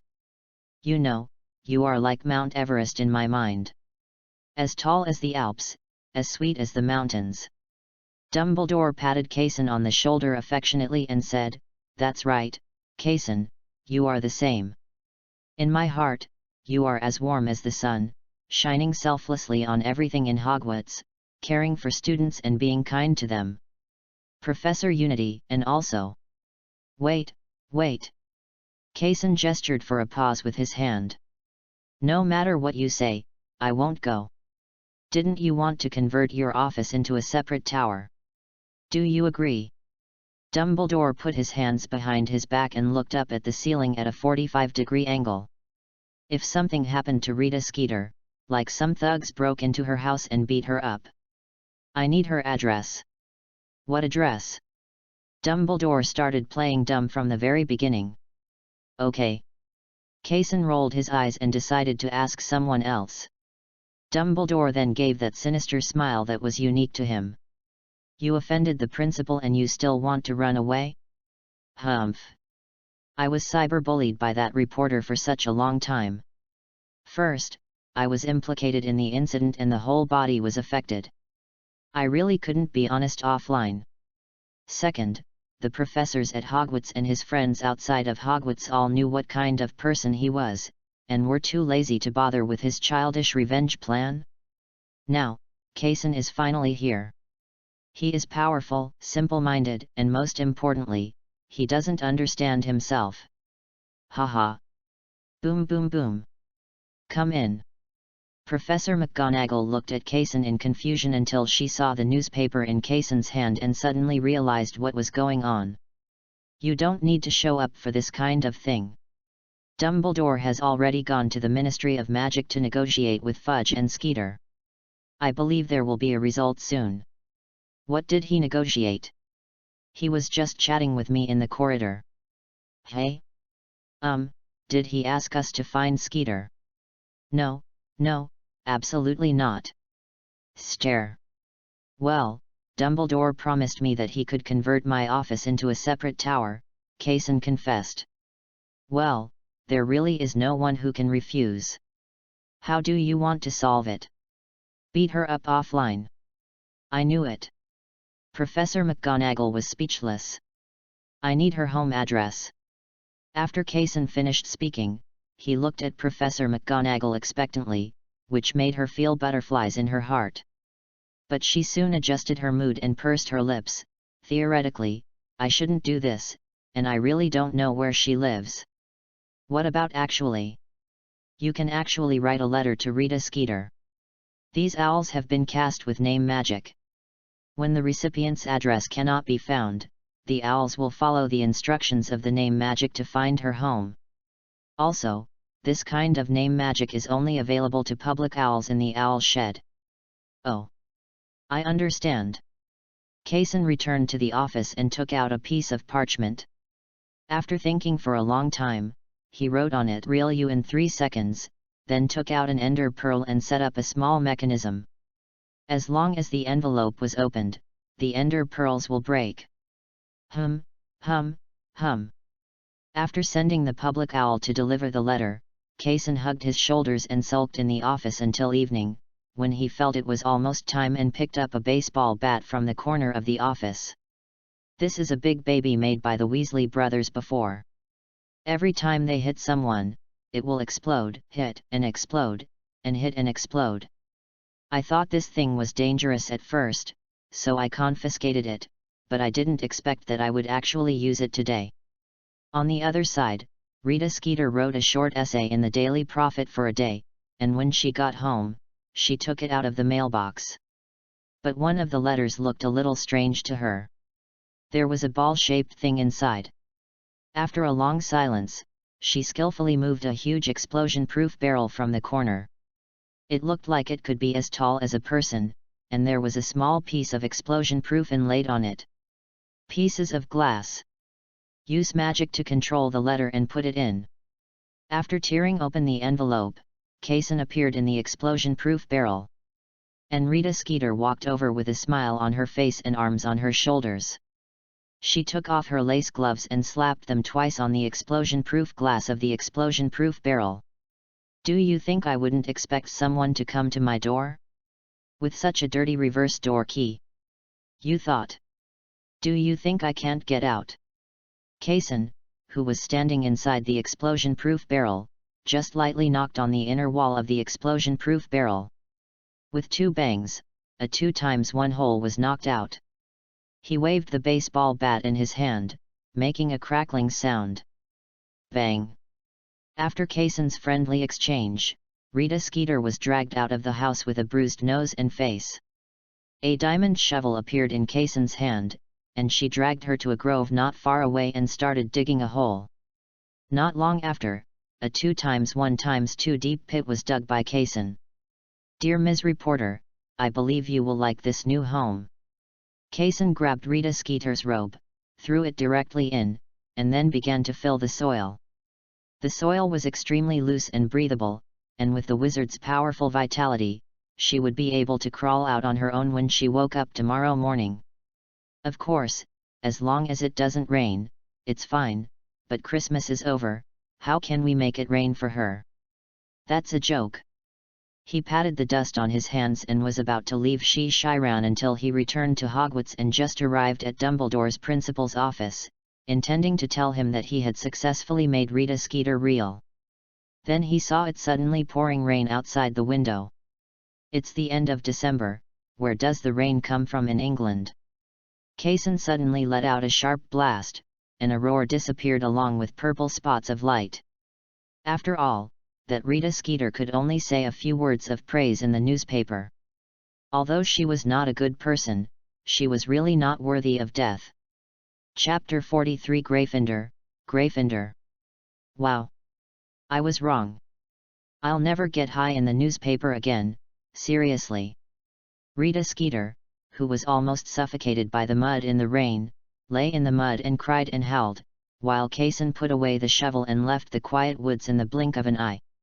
Anyway, Skeeter didn't see his face clearly when his head was blown off with a baseball bat, so he probably wouldn't report it to the Ministry of Magic. Probably. Back at Hogwarts, Kaysen shook out his raincoat, came to Dumbledore's office, and placed the office expansion application form he had prepared on Dumbledore's desk. That Rita Skeeter. At least she should be a lot quieter recently. Yes. Dumbledore nodded and signed his name on the form. Do you need me to find a construction team for you? No, I can do it myself. Kaysen said. By the way, the building you expand needs to conform to the style of Hogwarts, the kind with black brick and stone walls. Don't worry, I'm professional. This is best.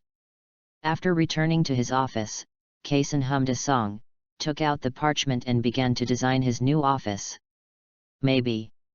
Dong dong dong. Please come in. Professor? Your office. Neville walked in first, followed by Harry and the others. Kaysen put away the parchment on which he had just drawn a sketch and took out the teapot. Neville was wearing the memory bracelet he had given him, and Ron, who had been sitting on the sofa early and showing off snacks in his mouth, also put on his new robe. But Neville on the other side looked at Kaysen with a feeling of aggrievedness. First of all, the wizard robe he gave away was not worn by Professor Kaysen, and he said in Longbottom manner that he wanted to expand his office. Well, at least he didn't see the office expand even 1 square meter. An emotion called grievance suddenly choked his throat. Neville, what are you thinking about? Your little face is wrinkled together. Professor, didn't you say you were going to expand your office during the summer vacation? Unfortunately, I have a bit of procrastination and am still in the sketching stage. Kaysen looked at the sensitive little wizard in front of him and quickly took out his design sketch and put it on his desk. Then the new robe I gave. I just went out and it was still raining outside. You can't let me get that new robe dirty, can you? Kaysen showed his language skills for a while before finally convincing Neville that he didn't dislike the robes he sent, nor did he want to stay at Longbottom Manor for one night. Of course, the latter really doesn't like sleeping in territory that doesn't belong to him. It always feels weird, but that can't be said. What if Neville drops the little pearl? It's not just about coaxing yourself. Tell me, what's going on with you 4 little guys? Kaysen asked. Professor, do you know Nicholas Flamel? Hermione asked. Nicholas Flamel? I remember that the textbook I gave you didn't have this name. Kaysen scratched his head. Indeed, the textbook he gave to Hermione was just an Enlightenment textbook. There are only rough theories and a few interesting alchemy experiments in it. It's not yet time for the giant Buddha of Nickholm to appear. I didn't read it in that book. Hermione shook her head. I should finish the question in one breath next time. Where did you see this name? Kaysen sighed. The four little ones just looked at each other and said, How did you find out about this from Hagrid? Hagrid, oh by the way, you went to Hagrid's new home? How was it? Do you know who built that house for him? Never mind, you probably can't guess, it's me. I didn't build Hogwarts. The professor used to be a very good whole house customization practitioner, that is, decoration. Professor, please don't change the subject. Hermione sighed. She looked at the professor in front of her, who was very unfamiliar with changing the subject. She didn't know why, but she suddenly felt like he was an 11-year-old first-year wizard. And in her opinion, Professor Kaysen's ability to change the topic and lie was not as good as Harry's ability to deceive Professor McGonagall. I really finished the paper, I just forgot to bring it with me. Well, Nickholm is a very powerful alchemist. He made the only magic stone in the world. He also used this magic stone to make the elixir of immortality. It is said that he has lived for more than 600 years. Nearly 700 years. Don't you all collect chocolate frog cards? Kaysen leaned on the chair and crossed his hands on his stomach, saying a little awkwardly. In that case, the one hidden under the trapdoor should be the so-called Philosopher's Stone. Hermione said seriously, making Kaysen want to laugh. How should he politely tell them that the so-called magic stone is actually a red stone, and he also gave them one as a gift? But there are more important things than this small idea. For example, are you still after the trapdoor? Or are you still after Quirrell? Forrid. Then what? Professor, do you have black tea here? Okay, where did you find it? Kaysen asked with a sigh of relief. When we were having tea with Hagrid, we accidentally let it slip that Quirrell was a dark wizard. Then Hagrid didn't believe it, so Harry took the blame and said that Quirrell was not only a dark wizard, but also wanted to steal the magic stone in the hallway. Then Hagrid talked a lot and drove us out in a panic. When he was in a panic, he also talked about Dumbledore and Nicholas Flamel's plan, and then, Nicholas Flamel. Hermione shrugged and said speechlessly. Hagrid, then, now that you know what's hidden there, do you have any other plans? Kaysen sighed. What do you do with our plan? Listen to your plans, then make corresponding plans and reversely destroy your plans. Is that right? Hermione said with a somewhat broken expression. Then will you say it? The four little ones looked at each other and shook their heads simultaneously. Won't. The four little ones looked at each other again, wondering what they were whispering in private, and finally stood up simultaneously. Goodbye, Professor Kaysen. Kaysen's mouth twitched as he watched them leave the office one after another. Gryffindor, Gryffindor. Chapter 44 Fixing Brooch +1. After sending the four little ones away, Kaysen felt safe. After that, at least for the time being, he only had to take the 4th grade wizard to receive the award. Time blinked and came to this weekend. When he woke up in the morning, he noticed a set of door keys beside his bed, along with a letter from the European Alchemy Exchange Association. The language of this letter is more intimate than the last one, which shows that the big guys in the Exchange Association also like Kaysen, who spreads papers like coins. Until evening, Kaysen once again asked the little wizards to stand in a row in front of him, and he personally reviewed the appearance of the little wizards. Soon, Kaysen came to the banquet hall of the Ministry of Magic again. He first looked around at the reporters present. Very well, Rita Skeeter was not present. In other words, since she was hit by her own box, the only thing that appeared in the public eye was a brief statement in the Daily Prophet. She said she was on leave indefinitely. That's great, I dislike her very much, really. Kaysen said, leaning on a huge Roman weighing column and Ollivander beside him. Well, as the owner of the only stick-making family in England, it's strange that he doesn't appear here. Yes, by the way, in addition to the award ceremony today, there is also your investiture ceremony. We have a tacit understanding not to reveal it to you. This is a surprise. Ollivander said with a smile. Does this mean I can add another title to my list? No, add 2 more. One is for the recipient of the Order of Hermes. Hermes, you know, is said to be the founder of alchemy and the pinnacle of honor in the alchemy world. The other is for the Order of Merlin, but I didn't ask in detail. After all, ever since a Blake exchanged money for a first-class medal, the value of the Merlin Order has plummeted. Some people are even ashamed of receiving the Order of Merlin. Of course, this is not entirely Black's fault. A larger part should be blamed on the Ministry of Magic. Ollivander slowly explained the ins and outs to Kaysen. I understand. Soon, as a brief and non-verbose award ceremony ended, Kaysen was pushed to the high platform by Ollivander. You know, I'm not good with words.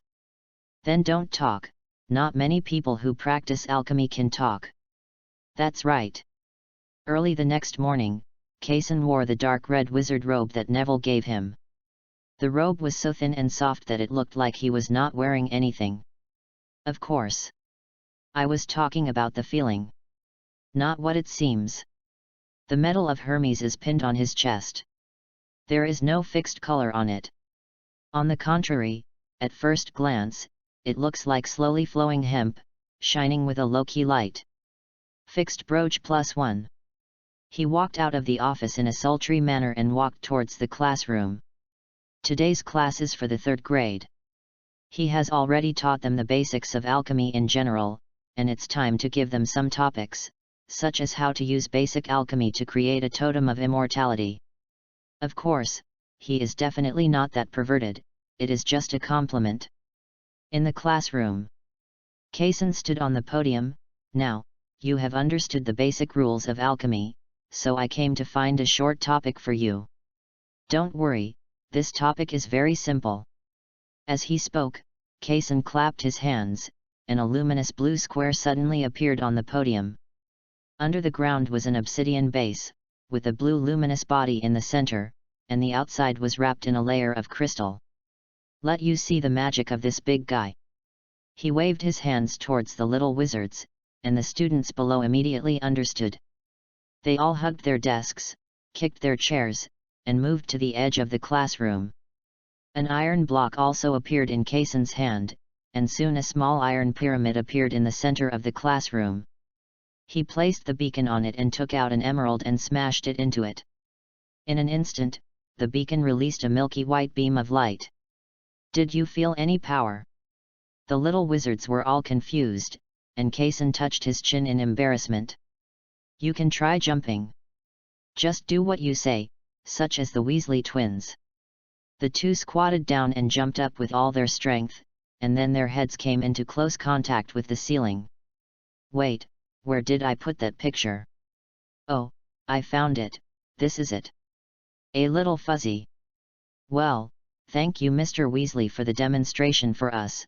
So this thing, I named it the beacon, can provide people with an increase within a certain range, such as allowing you to jump higher and run faster.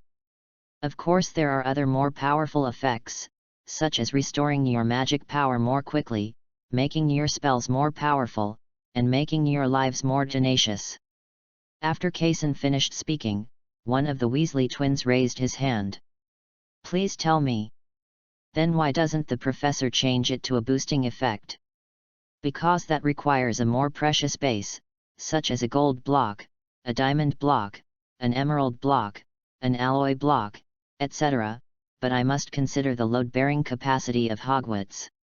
You may very much hope that my alchemy creation will fall from here and kill Professor Snape, who is in class downstairs.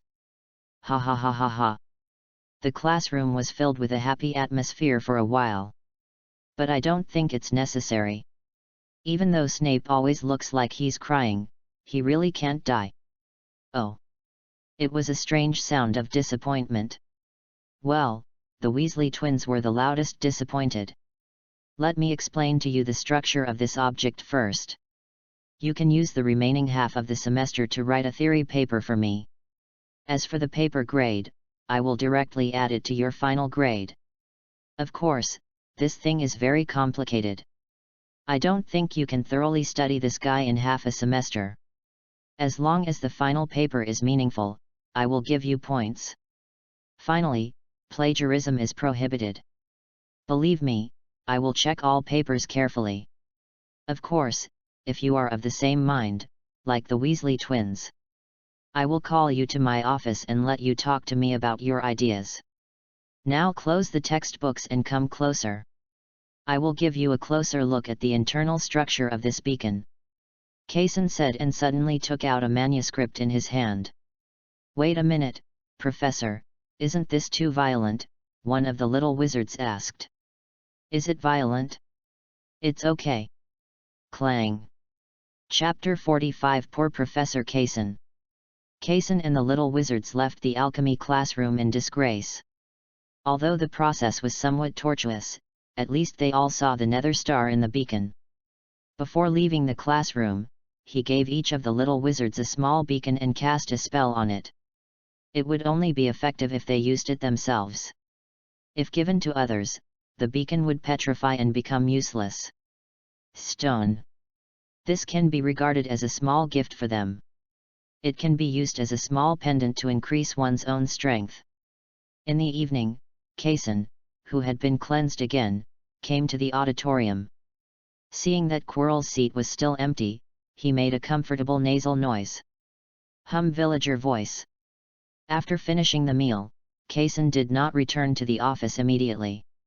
Instead, he followed Hagrid decisively under Hagrid's leering gaze and what he thought was cautiousness, but in reality he was opening and closing widely.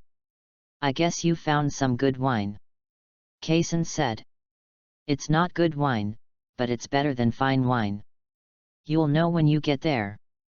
Arriving at the brand new Hagrid's hut, it has become very rich, and full of life under Hagrid's redecoration. Although it doesn't quite match the original style of the cabin, as the saying goes, happiness is the most important thing. After the two entered the hut, they sat down on the sofa next to the fireplace. Only then did Kaysen know what Hagrid had called him to do. Is your dragon egg almost out of its shell? Forgive me for not knowing anything about magical animals. Almost, this is the first time I have witnessed the birth of such a wonderful little life. Hagrid wanted to say something else, but was interrupted by an untimely knock on the door. After opening the door, there were 4 familiar people as Hagrid expected. Hello Hagrid. Well, hello, but I want to say something in advance. I hope you are not here today to convince me that Quirrell is a dark wizard. Hagrid said while welcoming the little wizards in. No, we are here to apologize because I yelled last time. Harry said with some embarrassment. You don't have to be like this. Really, I would have forgotten it if you didn't remind me. It's not a big deal. Hagrid waved his hand. After a few people came to the living room and sat on the small sofa surrounding the fireplace, they saw another person sitting here. Hello, I'm still guessing how long it will take you to notice someone sitting here, but it's not bad, your reaction is very fast. Kaysen said with a smile. It's probably because the contrast between the clothes you're wearing and the sofa is too obvious. Ron complained. I can't help it, Hagrid loves pink sofas. Poof. Don't laugh, it's nothing to be ashamed of. Oh yes, we didn't laugh. We just think of happy things. What happy thing? Hagrid asked. Once upon a time, there was a giant, and then he, ha ha ha ha ha ha ha ha. Kaysen and Hagrid looked at each other, both seeing helplessness in each other's eyes. After the four little ones had finished laughing, Hagrid also brought out a plate of rock cake from the kitchen. Kaysen picked up a piece, then picked up the milk that was heated on the edge of the fireplace, violently broke the rock cake into pieces and tossed in hot milk. This is the way he discovered to eat it. The rock cake soaked in milk is, to be honest, surprisingly delicious. After all, Hagrid's biscuits have no other shortcomings except for the higher heat, and he is not willing to add ingredients.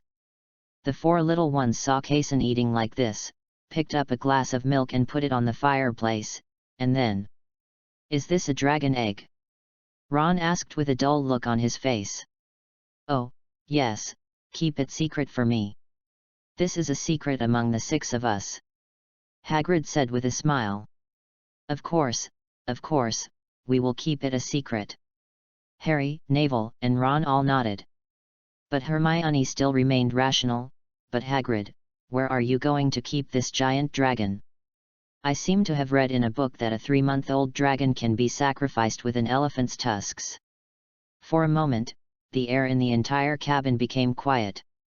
Hermione looked at Professor Kaysen again.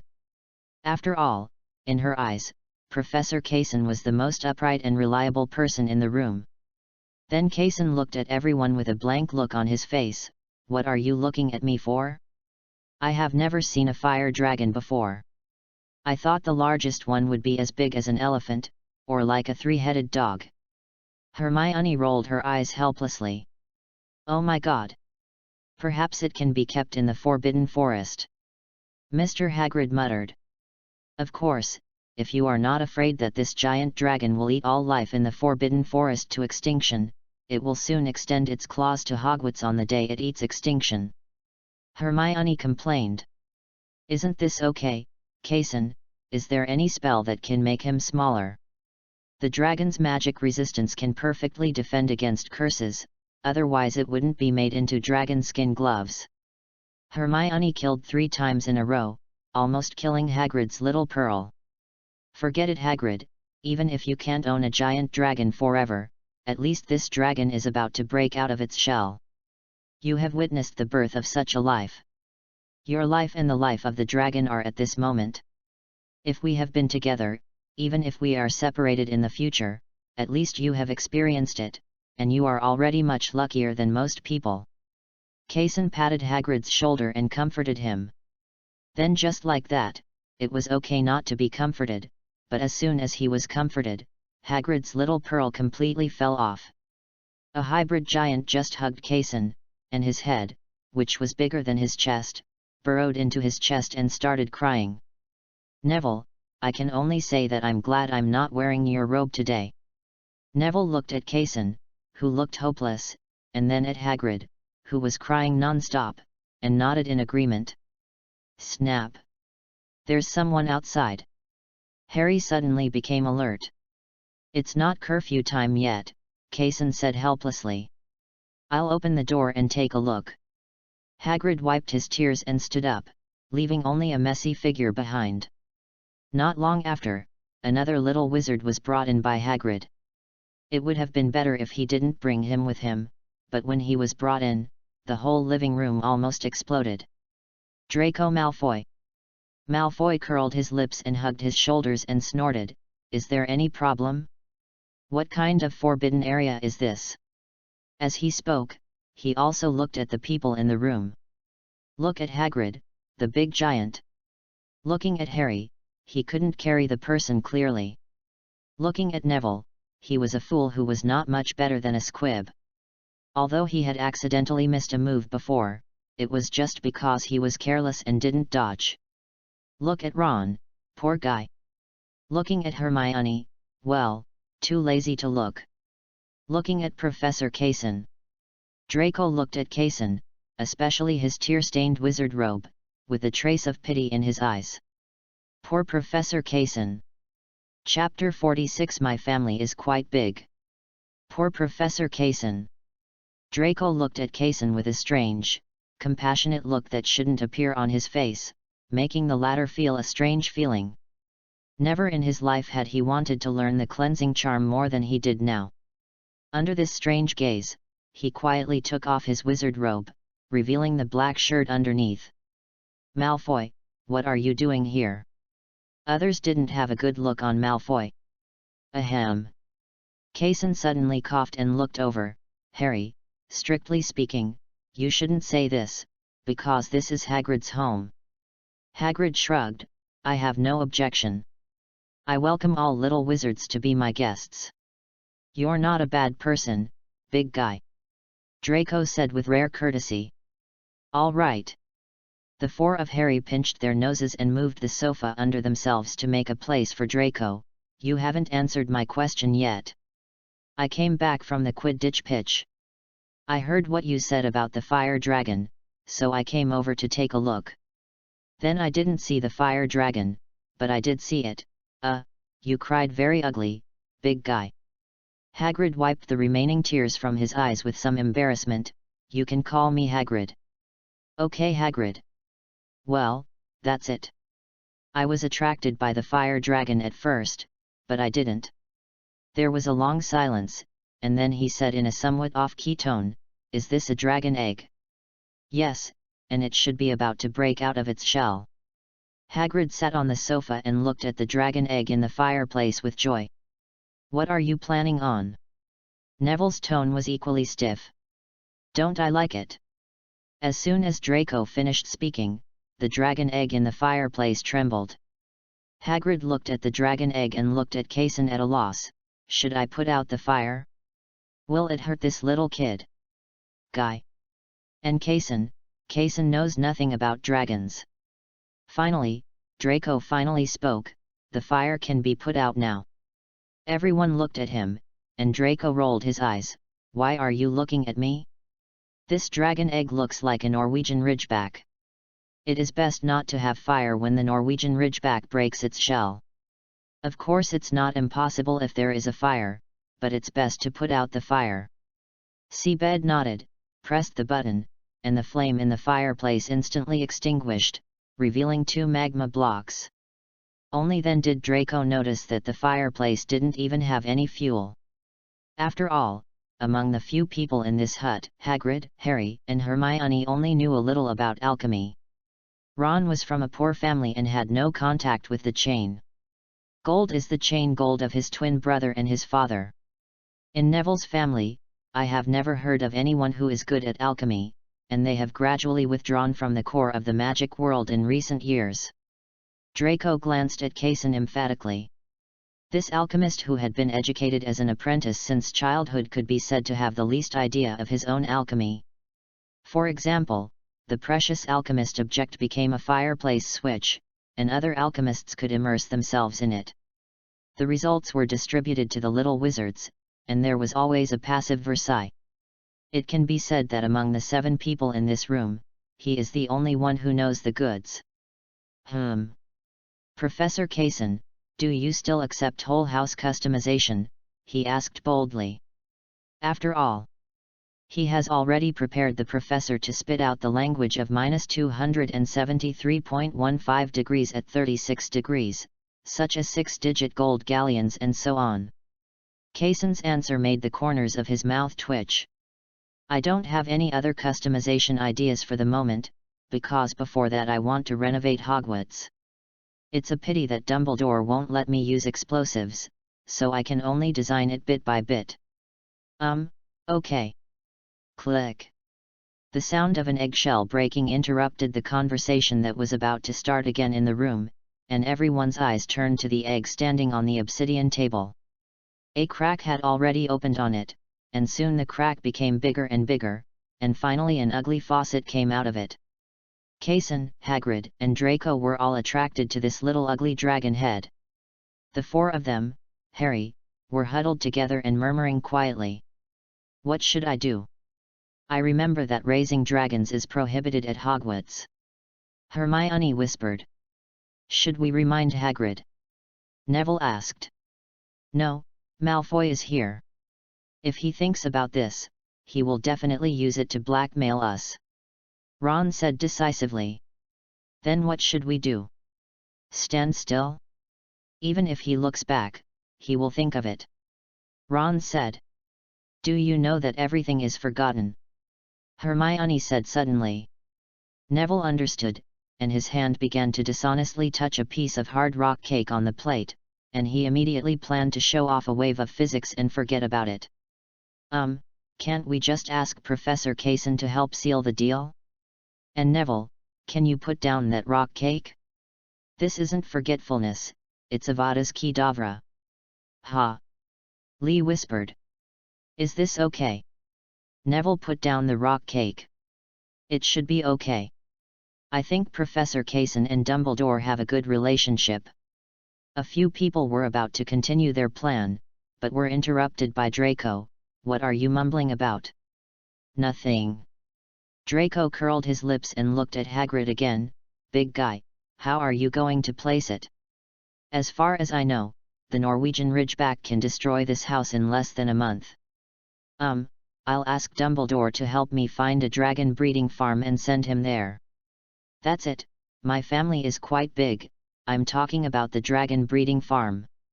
I can contact Charlie, he works at the dragon breeding farm. The two said simultaneously. The air was filled with the invisible smell of gunpowder. Hagrid also felt this strange atmosphere. Just when he was about to look at Kaysen, the latter looked at the watch on his wrist first. Okay, little wizards, it's already the curfew time before you know it. If you don't want to be caught by Filch, leave now. I'll see you off. The two men stopped looking at each other, and each of them snorted and stood up. After leaving Hagrid's hut, Kaysen released 3 fluorescent stones around himself and returned to the castle with the 5 young wizards. It was not until the 6 of them were almost at the door of the Slytherin lounge that he heard a sudden voice behind him. There was a commotion. Neville and Ron took out their wands and were ready to give Draco a real beating and get points deducted, while Harry and Hermione were still confused and didn't know what was going on. And Kaysen, he didn't know what happened either. Neville noticed Kaysen's doubts and quickly explained, Malfoy said Hermione is a mudblood. Chapter 47 Confinement. Kaysen didn't say anything, just silent, and the air in the corridor became quiet. Draco somehow felt a strange pressure and swallowed hard. What does mudblood mean? Harry and Hermione looked at each other. Although both of them knew that this was not a good word, they still couldn't understand the black language that belonged only to wizards. In short, these are very, very vicious words aimed at Muggle-born wizards. Ron explained. This explanation was not only explained clearly to Harry and Hermione, but also Kaysen understood it. It sounded like a personal attack combined with blood discrimination. Well, he couldn't solve it by himself. Because although he knew that the word was not a good word, he still did not understand the severity of it, whether he should be deducted points, confined, or dragged out to be humanely destroyed. I can't control the speed of these, so I can only ask the old wizards for help. Although Snape is not entirely too old compared to Professor McGonagall. I'm going to call Professor McGonagall and Professor Snape over now. Do you have any objections? Draco shrank in fear when he heard Snape's name, but remained silent and began to cold-blooded everyone. The 4 little wizards of Gryffindor stared at Draco with vicious eyes, but they had no objections. You go to my office first, and I'll call Professor McGonagall and the others. After Kaysen finished speaking, he disappeared directly from the spot, leaving only wisps of purple light spots. Isn't it true that you can't disapparate at Hogwarts? Draco said in confusion when he saw Kaysen disappear suddenly. Humph, don't ask if you shouldn't ask. Neville said coldly. Soon, the sleepy Professor McGonagall and Snape, who was brewing a potion in the office, were called over from their respective offices by Kaysen, and the 3 of them walked into the alchemy office. 5 little wizards stood in 2 waves on both sides of the coffee table. Can you tell me what happened now? Snape asked. Now that the deans of your college are here, let's talk about the process. Ron was the first to look at Professor McGonagall. In the evening, when we came back from Hagrid's hut with Professor Kaysen, Malfoy and Hermione kept quarreling, and then Malfoy suddenly called Hermione a mudblood. The moment the words mudblood came out of Ron's mouth, Kaysen felt that the office was somehow colder. He had to move slowly to the edge of the fireplace and pressed a skull on it. A blazing flame burst into flames in an instant. Before the livid-faced Professor McGonagall could retaliate, Snape looked at Draco with a gloomy look. "Draco, Malfoy, is that so?" Draco swallowed and avoided looking into Snape's eyes. Seeing Malfoy's look, Snape understood and immediately said, "Because of Draco Malfoy, Slytherin will deduct 20 points. He needs another confinement to develop his memory," Professor McGonagall added. "I don't have time during this period, do you?" Snape said. The two looked at each other, and suddenly looked at Kaysen, who was sitting on the sofa playing with a quill. "I'm fine." "How long will he be confined for?" 1 week, plus after-school work," Snape said calmly. "Okay, let's start from tomorrow." Kaysen nodded. Soon after sending the last person out of the office, Kaysen did not lock the door and go back to bed. Instead, he visited the library late at night. Because of Snape's extra points, it can be said that the scores of the 4 major colleges are a bit inflationary, so 20 points, to be honest, it is hard to tell whether it is serious or not. Poor Professor Kaysen had no choice but to go to the library in the middle of the night to look up information to see what kind of method Draco's confinement would be used for tomorrow, such as, harsh or not. An hour later, Kaysen returned to the office and put down a cubic meter of red stone in the corner and took out a small file. He had already thought that Draco would not go back tomorrow unless he carefully kneaded the entire red stone into red stone powder. The next day, evening. "Professor Kaysen, are you kidding?" Draco held a small file in his hand that was not much thicker than his finger, looked at the red stone in front of him that seemed heavier than him, and looked at Kay in confusion. "Sen."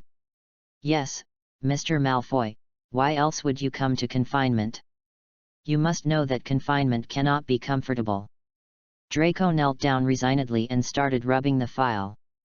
"Professor, is this the red stone? Do you still know about ALCHEMY? You are only in the 1st grade. This thing is very famous in the castle, and those 5th graders show it off everywhere." Draco complained. "Professor, do you usually use this red stone to make alchemy creations? And its powder can be used as a magic circuit, in 2 different ways than the magic pattern circuit. What's the difference?" Kaysen knocked on the table. "You are here for confinement, not for class." "Okay." Draco lowered his head. After a minute or two, Kaysen's voice came over again. "Normally speaking, the magic contained in the magic pattern circuit will become magic after the magic pattern runs, but this can be done by using the enchanting table. You should know the enchanting table." "Yeah, I know. The redstone circuit is the benchmark of the magic circuit, like a switch, used to activate the magic pattern circuit." Draco nodded. "Then what is the difference between this thing and the magic circuit?" "Faster, stronger and tougher." "Ah. Keep grinding." Kaysen was sitting on his seat reading a book, and he did not forget to say, "Please hurry up, Mr. Malfoy, your confinement is based on red stones. If you only grind this 1 red stone in 7 days, you will do. You know what this means?" Draco didn't know why, but suddenly felt a chill on his back. "This means you still have 6 red stone blocks of the same size to grind," Kaysen said without waiting for Draco to answer. "Oh my god, Professor, you can't be so cruel, right? You won't be so cruel, right?" Draco's movements of filing the red stone with the file became faster involuntarily. Chapter 48. He almost believed it. The texture of red stone is soft, and the sound of grinding it with a file is not that harsh. When the door is closed, it can barely be used as white noise for sleeping at night. In this way, until the middle of the night, Kaysen sat up from the bed because of thirst. He picked up a glass of water and drank it in 1 gulp. After thinking about it, he walked out of the bedroom. Draco was sitting on his knees in the corner of the office, holding a file in his hand and leaning against the wall, already asleep.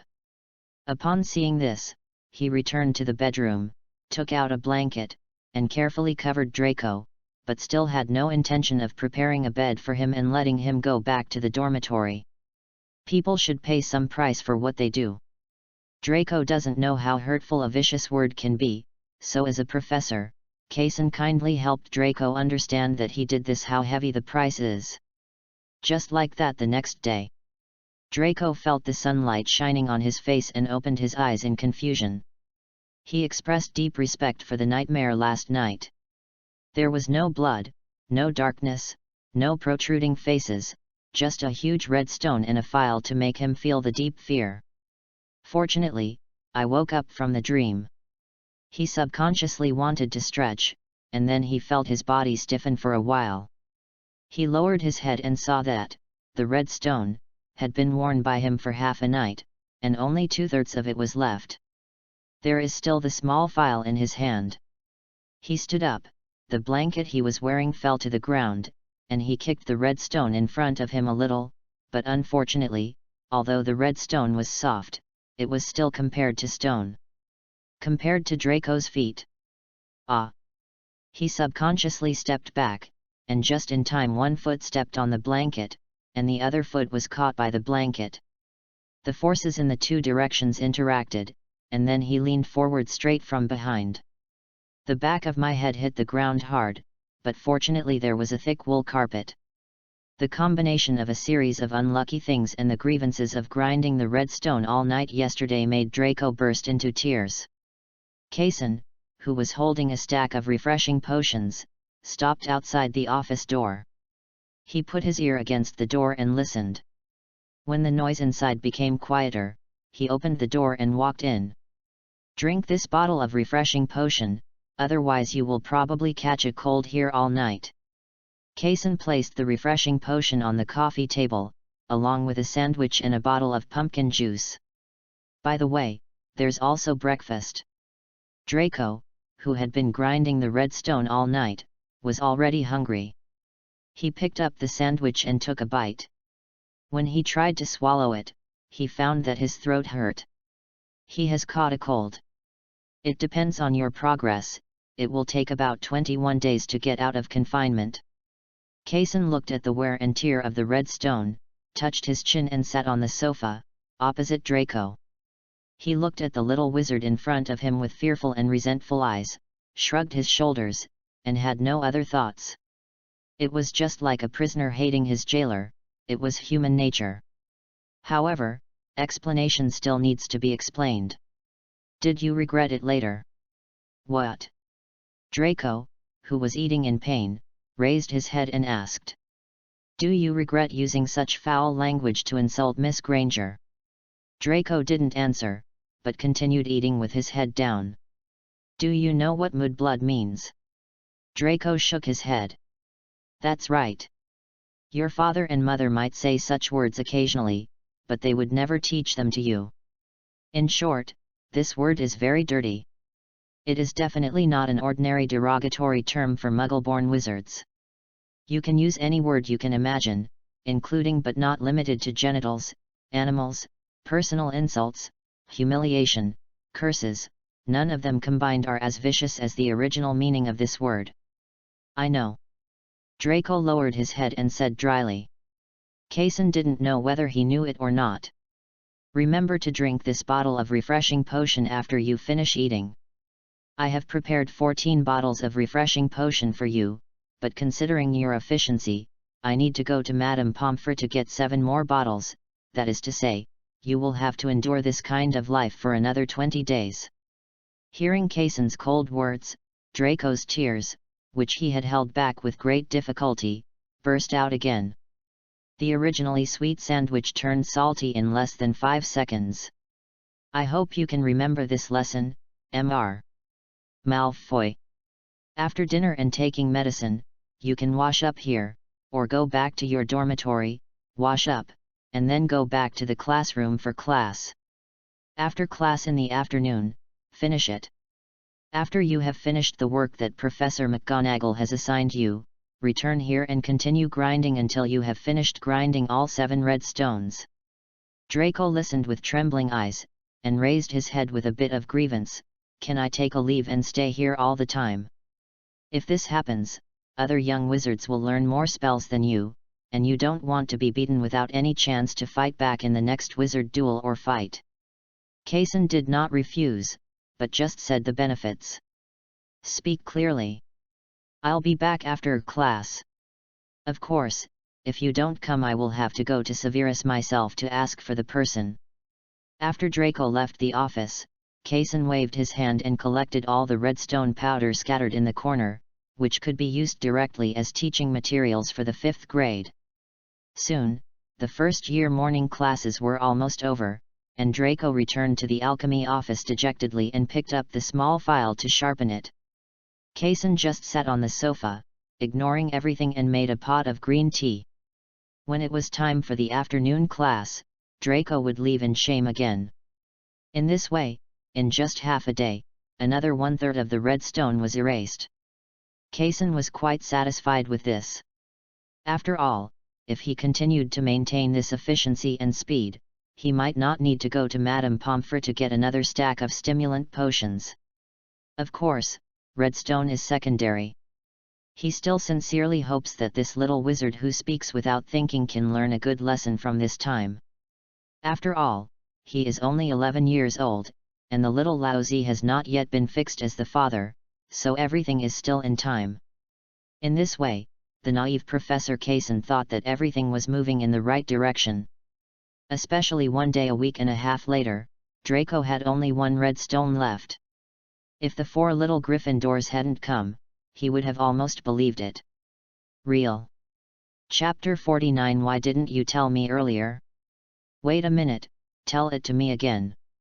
Kaysen took a deep breath and said slowly, "Draco was in the office first, grinding the redstone honestly, right?"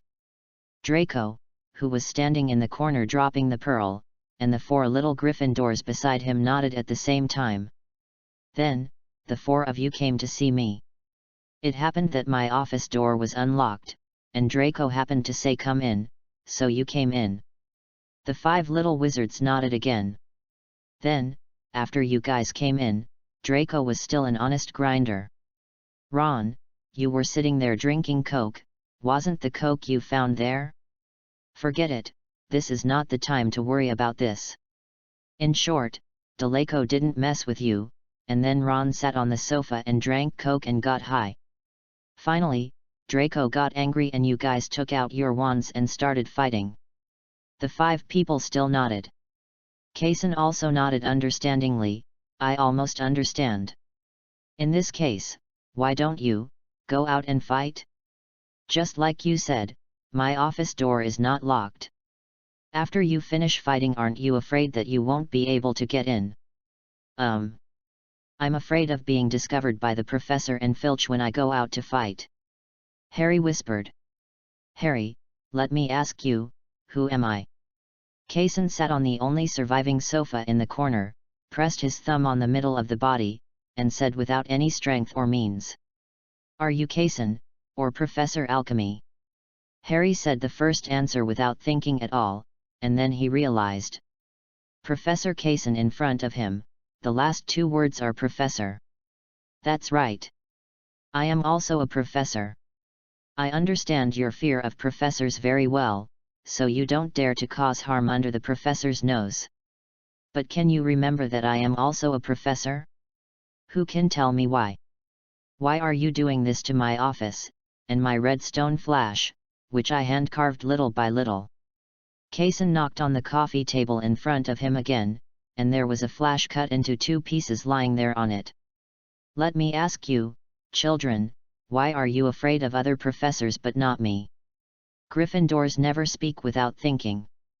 For example, Ron said out of nowhere, 'Because you are a good person.' Absurd. Should a good person's office be turned upside down by you stirring it up with your wand?" There is a saying that this was the first time Kaysen broke through the defense as a professor, and it was not because of the office. Speaking of which, the office had been bombed more than once,